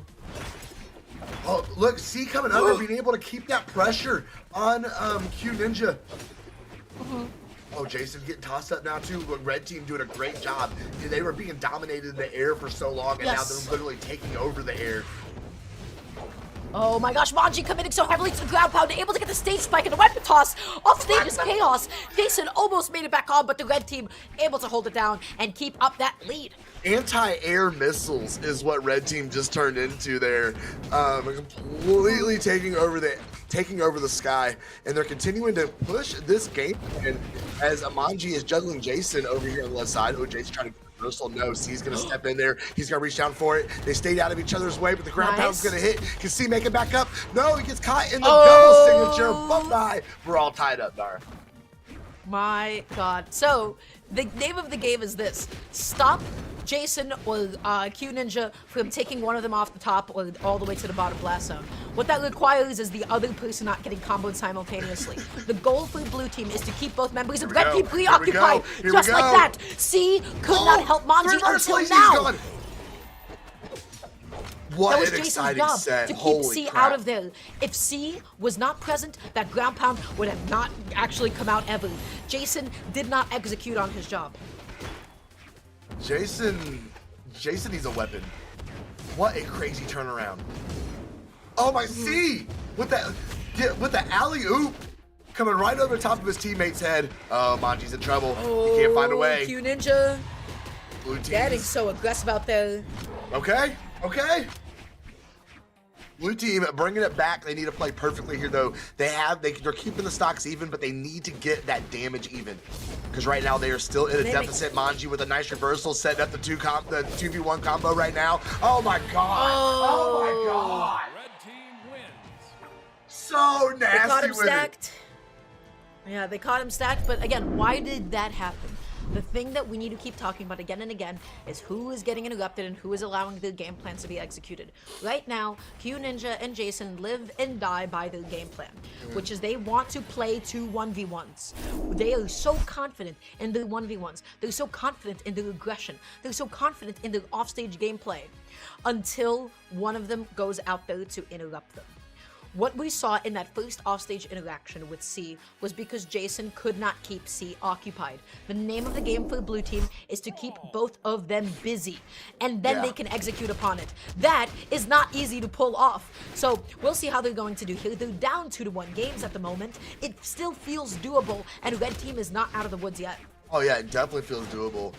I was kind of wondering if we were gonna get some legend swaps from Jason and Q Ninja if they end up being down in the situation, but they are sticking to the double Tesca. This appears to be the game plan today. Oh, nice. Oh, saved his teammate and got a little damage in there. Manji, though, with the big recovery coming back up on stage. Nair is going to keep Jason in the air. Comes over to save it. What? Oh, and he caught him. Wow! My god, the double recovery to take it off the top. C gonna be able to take out 2 stocks, though. Nice ground pound, nice sider, keeping it close for the red team. And blue team is now just a little bit behind. Yes, they are. He's doing it again! Yes, he is.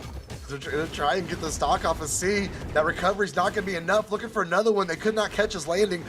Okay, D-Light, no follow-up. Oh, friendly, that friendly fire just leaves a little bad taste in your mouth sometimes, especially when it's a big old signal. Manji just rushing back onto the stage, tries to save his teammate, but that is too late because C is already gone off the top. Huge opening here. This is the double 1v1. Can they make something happen? No, C gets into Manji with a GC Enlight and keeps himself nice and safe. Yes. Safety is relative, though, at this point. Oh, no. Oh! He pushed him over. That was so good. Oh, that was so good. C and Manji Nice looking downer. absolutely amazing. Jason just barely gonna be able to make it back on. Q Ninja just the very last hit of the recovery. GC side signal as well, opting just to go ahead and make it back on. Jason knocked down to last stock. Q Ninja running off stage, waiting for his teammate to get back in there and to get back into the game and help him out. However, it is 2 stocks to 4. A lot of what was working for the blue team is not so functional now. Manji committed. Oh, see. Deleted, absolutely deleted by blue team. Oh my goodness. Not just deleted by blue team, deleted by red team as well with the assist, but the recovery to take it off the top. This game might be finished. Yeah, we're going. Oh, nice dodge. Now what can he do? What can he do? Nothing. He's all the tied answer is up. land into a D-light. Yeah. That's gonna be it. All right, at least I asked for it at the beginning. I was tired of 3 and outs. I wanted a set to go the distance, and I could not be happier. Wait. Oh no, that's a set. Never mind. We did Yes. game 4. For some reason, my wishful part of my brain thought we were going into a game 5. So let's talk about this. Let's talk about what we just saw and what did not actually end up working out for the blue team. This kind of a game plan starts off super, super good because that is not how people going into 2s expect you to play 2s. The last thing that you'd expect is 2 people trying to play 2 individual 1v1s and try to go for crazy edge guards and crazy gambits like that. So they needed to lose a game to be able to go ahead and adjust to that kind of a play style. What happened afterwards? Once again, this only works if you are able, as blue team, as the double Tescas, is to keep both of them occupied simultaneously. The second thing that needs to happen is that you need to win, of course, your offstage interactions. As the set went on, we saw both of these things actually fall through for the blue team. C was often getting in there and saving Manji, and oftentimes reversing the situation on either Tesca that was off stage. The second thing that we saw was both of them start to become a lot more comfortable in their off stage, and as a result, they just weren't getting edge guarded nearly as easily. The adaptation I ideally would have liked to have seen from blue team is just knowing when should I start going off and when should I go back and help out my teammate. Making that decision, I think even just like 30% more to stop your edge guard to try and go back onto the stage would have probably resulted in at least a slightly different game.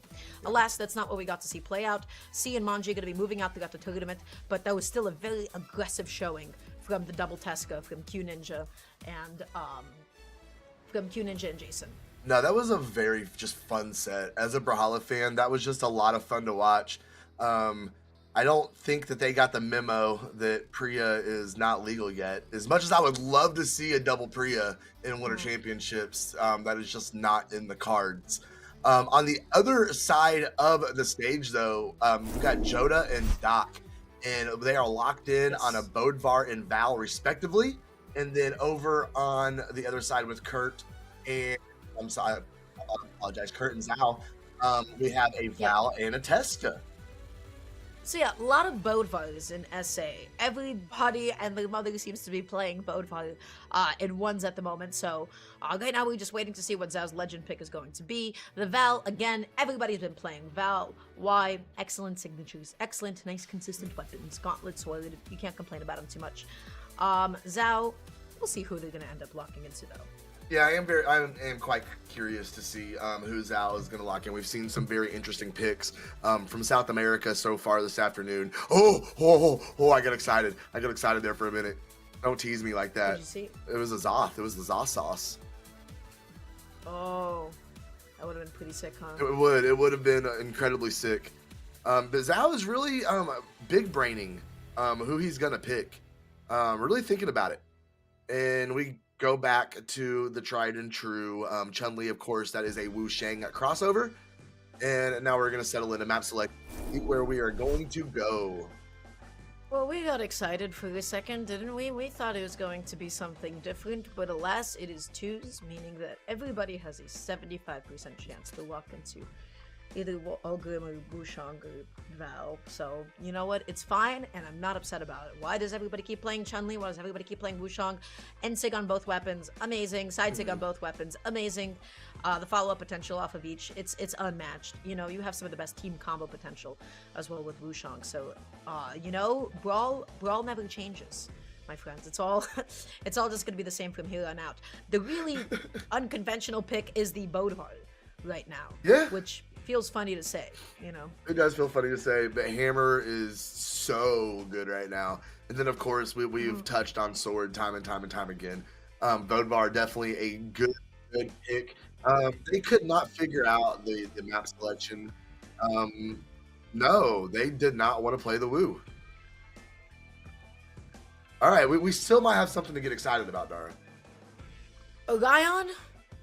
Oh, you don't look excited. No, not yet. You don't look They keep changing their legends. Please just tell us who it's gonna be already. We're waiting to get it. It's Orion. Love Orion. That's fine. Okay, Val and Orion up against Bodvar and Val. Yeah, Orion, Spear, Djessir, also super good option in twos. Sometimes you forget about him across the screen, and then he swoops in with his side sig as well. That's not something that you should really be forgetting about. Also, Lance, Djessir, excellent for edge cards. We'll see. A good Orion player knows how to be nice and conservative with the usage with him. Otherwise, we might be seeing a lot of very aggressive usage of them, oftentimes whiffing and then getting punished. So, getting into game number 1 between these two teams, let's see how it goes. All right, hopefully we get a good set to finish us off here for our block, Dara. As we're seeing some friendly fire come out already, and the Sigs off of Orion just absolutely letting them fly. Kurt going out there looking for that side sig, not going to be able to find it. Zhao connecting all of these side sigs of his own, though. He's batting 100 right now, I think. Kurt gonna go ahead and finish up with that recovery. That one is not gonna have enough force or momentum. Doc dipping down over on the side. Kurt, some friendly fire again. We've seen that a lot in South America today. A lot of friendly fire. They are swinging. You can't be pressing your end sig like that. That is going to be a huge punish. Kurt, though, from the bottom of the stage, able to find the recovery. Zhao going crazy with that ground pound. The recovery, the hammer, the spike is able to come through. And now Kurt gently looking for a way to be able to get back onto the stage. But what an optimal punish. The neutraler calling out that sideline. Good call out indeed. Reach up at the nair. Scare is going to take Kurt off of his balance. Okay. Great usage of that soft platform from Zhao. Be able to get right over the top of that attack. Okay. Light attack coming across the side. Just good battle in neutral right here between both these teams. Nothing really popping off either direction. Oh, Zhao, a bit of friendly fire. Once again, the side sig coming out. That's not exactly what you want here. Zhao slowing down the landing. This is such a good position for red team. Both blue team members able to actually get back onto the stage until Kurt is able to close out Doc's second stock. And that's also going to be Hota's stock as well. Yeah, that's a pretty good lead for red team. They're kind of coming into their own form right now. Looking really good in game number 1. Blue team fighting back a little bit though. Finally that stock going to fall off of Zhao. Bouncing Kurt's forehead off of the stage. Able to get that side. Kurt makes it back onto the stage. Hota's in such a nasty position off stage. The ground pound into the downer. Can you make it back on? Yes, you can. Thanks to the chase dodge after the neutraler. That stock was almost gone. It was almost depleted. The NSIG follow-up as well. Wow. What a whiff on the Sarah. Ended up being his demise on that stock. And now it is all up to my mains here to make it happen. See if Doc is going to be able to try and make something break loose here. Kurt has plenty of health in the tank. That's going to be enough off the neutral sig and give game number 1 to the red team. So, really aggressive signature usage from Zhao here in the beginning. I don't know how many we've thrown out. A bunch. Feels like all lot. of them. Yeah, I mean, honestly, you can't blame him. Even in ones, Orions love to do that. In twos, it becomes even less punishable. So it was really successful. Zhao was able to get a lot of damage onto the board. It is, after all, just game 1, so I'm curious to see how Doc and Hota are going to adapt as the set goes on. Yeah, the adaptation is something that's going to be really important here. We're going to swap over to Sir Roland, so maybe that will help them out a little bit, have a little extra defense. I think a little more useful signature kit in twos, in my opinion. We'll have to see how that works out for him, and maybe it'll be what they need to get things going here. 3, 2, 1, we are dropping in to Demon Island. Okay, Kurt already opening up really nicely, not able to find that neutral. Looking over onto Zhao. That's not who you want to be side-sigging. Blue team finding a nice little team combo there as well. The positions just keep on getting exchanged, but it is red team that is behind the damage. They are behind in damage indeed, as Kurt, though, is trying to get him just one swipe at a time with that sword, trying to get things back to even. Ooh, side airing his teammate. Doc now taking control. Get passed right over to the neutral air. Zhao there again to finish off that ground pound. That's going to hurt. Oh, my. Okay. Oh. Yep. Oh, the recovery not actually going to be able to come out. Hota lands so aggressively with the down air. Amazing side sig. Zhao is going out there. You got to be careful, man. You got to be careful. That's, well, okay. Almost. Oh, nice turnaround. Being able to swap back over to Joda. Big recovery up, taking Zhao all the way up to the top of the stratosphere. Neutral light, neutral sig gonna whiff. Big recovery from Kurt. Red team continuing to tighten the screw here. Again, Zhao not able to get that 50-50. The N-Sig doesn't actually fully come out here. GC light into recovery. Doc being forced to land once again. The N-Sig, huge pickup there. Amazing team combo onto Hota, but that is going to be finally Zhao's first stock gone. Kurt deep off stage. They're looking to be able to clean this one up as soon as they can.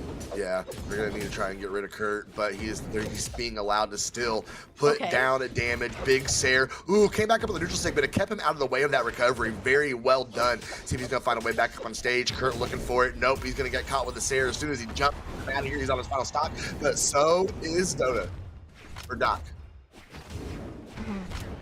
Oh, Zhao going out there through the ground pound. Hota releasing the recovery just at the perfect time, and Kurt actually gonna be missing a recovery of his own. Zhao makes it back on. Hota gonna be looking for the landing and light into the neutral again with the friendly fire. Red team keeps on hitting each other again and again and again. Yeah, it is unfortunate. I mean, it doesn't seem to be hurting them too badly, especially after that recovery, sitting Joda on there. But Zhao is on their final stock as well. But you wonder how much further, how much better they could be doing if that those little hits here and there weren't adding up over the course of the game. Let's get that side light. Okay, huge N-Sig here. Not enough to be able to KO, but still setting up that juggle. Hota is suffering, but Kurt's last stock is gone. Successfully getting that side light. That one ended up whiffing. This might be curtains for the red team. I think it certainly is at this point. He's getting absolutely bodied on Demon Island right now. Missing on the signature. No punish, though. Whiff on the side light. Ooh, amazing interruption. So good. Zhao not going to be able to make it back on after all, and that is going to be game 2 going to the blue team. All right, you love to see it. They definitely were able to make those adjustments that we talked about, and looking really good in game number 2. We're going to take a look at that absolute chaos happening off the left side as we take a look at these replays. All these players already ready to go. We're going to get struck in, and I think we might be going back to Miami. We are. So, normally, I don't love to talk about friendly fire too much, unless it ended up resulting in a lot of KOs, but I feel like this time is the exception just because of the sheer amount of damage and the sheer amount of advantageous situations for the red team that it feels like it took away. Zhao and Kurt, they've got to give each other a little bit of space. When you're too close with somebody, you end up hurting each other. Yeah, I really do think the friendly fire may have been the differential in that last game. If it wouldn't have happened, I think things may have gone a little differently. But no harm, no foul. We're all tied up in game number 3. Everybody is in a pretty good position to make things happen here. He's going to get this momentum going into our next game number 4. Oh, it's an out. Nice ground pound, double ground pound. Bye-bye. Oh my God. Beautifully done. Doc being so tricky, just making sure that nothing crazy happens to him. Getting the side of chase dodging up. Zhao going crazy off stage with the gauntlets right now. Looking for that neutral again and again and again. Not able to scoop up that Val, but he was close. Yeah, he was definitely creeping up on it. Would have been definitely a game changer there, being able to catch that neutral air off stage. But nonetheless, we are back in neutral here as Zhao reaching up into the sky with these aerials off the axe. You're going to get bodied down into that bottom right corner. And off his first, his teammate Kurt is very follow, trying to confirm something off of it here. Nice interruption with that D-Light. Good stuff, Doc. Kurt's first stock is finally going to be gone here. Zhao popping out that D-Sig. Doesn't actually find a connection. Ooh, fighting back unarmed. Caught one up in the air. He's going deep with it. Zhao getting knocked off. Okay, he's searching with the gauntlets. Is he going to go up in the air? Is he going to go low? Kurt with the neutral sig. It is going to confirm. Nice save from Zhao. Recovery, not enough to go to the top of Miami Dome. Reach out with the spear. Zhao going to be right there. Can they catch a two right here? No, they can't. Ooh, they get Kurt reversed jumping on. right into the ground pound. But what a save. Who's it going to be? Who's going to lose their stock off stage? Zhao able to get the neutralizer to the side of the Doc. That's Should be crazy. finished. But the neutralizer save from Hota was so clutch. It is Zhao who goes down. That was a wild interaction. This has been a fun set, Dara. These two teams are absolutely letting it fly. Oh, reach up in the air. Can't find it. Dare is going to go ahead and find its connection. Kurt's Doc is movement. playing like so floaty, so Yeah. difficult to hit. Zhao is literally just standing there. Kurt's running the ground. Nice recovery. Oh, within that sidelight recovery. So as a result, Zhao was able to find one of his own. Yes. Kurt needs to tank now. Needs to stay on that second stock. Get some bonus damage. On his way back up. They're not going to swap. Doc whiffs. Nice nair.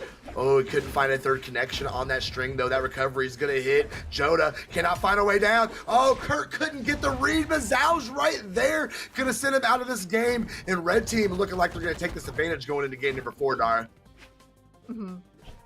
Kurt just backing off a little bit here, slowing down the game. But yeah, I do not see a way that blue team is able to make this back unless Zhao's stock is gone, and then it becomes, of course, a 1v1. But Kurt is playing up, Kurt is playing ahead. Doc within that sidelight. Okay. Alright. Zhao Run away, needs to Zhao. run. Get out of there. Leave. And he does. Gonna back up. See what kind of weapon drop is gonna go his way. Kurt's keeping really good control here. D-Light recovery. Not enough to do Nice it, but the there. side so much damage. Caught another one there. That's it. D-Light in this air. Gonna go ahead and confirm that stock in that game. Kurt and Zhao 1 away from making their way into that top 8 qualifier. Yeah, they're playing good. But blue team, let me tell you, they had some crazy saves off stage. Yes. That made that game super scary for them. So we're going into this next one. This one still feels like it can go either way. The sets have been just that close. I couldn't agree more. This has basically been a coin flip each game of who is going to get the momentum, who is going to push it to the win. And I really would not be surprised if Joda and Doc are able to go ahead and confirm this one and take us to a game number 5. Western Air Temple is going to be the battleground in which we do said battle. And Doc going unarmed all the way up in the air, one coming out early, and just like that, blue team's taking a very aggressive stance here in the beginning of the game before. Zhao landing. Oh my gosh, going so crazy off stage. Doc's stock is gone already off of that D-Sig. Kurt switching into side sig as well. Is Hota gonna be gone too? Not quite. Well, maybe I'll take my words back. Zhao going out there again, fighting another ground pound. Hota has enough resources to make it back on, but Kurt is hungry for blood. You gotta count your wins, buddy. You can't be that aggressive. Oh man, it's got out of control for blue team really quick, and it's still not slowing down for them. Oh my God, he got the alley oop, he got the bounce, he got the recovery. Gonna confirm that stock. Red team has got absolutely in the driver's seat right now, pedal to the floor, trying to confirm the set. Zhao looking for that sidelight, able to find it successfully. Gets swatted away though. Doc, amazing coverage. Sarah able to go ahead and clean up that one. Zhao fighting for his life to get back on. Nice aggressive landing here. Okay, Sarah's gonna send out. Hota looking for another one. Doc is gonna fall off of Zhao. Doc, I go like ahead that and pick Kurt him just up. using the sidelight. Just trying to get off stage, trying to get himself to safety. Oh, Hota. That's a lot of friendly fire being It built is. onto Doc here. It is actually. Oh, ooh, he didn't go in for that sidelight. It was open. He had the dodge. Kurt gonna reach over with this. Gonna kick the sidelight. Nice. Okay. Nicely stop. done. I don't believe there was a dodge on deck. I'm pretty sure that Doc used a gravity cancel there. Kurt going out there for an Ensig. Not going to be able to find it. Oh, this is so scary for blue team. Absolutely is. They need to settle down. They need to take control of this game, or it's going to fall away from them. They were able to confirm one. GC Light. Oh, they know they can get it done, but it's just a matter of winning this one and then another one as Double well. recovery. The GC Hensing. Oh my goodness. That was crazy. Doc trying to make something shake loose here. He's putting in those gauntlets, but man, red team just keeps fighting right back. Okay, Kurt is on his final stock. Zhao just playing away for a second, eating a cereal though.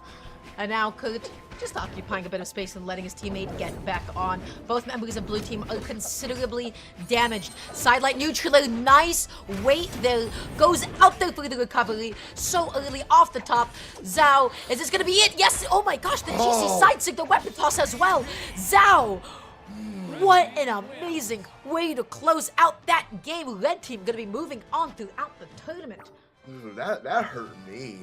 What a flashy way to end the set. Yes, run me those replays, Sandwick. I want to see them. What an Please, exciting we gotta see set, that last dog. stock especially. Oh, it was such an exciting set. You really had no idea what was going to Yeah. happen. Edge of your seat Brawlhalla action right there. That's right. Let me tell you, when you want something exciting, when you want something fast-paced, that is when this region is just able Right. to deliver its best. They're going out there for crazy edge guards, crazy commitments.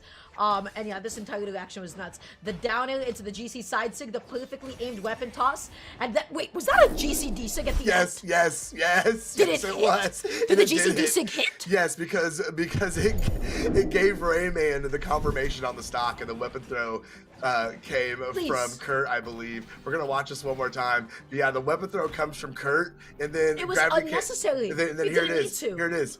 Gravity canceled D-Sig, and that hits him. Yes, that's so Wow. nasty. So nasty. The disrespect at the end. And yeah, let me tell you, I have no idea what got into Zhao in that last game, but those early KOs off stage, they set the tone. Yes. They set the tempo Yes. through that game with that first edge guard. Wow. Look at the first stock. Look at the first stock for Doc here. So the light is on the dock, ignore the names on the bottom. Look at that stock. Oh my goodness. I love South America so much. Oh, what just a fun afternoon. What a fun It was afternoon of indeed. Brawlhalla Esports. But even though Dara and I are getting ready to wrap up our little block here, we are nowhere near done. There is so much Brawlhalla action left. We haven't even really got into top 8 at all. No, it's gonna be a good afternoon. That's right. But everybody, thank you so much for listening to Slow-Mo and I talk about the video games. That means that Walt and Polly will be taking over the rest of the elimination side of South America over here on the side stream. Thank you guys for watching. Thank you guys for listening. If you'd like to follow us online, you can type in !casters in the Twitch chat and follow us on Twitter. But that is going to do it for us today. We will be back for some NA doubles action tomorrow, but stay tuned for the rest of SA on the side stream, and we'll see you guys in a little bit. Bye-bye.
And welcome back, everyone. You are watching the Winter Championship, and we are going to continue right where we left off. We're in the South American region. My name is Paulie, and I'm joined here with Walt. We were with you guys for the end of the European side of things. We're going to finish it off here on the South American side of things. How you doing, Walt? Dude, I'm good. I gotta, first and foremost, for all the real-time fans who are here, I showed this postcard earlier today. It might be time to get silly. I thought this was just a really cool postcard that was sent to me recently. Here's the thing, Polly. I've been looking at the stream chat that we have for production and everything. I've been seeing some of the matches that we've got going on from the South American bracket. I think people are getting silly. I think it's a little silly. What? We had like a Queen Nai on the stream. We had like a Mirage and a Yumiko in the Europe bracket. All signs are pointing towards silly for me. And I'm here for it, dude. I don't know about you, but I'm here for it. Yeah, we're definitely turning up the silly amount right now here, definitely on the side stream especially, and we are gonna get silly real quick with our first matchup. It is going to be Hipper and Hipper 12 and Manhattan Cafe going up against Kant and Fiend. Yeah, I don't know, man. I don't know. I see a Queen Nai on the graphic. I don't see a Queen Nai in the loading screen, so I'm not totally sure. I was about to get excited again because I'm like, what's going on with all these legends here? But let's get into game number one. Kant and Fiend up against Hipper and Manhattan Cafe.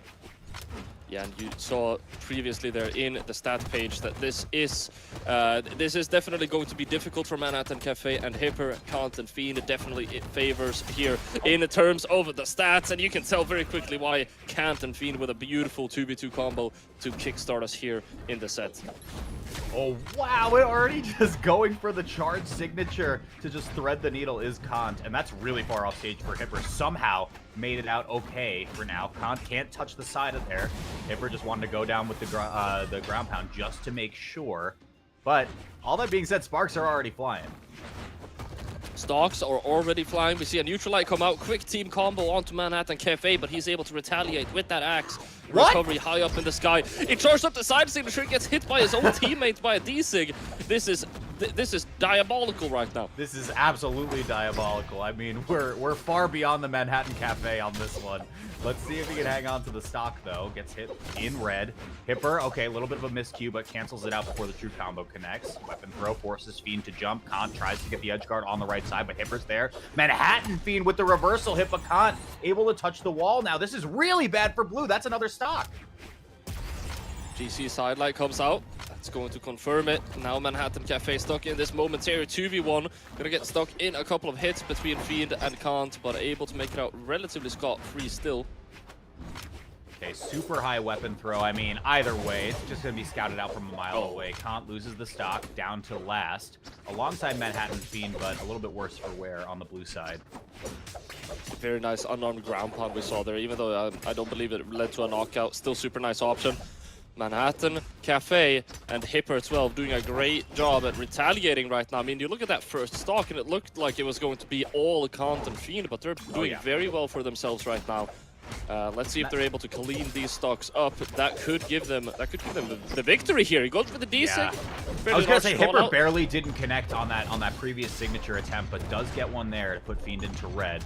You gotta watch out if you're Manhattan Cafe though, right? Like, look at how damaged he is on final stock, but still swinging away. It doesn't even matter. This could be really bad for Kant, and it is. This could be game one going over to Hipper and Manhattan Cafe.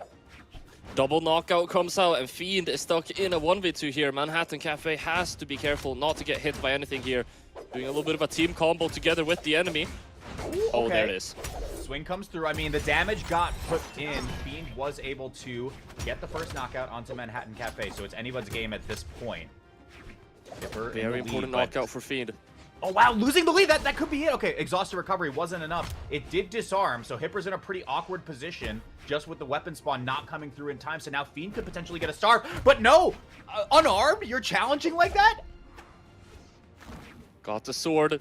Instantly Not going enough, for the not weapon enough. throw, barely any options. He was going for the funny angle, he almost hit it too, but Fiend Oh, he's got getting it. sent upward instead, and light comes through, and there it is. Just like that, they're showing why they got this deep into the bracket, and it's because they have the ability to take down some of the strongest and fiercest in the South American region. Yeah, 100%. I mean, this is already a really, really interesting set between these two teams because I think I was with you going into game number 1, Polly. I would have given the edge to Kant and Fiend just in terms of they have more tournaments together, at least from what we have in our database. Yeah, for sure. And I mean, it's Kant and Fiend, dude. Like, Yeah. these are some powerhouse players in the South American region. But Hipper 12 and Manhattan Cafe are proving to be contenders right now. Just look at the PR difference between these teams. If they're able to take this to a 2-0, I would be absolutely astonished. But Fiend and Kant, I mean, they have a lot of room to adapt, and they have a lot of things that they can change in their game plan. Let's see what they're able to do as we go into our second game here on Demon Island. Yeah, now, importantly, Fiend was able to force it into a 1v1 situation, so... Again, the tides of change in 2s as a format swing so quickly that anything could have happened in those last few seconds.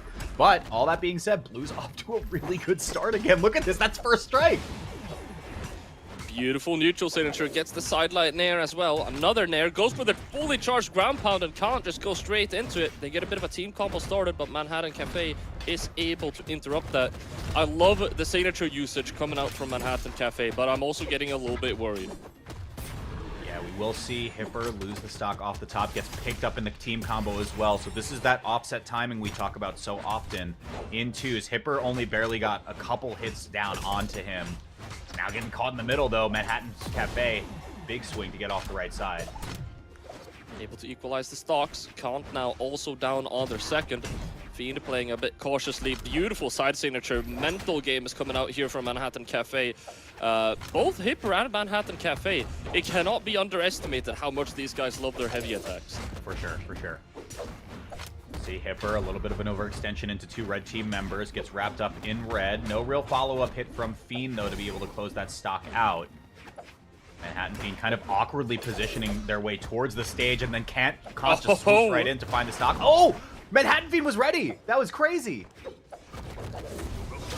Oh, neutral signature is going to pick that one up. That's a stock on. A GC D-Light recovery to get the second one. And just like that, Kant and Fiend have themselves a bit of a lead here. Let's see if they're able to extend on it. Yeah, See but if once they're again, I able mean, to you find build a stock on either Kant or Fiend at this point, and you have to make sure if you're the other red team member that you just leave immediately. You do not want to get wrapped up. So this is all on Kant now. Can he get out of it? It is at least off stage, but there's just no resources. So we're down to 1 stock across the board. He actually had resources. That was super smart by Kant. You saw this a lot. Yes, You see this a lot with some teams. He just wanted to respawn faster. He's like, okay, I'm gonna tank it. I'm gonna lose my stock. I gotta be there with my teammate. And that's kind of what I mean by the risk reward of doing something like that, because it's like, yeah, you could spend the time to come right back, but if you just get whacked off stage one more time, you're offsetting those respawns once again, and then your teammate could be put in a really, really bad spot by the time you need to respawn. That's the end light. DC dealer recovery comes out. They get the first one. Hipper now left in a 1v2, but he gets the GC. He gets the D-Light GC down signature. What an option coming out from Hipper. Goes for the ground pound. Still alive, but not for long. Fiend finds the recovery, and that's 1-1 now.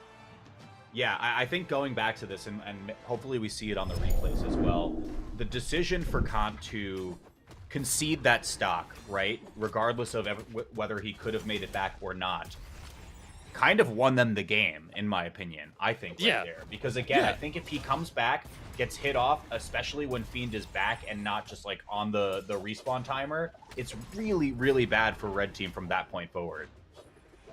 For sure. Very, very smart play to go on ahead and make sure to accelerate your respawn in there. So you wouldn't set up any more of those 2v1 situations. Now we do have a legend swap here, and it is going to be Hipper 12 going over to the Val. So we only have one weapon, which is going to be the same. It's going to be the sword. We have another pair of gauntlets here. 3 gauntlets in this lobby. Looking at some of the stage strikes. Small terminus on the board. I'm assuming we're going to go to Miami Dome because there's 2 triplats here on the screen. You never know. Hey, you never know. You never know. I mean, okay, you know, a man can dream, but There it you looks go. like we will be going Miami Dome for game number 3. All right. And let's see if this legend swap is going to do any good. Hipper, of course, we can see the stats right now, was favoring that sword a little bit more over the cannon, almost double the damage, so you can definitely tell that the cannon was a weapon that they could be without, and they get the immediate team combo setup. Manhattan Cafe down into red by Kant now, extending off the combo as well. That's a brutal first start if you're on the blue side. Manhattan Cafe not able to get KO'd from that recovery. Kant just knows that it's on the way, though, sooner or later. Tries to swing for it. Fiend was there for backup, but just couldn't pull the trigger quickly enough. Hipper with the ground pound, trying to challenge the offstage at least a little bit. Yeah, this is nothing. Sweat beads come through. Kant loses the stock, but so does Hipper. Okay. Fiend coming in clutch there with the ground pound, making sure to clean up after his teammate got knocked down. Now, Fiend actually the only player with a stock advantage as Manhattan Cafe also goes down.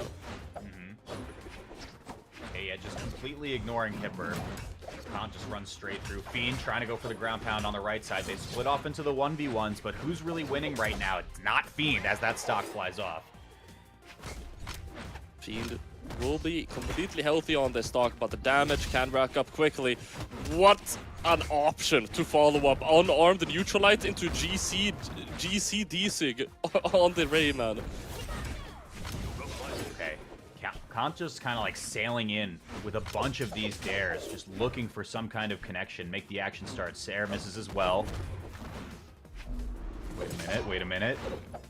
Oh, big recovery, really good, and it covers everything at that point. Hipper now has to be careful. He's able to slide in there, get a nair, but a GC D-Light recovery will bring him down. Fiend now, yet again, only player with a stock advantage. Gets a neutral light. Oh, he sets up the edge guard. This could be scary. Hipper. Oh, wow. Will he be able to get Fiend back? is You have two gauntlet players above you, and you don't even... he took his time in getting back up to the stage. I would be losing my mind. Oh, crazy offstage shenanigans. Okay, the alley-oop goes over to Hipper. The nair comes through as well. Unarmed. Weapon toss to connect. Are you kidding What me? is that? Oh my What God. is that? His teammate, but still picks up the stock. I don't think that was worth it, Molly. Dude, it was almost so good. Hipper was cooking, and then he cooked just a little bit too hard. Wow. Left the oven on for just a couple minutes too long. The fond on the pan is just a little bit too burnt here. Can Hipper force out a 1v2 scenario? I don't know. It's not looking likely, especially with the recoveries coming in left and right. Kant keeping disadvantaged state. Fiend is just one real hit away from getting the stock here, and there it is. There it is. Did a pretty good job in the 1v2, but of course, Fiend and Kant are going to be able to clean that up real quick. Now, that offstage game, that offstage interaction from Hipper on the gauntlets, I'm going to have to see all of that in 10 times slow motion. Yeah, you need... There's just so much swag there, and then, like, the sad reality that it hit Manhattan Cafe at the very end. Weapon toss hits, picks up Fiend instead, and then Manhattan Cafe just recoveries into Hipper by accident, just trying to get back. At that point, you're just salvaging what you can out of that very clippable moment. But, I mean, it was really cool until it turned into a disaster. We have it. It happened. It happened, Walt. I see a legend on my screen. I'm not going to tell you which one it is. Okay, let's go. Let's go. Let's get silly. Let's go, Manhattan. Let's go, Manhattan. Let's get silly with it. You already know. You already can tell the speed, the 3 speed or whatever coming out from this Queen Eye. So Let me this look is at a the... weird pick for doubles, right? And we saw it earlier in the bracket as well. Was it from Manhattan Cafe or another player using this? Oh! He immediately goes for a massive play off the top. And yeah, I absolutely agree. There's like 2 players in history, as far as I know, that have been able to use Queen Eye at the competitive level in 2v2. It is like Hermison and Fozy. Fozy had it as a pocket pick, and Hermison was in like 2017. That was 8 years ago. It's interesting. We do see recoveries coming up, and I mean, Hipper can do a lot of the heavy lifting. We saw that almost clip from the last game turn into a potential double against Red Team. So I think the name of the game is going to basically be let Hipper get every single stock imaginable. You have Manhattan Fiend hanging on. The thing is, there's no stock sharing in Brawlhalla doubles, so now you're left with this awkward legend pick of really high defensive capability who just gets batted away constantly, never gets knocked out, and then your teammate has to fight all the time. I have to ask, Walt, what is stock sharing? This is like the third time you mentioned it. What is stock sharing? In other fighting games, in twos formats, you can take stocks from your teammates. So if like one of the members were to fall to 0, but you had 2, then I could take one of your stocks and we each have 1. So it makes for a little bit more dynamic decision making of like, oh, do I share with my teammate or do I let them fight the 1v2? Oh, the fact that it doesn't exist in I'd say Brawlhalla shit. is really interesting to me, especially with the Queen Nai on the screen. It's working out for them right now just by stock numbers because Manhattan Cafe is able to hang on for so much longer. We were seeing so many early stocks here. Wait a second. Oh, Kant! Manhattan Fiend as well. What good coverage to get the stock on Fiend. He got the reversal. He was able to swoop in there and make it happen, man. All right, Kant now able to get out of that sticky situation, and with that stock, he's gonna be able to find that team combo onto Manhattan, who's now left to fend for his own here in this quick 1v2. There it is. That's the only thing that I'm seeing as like a macro issue to the Queen Nai pick here right now, is if you get KO'd off the bottom, it doesn't matter how tanky you are as a legend, right? The speed. The speed as well, right? I mean, it's just so slow. Totally, You get thrown off super far off, and it's just gonna take you ages to get back. But it's looking really possible here. Kant is in a pretty awkward damage threshold now. Oh my gosh, the pickup once again from Manhattan Fiend. It doesn't matter if you're a 3-speed legend. If the ball is getting passed to you in the right spot, blue team is up 2-1 in this set, and we're getting weird. We're getting silly. That's exactly what we're doing. Yeah, you do not underestimate the 7 strength, the 7 defense that Manhattan Cafe is repping on that Queen Eye right now, but also Hipper. Hipper doing a great job on this Val pick, so they're both really adjusted well here in this matchup, swapping around their legends to try and find a comp that works against Kant and Fiend here. But I'm really worried, because I feel like Kant and Fiend still have a lot left in the tank to adapt for themselves. Yeah, I mean, this is a big question that Slow Motion had brought up to me when we saw some weird legend swaps last week for the singles bracket, is does it work for more than one game? It looks like Manhattan Cafe is going to lock the Queen Nai. We are on stage strikes, and it's game number 5, so it is now or never as we load in for the final game of this set on Demon Island. Will the momentum carry them forward here? 2 wins in a row here. They were able to disrupt that momentum, but Fiend and Kant might be able to adjust real quick. Only time will tell. We're moving over to Demon Island here, so we're not going to have those platforms either. We're getting a little bit more cramped. And one factor that was really doing Kant and Fiend well in the games that they were winning was they were able to hit team combos. We're not really seeing that many team combos coming out from them yet. Just as I say so, Kant and Fiend able to find a little something. Okay, Hipper way down, yeah, but blue team, red team, target swapping a little bit. Fiend. Jockeying for position off stage, gets one with the nair. Ground pound, no, just mixes up with the nair and gets the other. When you least expect it, goes for the target swap. Kant doing a great job on the axe, racking up even more damage, but Manhattan Cafe will not be going down. This here isn't enough, that's 7 defense for you. Oh my gosh. Wait, we might get a Queen Nai in top 8. This is elimination side, by the way, so... Oh my gosh, it's a stock! It's first strike! This would be the second insane upset that we're getting with unorthodox legends. Can Hipper and Manhattan Cafe make it happen? Fiend and Kant are definitely trying to make sure it doesn't. Awkward positioning. Okay, Hipper was sweat beating, so couldn't pursue that onto Kant too much further. Hipper looking for the ground pound towards the stage. Weapon throw comes through. Nothing real left, I think, because Fiend is in position to make this a little awkward. Batted off stage. D-Light from Fiend just gets a single hit. Hipper has just been trying to recover for the last, like, 20 seconds or so now. Throws the weapon away, though. And it's going to be Manhattan Fiend who accidentally picks up the KO instead. Oh, but they get a bit of a combo. It's not going to lead to a knockout, but that's quite a lot of damage. Manhattan Cafe down into red, and they're extending off of it too. The pressure is immense, but that's 7 defense for you. He's still in the game. It's Queen Nai.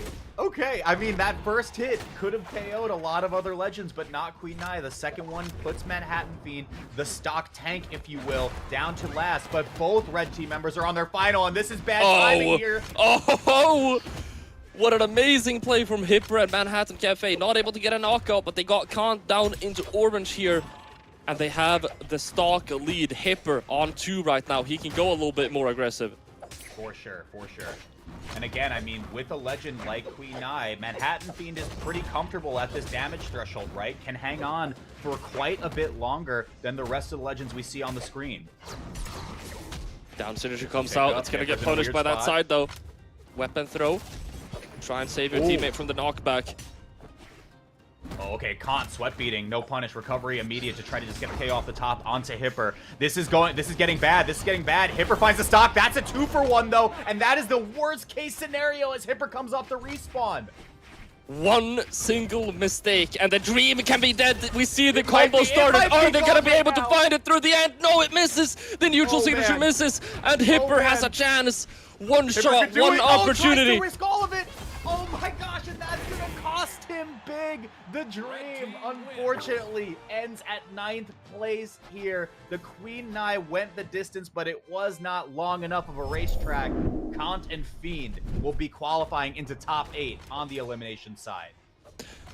That was so close, but it was just not enough, man. That was insane. That was insane. To play that 2v1 so well as well, I'm at a loss for words.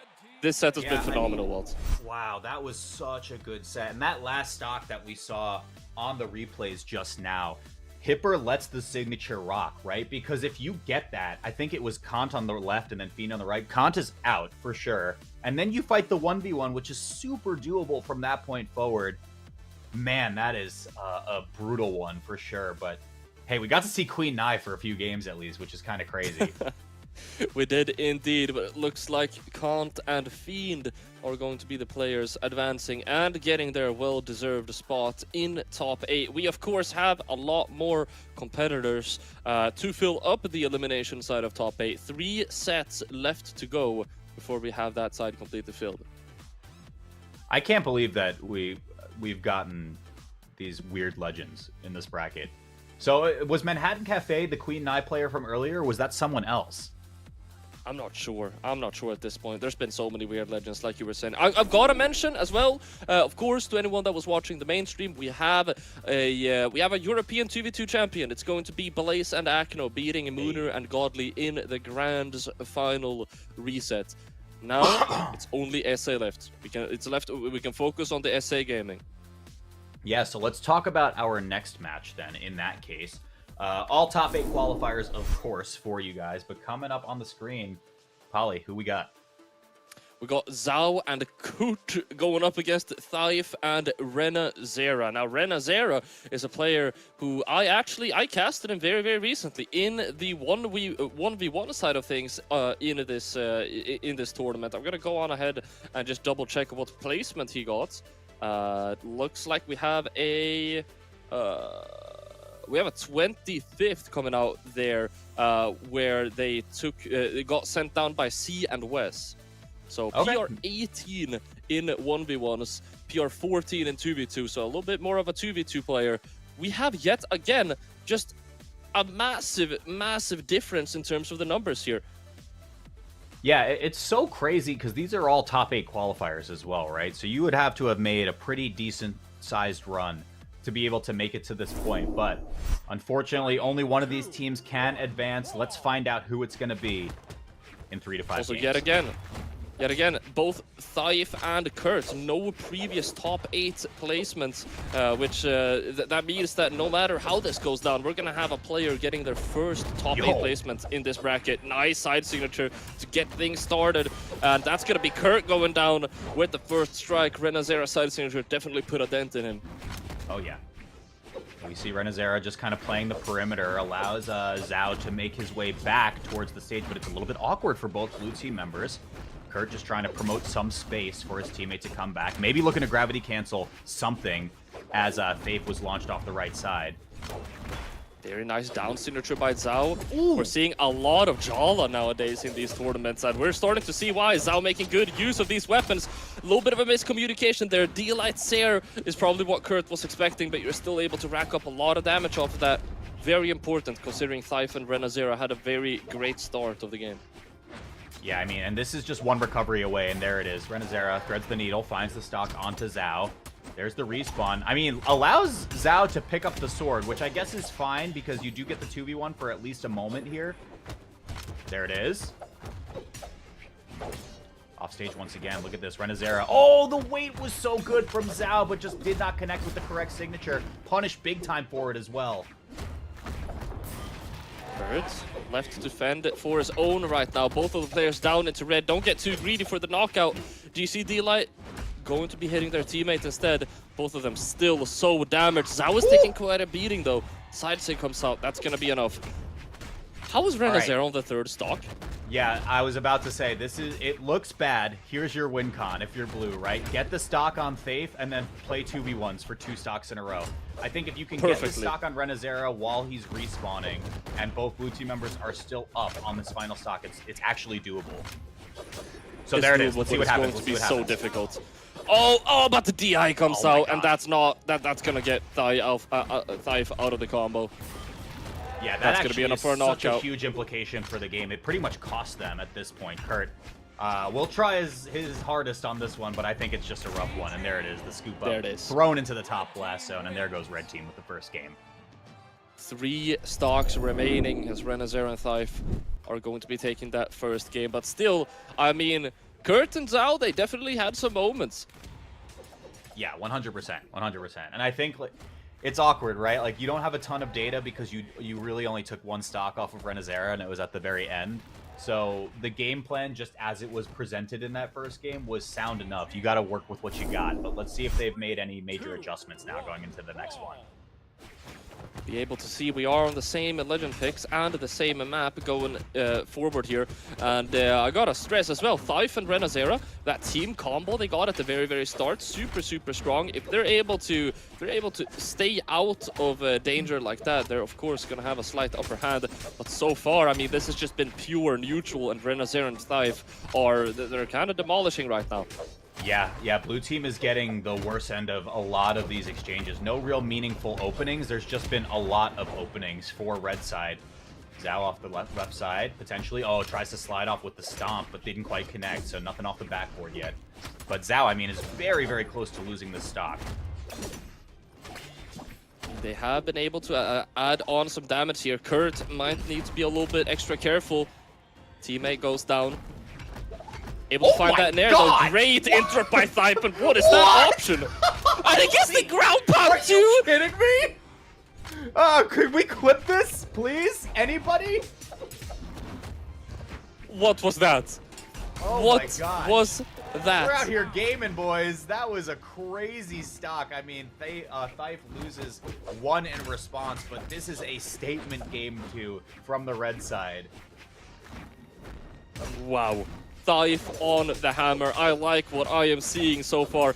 Nice GC sidelight Nair wake up to catch him off guard too. GC D-Sig won't connect, but you're in such a lead at this point.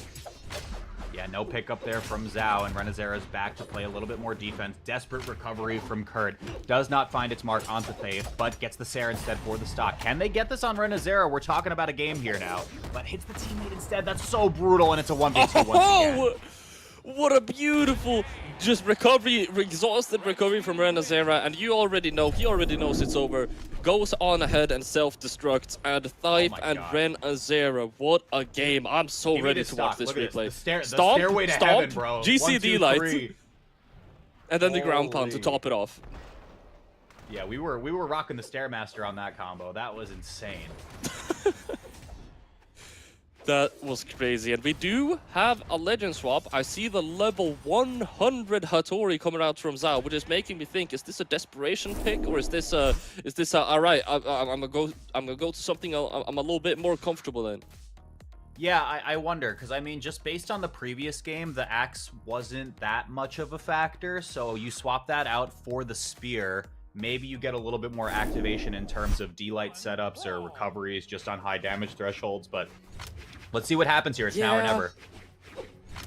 There could be some things like that, but it's also a case of like Zhao was using a lot of those Jala signatures, right? It was definitely part of their game. I'm pretty sure we saw 9 signatures used with an accuracy of 22%. That's 2 signatures that they were able to connect. What just happened? What to is Kurt's happening? stock? I don't know. I can't. That's, Dude. Wow. We're not allowed to talk. this has Pay just attention been to a us. That's clinic, what they're though. saying. Okay. Hang on, Zhao though with a little bit of an individual Okay. performance on the left side. That was real nice to stay in this game. Gonna see the GC GC side working out light for gets- him until the GC side light. There it is. Gets punished by the side signature though. Oh, goes for the offstage interaction. Gonna be hitting that Sair on your teammate though. Zhao able to get back with a recovery, getting some damage on his way out too. And we have some friendly fire right now. This is getting messy from both sides of the spectrum. Ooh, okay, chase dodge from Zhao, trying to keep this one going. That's exhausted though. Okay, touches down. Once again, a little bit of cross wires. Oh, sending it all the way down. If at first you don't succeed, ground pound again. Zhao, a lot of respect though for Renazera to just come back towards stage. I feel like at that point, just tunnel on the stock. Renazera, yet again, I'm getting some deja vu here. They're the only player with 3 stocks remaining. It looks like Thief is approaching 1. Renazera is going to get knocked down by Zhao there, though. Kurt is going to be able to clean up Thief's stock as well. They're behind quite a bit, though. Zhao is looking damaged on that stock. What a combo from Zhao. He's popping off. He's getting messed. He's getting a little bit silly. Careful or lose the stock. So we do see it here. And then once again, now it's on Kurt. Just don't lose this stock. And the same game plan as game number 1, right? Take the stock off Thief and force the 2v1 versus Renazera. Okay, we have a bit of a mid-stage scramble here. Kurt seems to be coming out on top of the 1v1 against Renazera. Zhao picks up the dodge, but is not able to go for a commitment because Thief was able to interrupt him there. Very, very even trades right now. What a quick down I got and up. bad This is news exactly though. what they needed. It's doable. Okay, super doable, right? I mean, again, Renazera is... the way that this should work optimally is Renazera doesn't get a weapon for the rest of the stock, right? So we see, goes back down. towards stage, just trying to run towards, picks up the gauntlets. This could change everything. Oh, he gets the ground pound. Gets him off stage. Oh, Ground pound where isn't are going to you? connect though. Big Where are you commitment. going? Where are Zhao. you going? Where are they going? They went all the way down, but they're still able to get back up. GCD light my comes out. They're gosh. not able to go for the combo. That's the first stock. That's massive for Renazera. Oh man, the navigation system just got a little bit wonky for a moment. Where's my Uber driver taking me? It looks like it's just going to be taking me to a 3-0 if Renazera can close this out. And there's plenty of leeway now to be able to do so. The stock does go off the top, but now it's up to Kurt to play this so safe. You gotta play this pretty much perfectly at this point. One true combo is a great start, but one true combo is all it's gonna take for Renazera as well. And just like that, it's a 3-0 world. Wow, I mean that was so doable for Kurt and Zhao.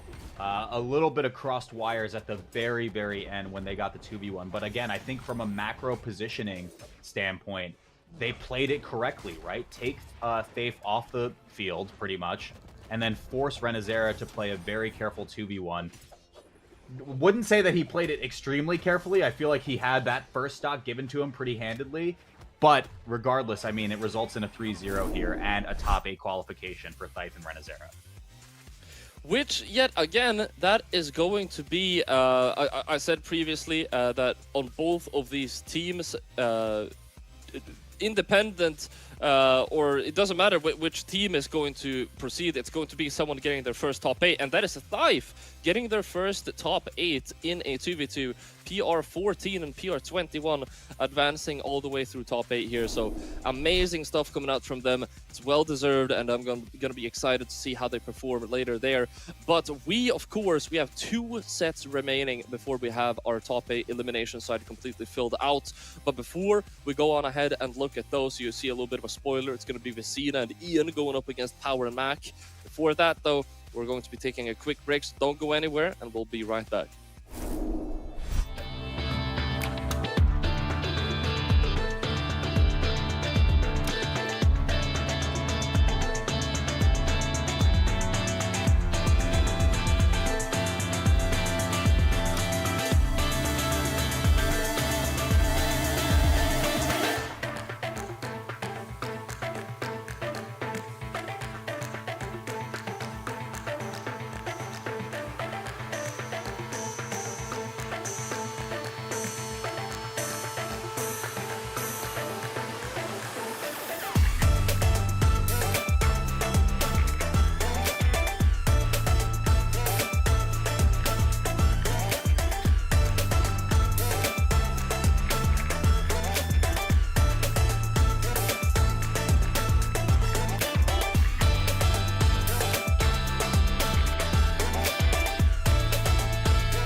Welcome back to the Brawlhalla Winter Doubles Championship. I am Walt, this is Polymonto, and we have seen far too many Queen Nais in this bracket, but you know what? I don't think we've seen enough Queen Nai in this bracket. I'll say it. I'll be progressive on that one. I think we need more Queen Nai here, but I don't think we're gonna... Wait, actually, we are gonna get Queen Nai in our next game. We're gonna get Let's Queen talk Nai. about We it. have Polly, Queen Nai let's talk literally about right it. now. Okay. We have Ian. We were talking about Ian a little bit previously. We see them on that. Asuri. No data on Ian whatsoever. No top 32s. This might be their first top 8. They're locked in on that Queen Nai, level 33 Queen Nai, but they're going up. They're playing with Vecina. They're going up against Power and Mac, one other powerhouse team here. This entire lobby is really a powerhouse. We almost have only single-digit PR players, and then we just have Ian. Yeah, this weird wild card that is also rocking this weird Queen Nai legend pick. Let's see if maybe they're on to a new meta here, because, you know, if I had a nickel for every time I've seen Queen Nai in a commentary block, I've had 2 nickels, and, you know, it's not weird, it's just kind of strange that it's happened twice, that's all. It's just kind of different, all right? It's just different, let's say that. All right, Mac and Power doing a great job here in the first stock. They built themselves quite a nice lead. Sarah comes out, dare to pick up that combo, and this is just demolition right now. Oh, yeah. I mean, look at this. First stock already gone. I was about to say both red team members in approaching deep red at this point. Mac just super jockeying for position. That was excellently crafted. Did not spend a single move until Ian basically forced the recovery out. All right, able to connect that Nair. Going over to the side, Power doing a great job at target swapping here between Ian and Vecina, and it is definitely paying off. Full stock lead at this point, and it looks like they are just... I mean, this is just a lot of the same right now. Oh, yeah. Okay, Ian picks up nothing. Okay, that signature wasn't enough to get the stock. Power is pretty fine, actually. Mac's really healthy on this stock as well, all things considered. Oh, connects the GC sidelight, catching both of them, but it's not going to have any variable force. We still have no stocks dropped from the blue side of things, and that is yet another one, as we have 6 stocks against 2 right now. This is almost, I mean, we're approaching unwinnable. I mean, are we going to get a 6 stock here? Power's able to come back. Okay, finally gets the stock over Mac. But, I mean, yeah, I think I'm right there with you. This first game is looking close to unwinnable, even with that stock onto Power. A little bit over a full stock lead at this point. Power and Mac. Power able to pick up that lance as well. I see them looking for a sandwich opportunity. They get Ian stuck in a little bit of a team combo. Down into red. Vecina is next one to go. And yeah, I mean, yet again, a lot of the same. They're going to pick up these stocks, man. I'm telling you. Okay. Power playing with the food a little bit maybe, but Mac looking to position towards Ian for the edge guard. I mean, this is such high damage on Ian that you can just focus down Vecina, dump all your cooldowns into them, basically, and then wait for the stock to go. But Power finds it onto Ian, and yeah, this is looking like game number 1. Oh, down signature in the wrong direction, but Mac able to pick it up nonetheless, and that is a 4-stock. Power with 718 damage, and Mac with 584. This was complete and utter destruction, man. Yeah, I have to agree with you on this one. Wow, I mean, and that game went by rather quickly, too. To be able to rack up that much damage in that fast of a game, I'm a little nervous. I'm gonna tell you right now, I'm starting to see why they call him Power, or why he calls himself Power. This has definitely been some good gameplay. We have a legend swap. We don't get to see any more Queen Nai, but we see another legend that's not played as much. We see the Sir Roland come out. Yeah, this one I'm really interested in. It is a completely different weapon set than what we were getting from Queen Nai as well. So, I mean, let's see. There's not a ton of data to go off of because I feel like the stocks were flying so quickly in that first game. So I don't know what else to really say in terms of adjustments from the red side. Yeah, Power and Mac did a phenomenal job in that first game. And I mean, I'm gonna be the first one to say it. I feel like they were just doing better across the spectrum. Like, they were doing slightly better with Yeah, with the neutral game. They were doing slightly better with the team combos. They were doing a little bit better with their survivability. And it's just like, where do you even begin to start adapting? Well, maybe doing a full 180 with your legend pick could be a good start. Great coverage right there from Mac on the left side as well. Power can basically just sit there with the signature. If you get hit by it, you lose the stock. Mac can go over the top, get it anyway. Really, really good start. I mean, all that told, Red Team is keeping this very close in this second game. Yeah, definitely a lot closer than the last game, that's for sure. And but however, Mac is still able to find that stock. So we have 6 stocks against 4 right now. But if Vecina and Ian are able to equalize this quickly, see this D-Light recovery come out, but it's not enough for a knockout. Not yet, at least. Sayer, That's one. That's one. There's the dodge. Okay, perfect, Oh, perfect. I was gonna say, nice. yeah, you set it up and then you just wait for Mac to swing. So, it's working better than the first game, certainly. All right. Definitely working better, but oh wow, look at the team combo potential coming up from Mac and Power, taking Ian down into orange, and you see it get started yet again. These guys are so good at sandwiching the enemy. Oh, the save? Okay, to no avail, potentially. Yeah, Mac will lose the stock here. Power's playing a little bit of an awkward situation. Ground pound into Dare from Vecina. Ian closes the book on it, potentially. GC comes through. I mean, it was so perfect, and Power can't connect to the slant of the wall. That edge guard was well crafted from the red side as everybody falls to last stock. Mac still able to shut them down with 2 knockouts, cleaning up real quick. And this is it's still anyone's game, Walt. 100% is, 100% is. Okay, Mac chase dodges towards Vecina for a little bit of extra damage, gets some more. Oh, he onto finds Ian, it. but Vecina's there for the interrupt. All right. We have another this is sandwich bad. set This up. is really Sideline bad, comes out. okay. That's the combo. Gets the D-Sig. It hits both of them as well. Second one to finish the stock up, and Mac is just, he's getting a little quirky with these signatures.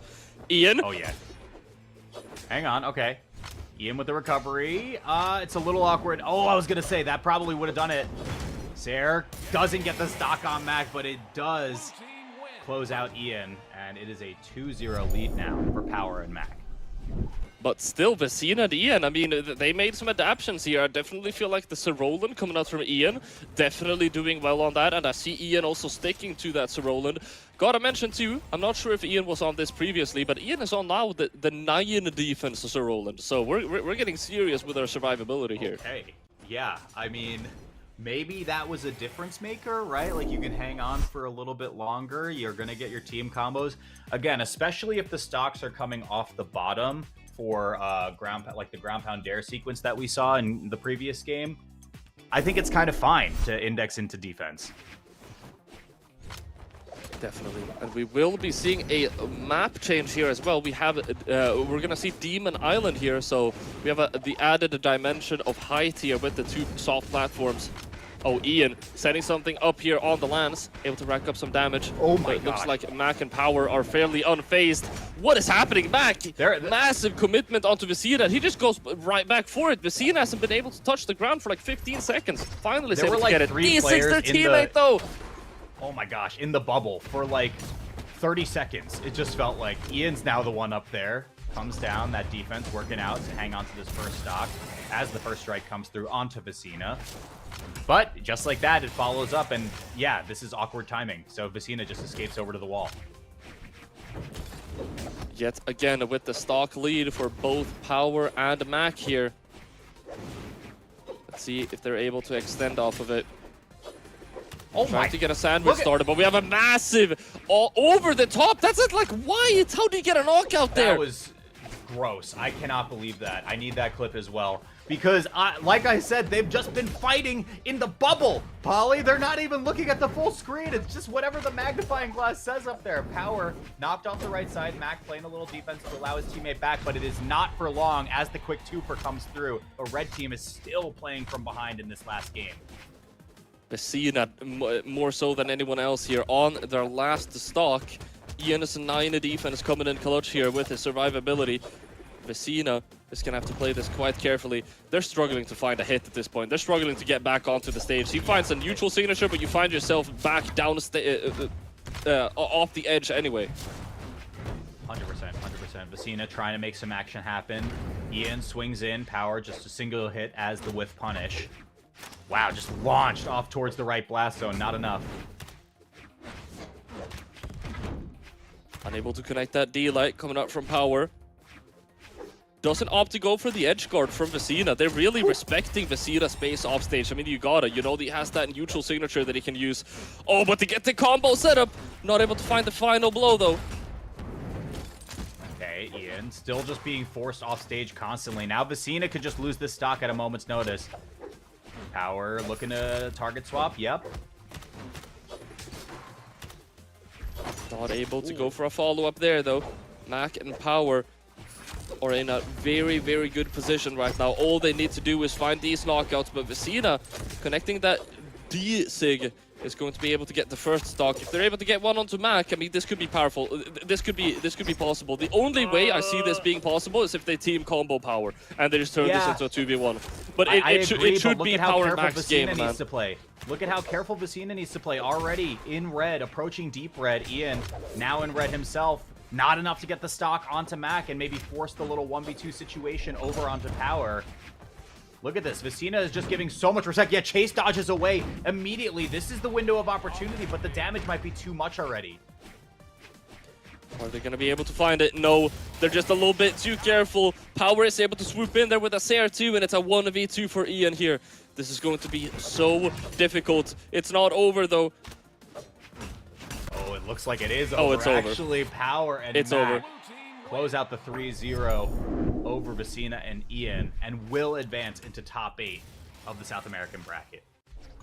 Explosive game coming out from Power and Mac, getting a well-deserved spot here in the top 8. Wow. That is, I mean, we went from a game 5. I feel like also on the European side of things, we had a lot of even games. We went from a game 5 to 2-3-0s in a row here. Yeah, and I mean, interesting picks overall, right? Like, the Sir Roland is a little unique, and obviously the Queen Nai that we've talked about. Do you see that? 21 signatures. That's the highest number I've ever seen. I am not so kidding. many That is signatures. the highest number I've ever seen.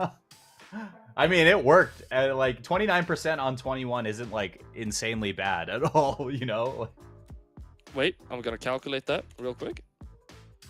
21 multiplied 0.29. That's okay. It's not okay. It's not that good. It's not terrible. He hits 6 signatures. Yeah, it's like 5, right? Like 5 or 6.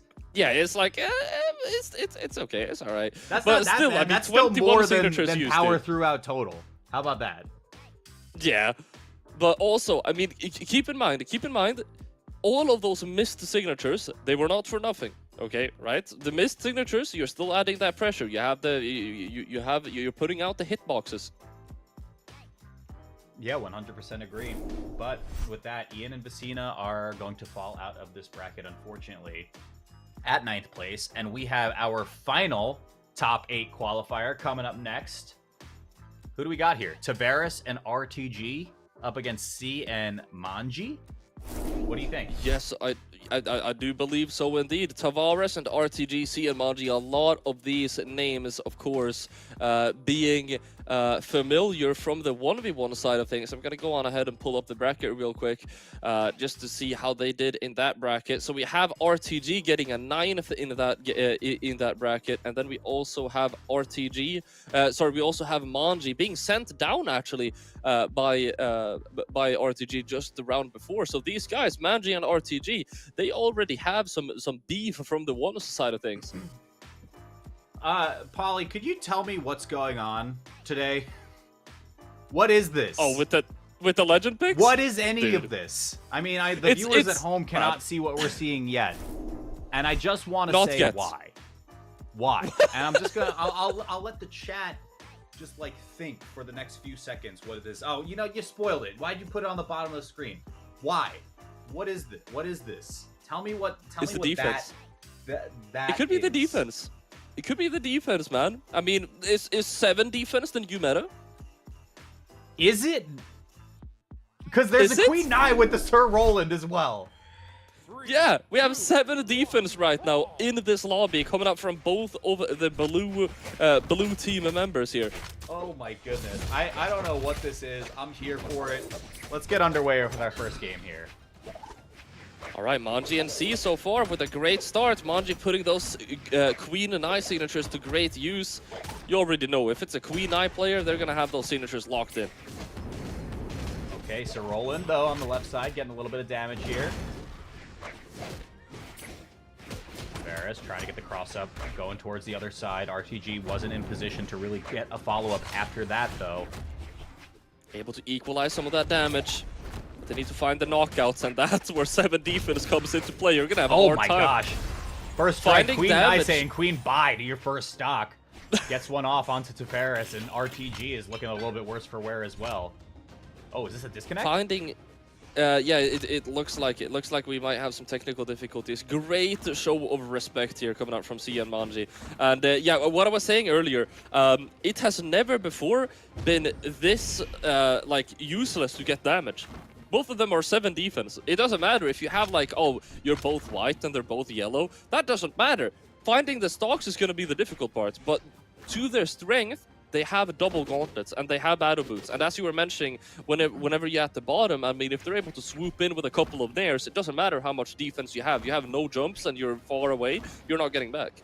Absolutely, absolutely. Yeah, and I think on the other side, you know, as time has gone on over the span of these 3-4 sets that we've gotten now, Polly, I'm seeing some of the value of the defense legends here, right? Because there's kind of like less of a risk of you friendly firing your opponent, because it's like, oh, all right, you got hit for a little bit, we'll just start over, it's fine. The big question mark is how do you get the stocks? But I think in a 2s format, those stocks can fly pretty easily regardless of if you have high damage or not. Yeah, so we have some unfortunate technical difficulties right now. We're seeing if we can get those sorted, and we're seeing trying to see what the mods are going to be able to what the mods are going to say about that game. Yeah, because it was 1 or 2 stocks gone when they changed it, so I don't know if they remake at just a fresh game or if they'll maintain the same advantage. I don't know how it works. So at this point, it's like I'm pretty sure the players decide, because the Tavares and RTG can definitely go on ahead and say like, no, you like, we had a lead. We're not taking that. We're looking for a verdict right now. We're looking to see what their response is going to be to the situation. It's very, very unfortunate whenever this happens, and yeah, I mean, what can you do? But hey, that gives us more time to talk about all the weird legends that we have in this bracket. So I don't know. I mean, this is a wellness check for you, Polly. How are you feeling about seeing the Queen Knights, the Sir Rolands? I don't know. I mean, maybe even Teska's a little bit of an oddball pick nowadays, but it's just interesting to me. It is interesting indeed. As I was mentioning prior, maybe it could actually be defense meta. Like, for a really long time, the reason why we have seen Sir Roland and Queen Knight previously in the past is for that defense. It's one of those legends where it's just like, oh, my teammate is carrying, and they're like, bro, please stay alive. They're comboing you the entire time. Go on Sir Roland 9 defense and just stay alive. But now you have 2 of those. You have 2 of those tanks. Yeah, let's see. It looks like we are loading back into the game. Hopefully a remake is in order. Of which variety, we don't know yet. But yeah, I'm with you. I mean, the more and more I've been seeing it for the South America bracket, it's just been a very unique situation. And now it makes me want to see them mashed up against the Mirage Yumiko team that we got from Europe. But we'll save that one for another day. It looks like we are just starting with a fresh game here. All right, so we are going to be rematching here. Manji and C experiencing some technical difficulties, and Tavares and RTG allowing that rematch to happen, which is yet again a great sportsmanship on their part. Tavares, massive combo off the top, taking both of them down into red. This is why they didn't mind with the rematch. They got confidence they can make this happen. Are they remaking? I saw them drift off. Yeah, I think, are they remaking again? Aww. I don't think that's a remake. I think that's just a disconnect. Is it? Are we good? Oh, I think we're good. Okay, yeah, you're right. You're right. All right, we're good. Because yeah, I did see the drift to the left where I think Manji could have maybe made it back. So a little bit of an awkward position, but what can you do? Yeah, there goes the signature once again. Signature. Dare, okay, RTG, counter hitting, but no wall to grab there after going for the counter punch. So, loses the stock, and C is still hanging on to the first with this high defense Sir Roland. The save from Manji, I mean, the high defense, I'm like, are you sure it would even KO, you know, in some of these spots? Goes for the side light, able to rack up some chip damage here. Goes for that dare. Big commitment, and that's going to be actually, he didn't get the touch. He was super close, but he didn't actually get the touch. No options left. He didn't and he's falling. though. I didn't see that. I'm not sure. I mean, it looked like he just fell off after going for an aerial, but I mean, regardless, the beat goes on. Let's see what happens here. Nice a sidelight nair. Manji able to follow it up with that nair of his own as well. DC sidelight to try and wake up. Nice idea from RTG, but Manji working his way around it, and it's going to find that signature as well. Okay, see, pummeling in, looking for the charge on the recovery, but does not connect to Varus. Manji, once again, signature gets its mark. That's a full 2-stock lead now for C and Manji. As I say it, though, there goes the 1 stock. Is it going to be a second one to follow? Tavares can't get the final hit. Ground pound was coming through, but C interrupted in time. Oh, the grounded D-Light recovery isn't going to connect, but we will find that stock just a little bit later as RTG is able to close it out. Beautiful setup for a team combo there, but C able to interrupt it at just the right time. Okay. About even with Tavares, the odd man out. Going to work with the boots. C recovering back towards stage. Once again, connects. Chase dodges up, though. Yeah, just doesn't want to get caught up in a mix with RTG, potentially. Doesn't want to cross those wires quite yet. Finds the side light. Not able to make anything happen Oh off my of it, gosh. though. Neutral signature is going to connect. Manji isn't able to retaliate with a signature. Wait, you got to save. You got to save. Okay, C missed. He doesn't find it. Doesn't find the save. Wait, 1v2 recovery pick now. up with the sword just in time. Makes it a 1v1. That's not enough. It's high defense. Okay, that The one 7 is. defense, okay. Has to go super high up to find that knockout, and there it is. The 7 defense coming in clutch there. Look at these you looking at damage these numbers. stats? Yes, I'm looking at these stats, dude. Wow, I don't know if you guys at home can see this. The Sir Roland C, 308 damage done, 605 damage taken, 606 according to this results screen. Almost double the damage taken that he dealt. Dude, that's not even what I was reacting to. RTG and Tavares both had sub 500 damage. That's so crazy. That is so crazy. Being able to find the stocks efficiently against the 2 7 defense legends, mind you. Oh my gosh. I mean, this meta is taking a wild and wacky turn. Some would say it might be time to get silly, and we are in game number 2. Man, let's see what happens. Sticking to the same legends here as well. Same map too. Let's see if C and Manji are able to turn this around and make these 7 defense legend work. Yeah, first game definitely looked like C and Manji would have been able to take it, barring a couple of unfortunate circumstances. So, see if we make this an even bout. Pogo connects onto C. That's pretty awkward now. Yeah, it's going to be first stock. Oh, okay, but yeah, Queen 9 has something else to say entirely. Gets the first strike before, but that can't recover. He wanted to go for that save, and he's going to have to pay the ultimate price for that, losing his stock. So this is another big question, right? Like in those positions where you can save your teammate, when you're on such a high defense legend, is that risk reward worth it? I don't think it was in that position. Nah, I'm not sure. Going so far deep at that point, and mind you, with not a lot of speed in the tank either. So let's see what happens. This is a stock deficit, but oh wow, what a wrap up! Super nice connection. That's 5 stocks to 3 right now. He finds another DC, make that 5 stocks to 2. RTG and Tavares are on a roll right now. The second game is their game. Yeah, and I mean, you had talked about the damage from red side being quite low, all things considered, against high defense legends on the blue team. It might be low again, just with how quickly the stocks have been flying. Oh, they set up the combo. Able to interrupt right in time, though. C wasn't able to find that final neutral signature on that lance. Manji picks up one. Tavares is on last stock, so there is a avenue for success here if they can make Tavares run out of stocks in time. They do get a small window to be able to do so, but the slowness of Queen Nai means you only got like 2 hits there with the Katars online.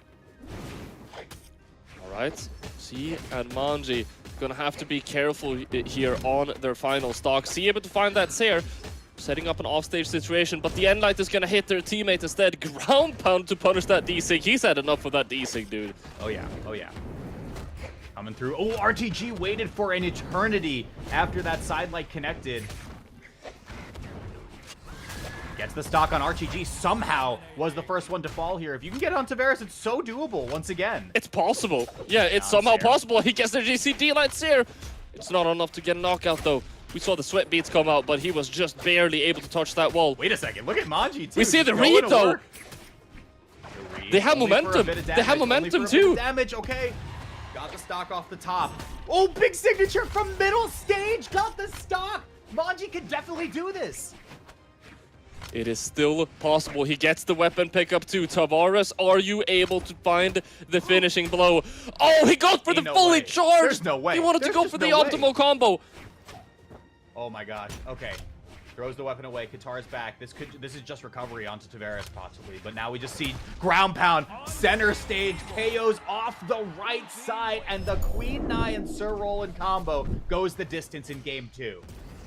I've got to agree with the announcer. That was unbelievable what we just saw there. Able to make it back from a massive lead that RTG and Tavares had set up. I can't believe it. Man, and once again, I look at the C on the screen. 458 damage done, 549 taken. Still able to win the game despite that kind of negative readout that we see for stats. For sure. We see 4 signatures coming out from Manji. Keep in mind, that's 4 Queen Nai signatures, so that's at least, what, 6 knockouts. Hey, is it enough to get them across? Is it enough to get them across for a top 8 showing over Tavares and RTG, who arguably have way more experience than this team too? RTG and Tavares, I mean, they were looking incredibly solid there in the very start, but if C and Manji, I feel like that was pure momentum. That was pure momentum for them. If RTG and Tavares are able to disrupt that momentum, they're going to win. If Manji and C, maybe they just get into the flow state, man. I'm with you. I'm with you. And it looks like blue team's already doing a lot of damage onto the red side. Gets picked up, scooped, gets one stock, first strike. Oh, cutting off the angle as well. Is that a punish from Manji? No, it doesn't connect. Sazurx picking up both of them, but RTG didn't get knocked out from that. Still looking quite healthy, both of them actually here. The D signature comes out. Tavares saved him with a gauntlet sidelight, I'm pretty sure. Oh my gosh. Okay, dive kicks off the stage. Gets the gravity cancel, chase dodge up. Manji can't connect too much more. Ground pound comes through onto C, but once again, the recovery in response on this high defense legend means C got to get one more exchange out before losing the stock. Tavares able to connect that recovery onto Manji, but they're not able to find that knockout. RTG going for a commitment there onto C, but Manji is chasing him down right now, or should I say chasing him up. Purely aerial gameplay right now. Oh, side signature to get that follow-up too. Manji and C, they're playing out of their minds. They absolutely are. They absolutely are. RTG already on last stock. C just gets one singular hit. Tavares goes cross screen but doesn't get KO'd quite yet. Is sure to fall at any moment at this point. Recovery, that's enough. Connecting the dots right now. C and Manji. 4 stocks against 2. If they can get a knockout on RTG here, this might as well just be confirmed. Wow, yeah, and it looks like they got a very prophetic statement there from Polymonto. Gonna go diving all the way down. C with the ground pound to try to close it out quick, fast, and in a hurry, but it looks like they're gonna get the team combo instead. Tavares barely able to break out. Desperately goes for an unarmed ground pound to try to salvage one singular stock, but it is C and Manji who are one singular game away from making it into top 8 with this insane team composition. This is the power of a man with at least 5 pieces of duct tape on his Ethernet cable. I'm telling you, we saw disconnected, we saw technical difficulties in the beginning. We get those sorted out, and he and Manji are looking unstoppable. I cannot get over the efficiency of this composition. And of course, it depends on the players you're up against, the situation that you might be in, of course. But it's working. It is working really, really well for them right now. And Tavares and RTG just can't seem to find their footing. Let's see if they can make it a Game 5 situation, though. Okay. Let's see if they're able to do it. We see the legend swap. We see Tavares moving over to the Brynn here to shake things up a little bit. Let's see what that Brynn is able to do. Catching that dodge with the Nair. Super great start, but Manji has a much better start on RTG here. No options, and Tavares is forced to go for that friendly fire to save their teammate, actually. And they have a lead already. It was too late. It was too late. I mean, the way that RTG just got checkmated on that first stock, it was insane. Raw signature doesn't get a KO. You're not getting that on a Queen Nai that's in orange, not anytime soon. Finds the Nair on the landing. RTG goes for the pogo. That's going to be Manji going down now to their second stock. Tavares and C, only players with an advantage here. Okay, Tavares couldn't get too much more with the axe side light. But, I mean, again, this is what I mean. Those stacked positions with the Sir Roland Queen Nai comp, you don't really care if you wrap up your teammate. What's a little bit more damage on a 7 defense legend? Oh, massive side signature coming out from Tavares, though, catching both of them. Now Manji deep into the red here on their second stock. Even with 7 defense, I mean, there's a good couple of hits right now that's going to pack a serious punch. For sure, for sure. Okay, Manji covers both sides. Nice. Signature. Tries to go off stage with the Nair, just gets the Sair instead. And again, Okay, I mean, see. these big hits that are trading back and forth are just favoring blue side for the most part. Calm right? down! Because Blue's surviving. Why are there so many signatures all of a sudden? See, you gotta calm down. Those were not working toward the end, buddy. I mean, the first 3, I mean, you were kind of cooking, but then you overcooked. It was a sea of signatures, if you will. But all told, red team is down to their final stocks in this bracket. If they don't make any changes quick, there's the first stock that comes through, but Manji off stage to try to counter hit. RTG picks one up, but still hanging on to this stock is Manji. The ground pound has the counter hit. Oh! C just tries to close the distance. There's the D-light into the follow-up hit. Tavares has nothing left. Can C close it out? No, it's not going to happen quite yet.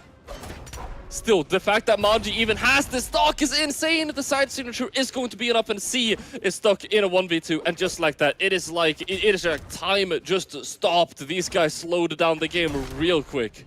Hey, but I mean, you talked about how many signatures C was throwing out. You're just one big signature away from hitting the jackpot here, my friend. Can he get it onto either red team member now in red is the big question, or will he get punished? He has a lot of runway with this defense to be able to take a beating, but if he starts getting 2v1 comboed, it could just be over. Recovery doesn't hit, and it was exhausted. That's brutal. One hit could be all it takes. The end light comes through, side signature to finish it up, and that's going to be the team combo, but the recovery doesn't connect. C still has his stock intact, but he misses the down signature. We're going to Game 5. We are going to Game 5, and you did see the Sir Roland immediately try to aggress onto the stage and go for the down strong. Didn't connect. I think if he got it, it would have easily been a KO off the left side for whoever it was. I think Tavares was the player on the left. And then maybe it's a 1v1 situation. But that's not what happened. We got a game number 5. Anything could happen from this point on. Anything can happen. I could not have said it any better myself. Both of these teams have shown phenomenal capabilities throughout this entire set. And C and Manji coming from an insane reversal opportunity. Will RTG Tavares be able to shut it down? Only time will tell. We're going back to Miami. We're going back to Demon Island, excuse me. And we have the same legend picks. I gotta talk about also this legend swap from Tavares. The Brynn has been doing wonders. Those side signatures really, really pack a punch. Yeah, 100%. 519 damage dealt in the previous game. It was about evenly split between the axe and the spear.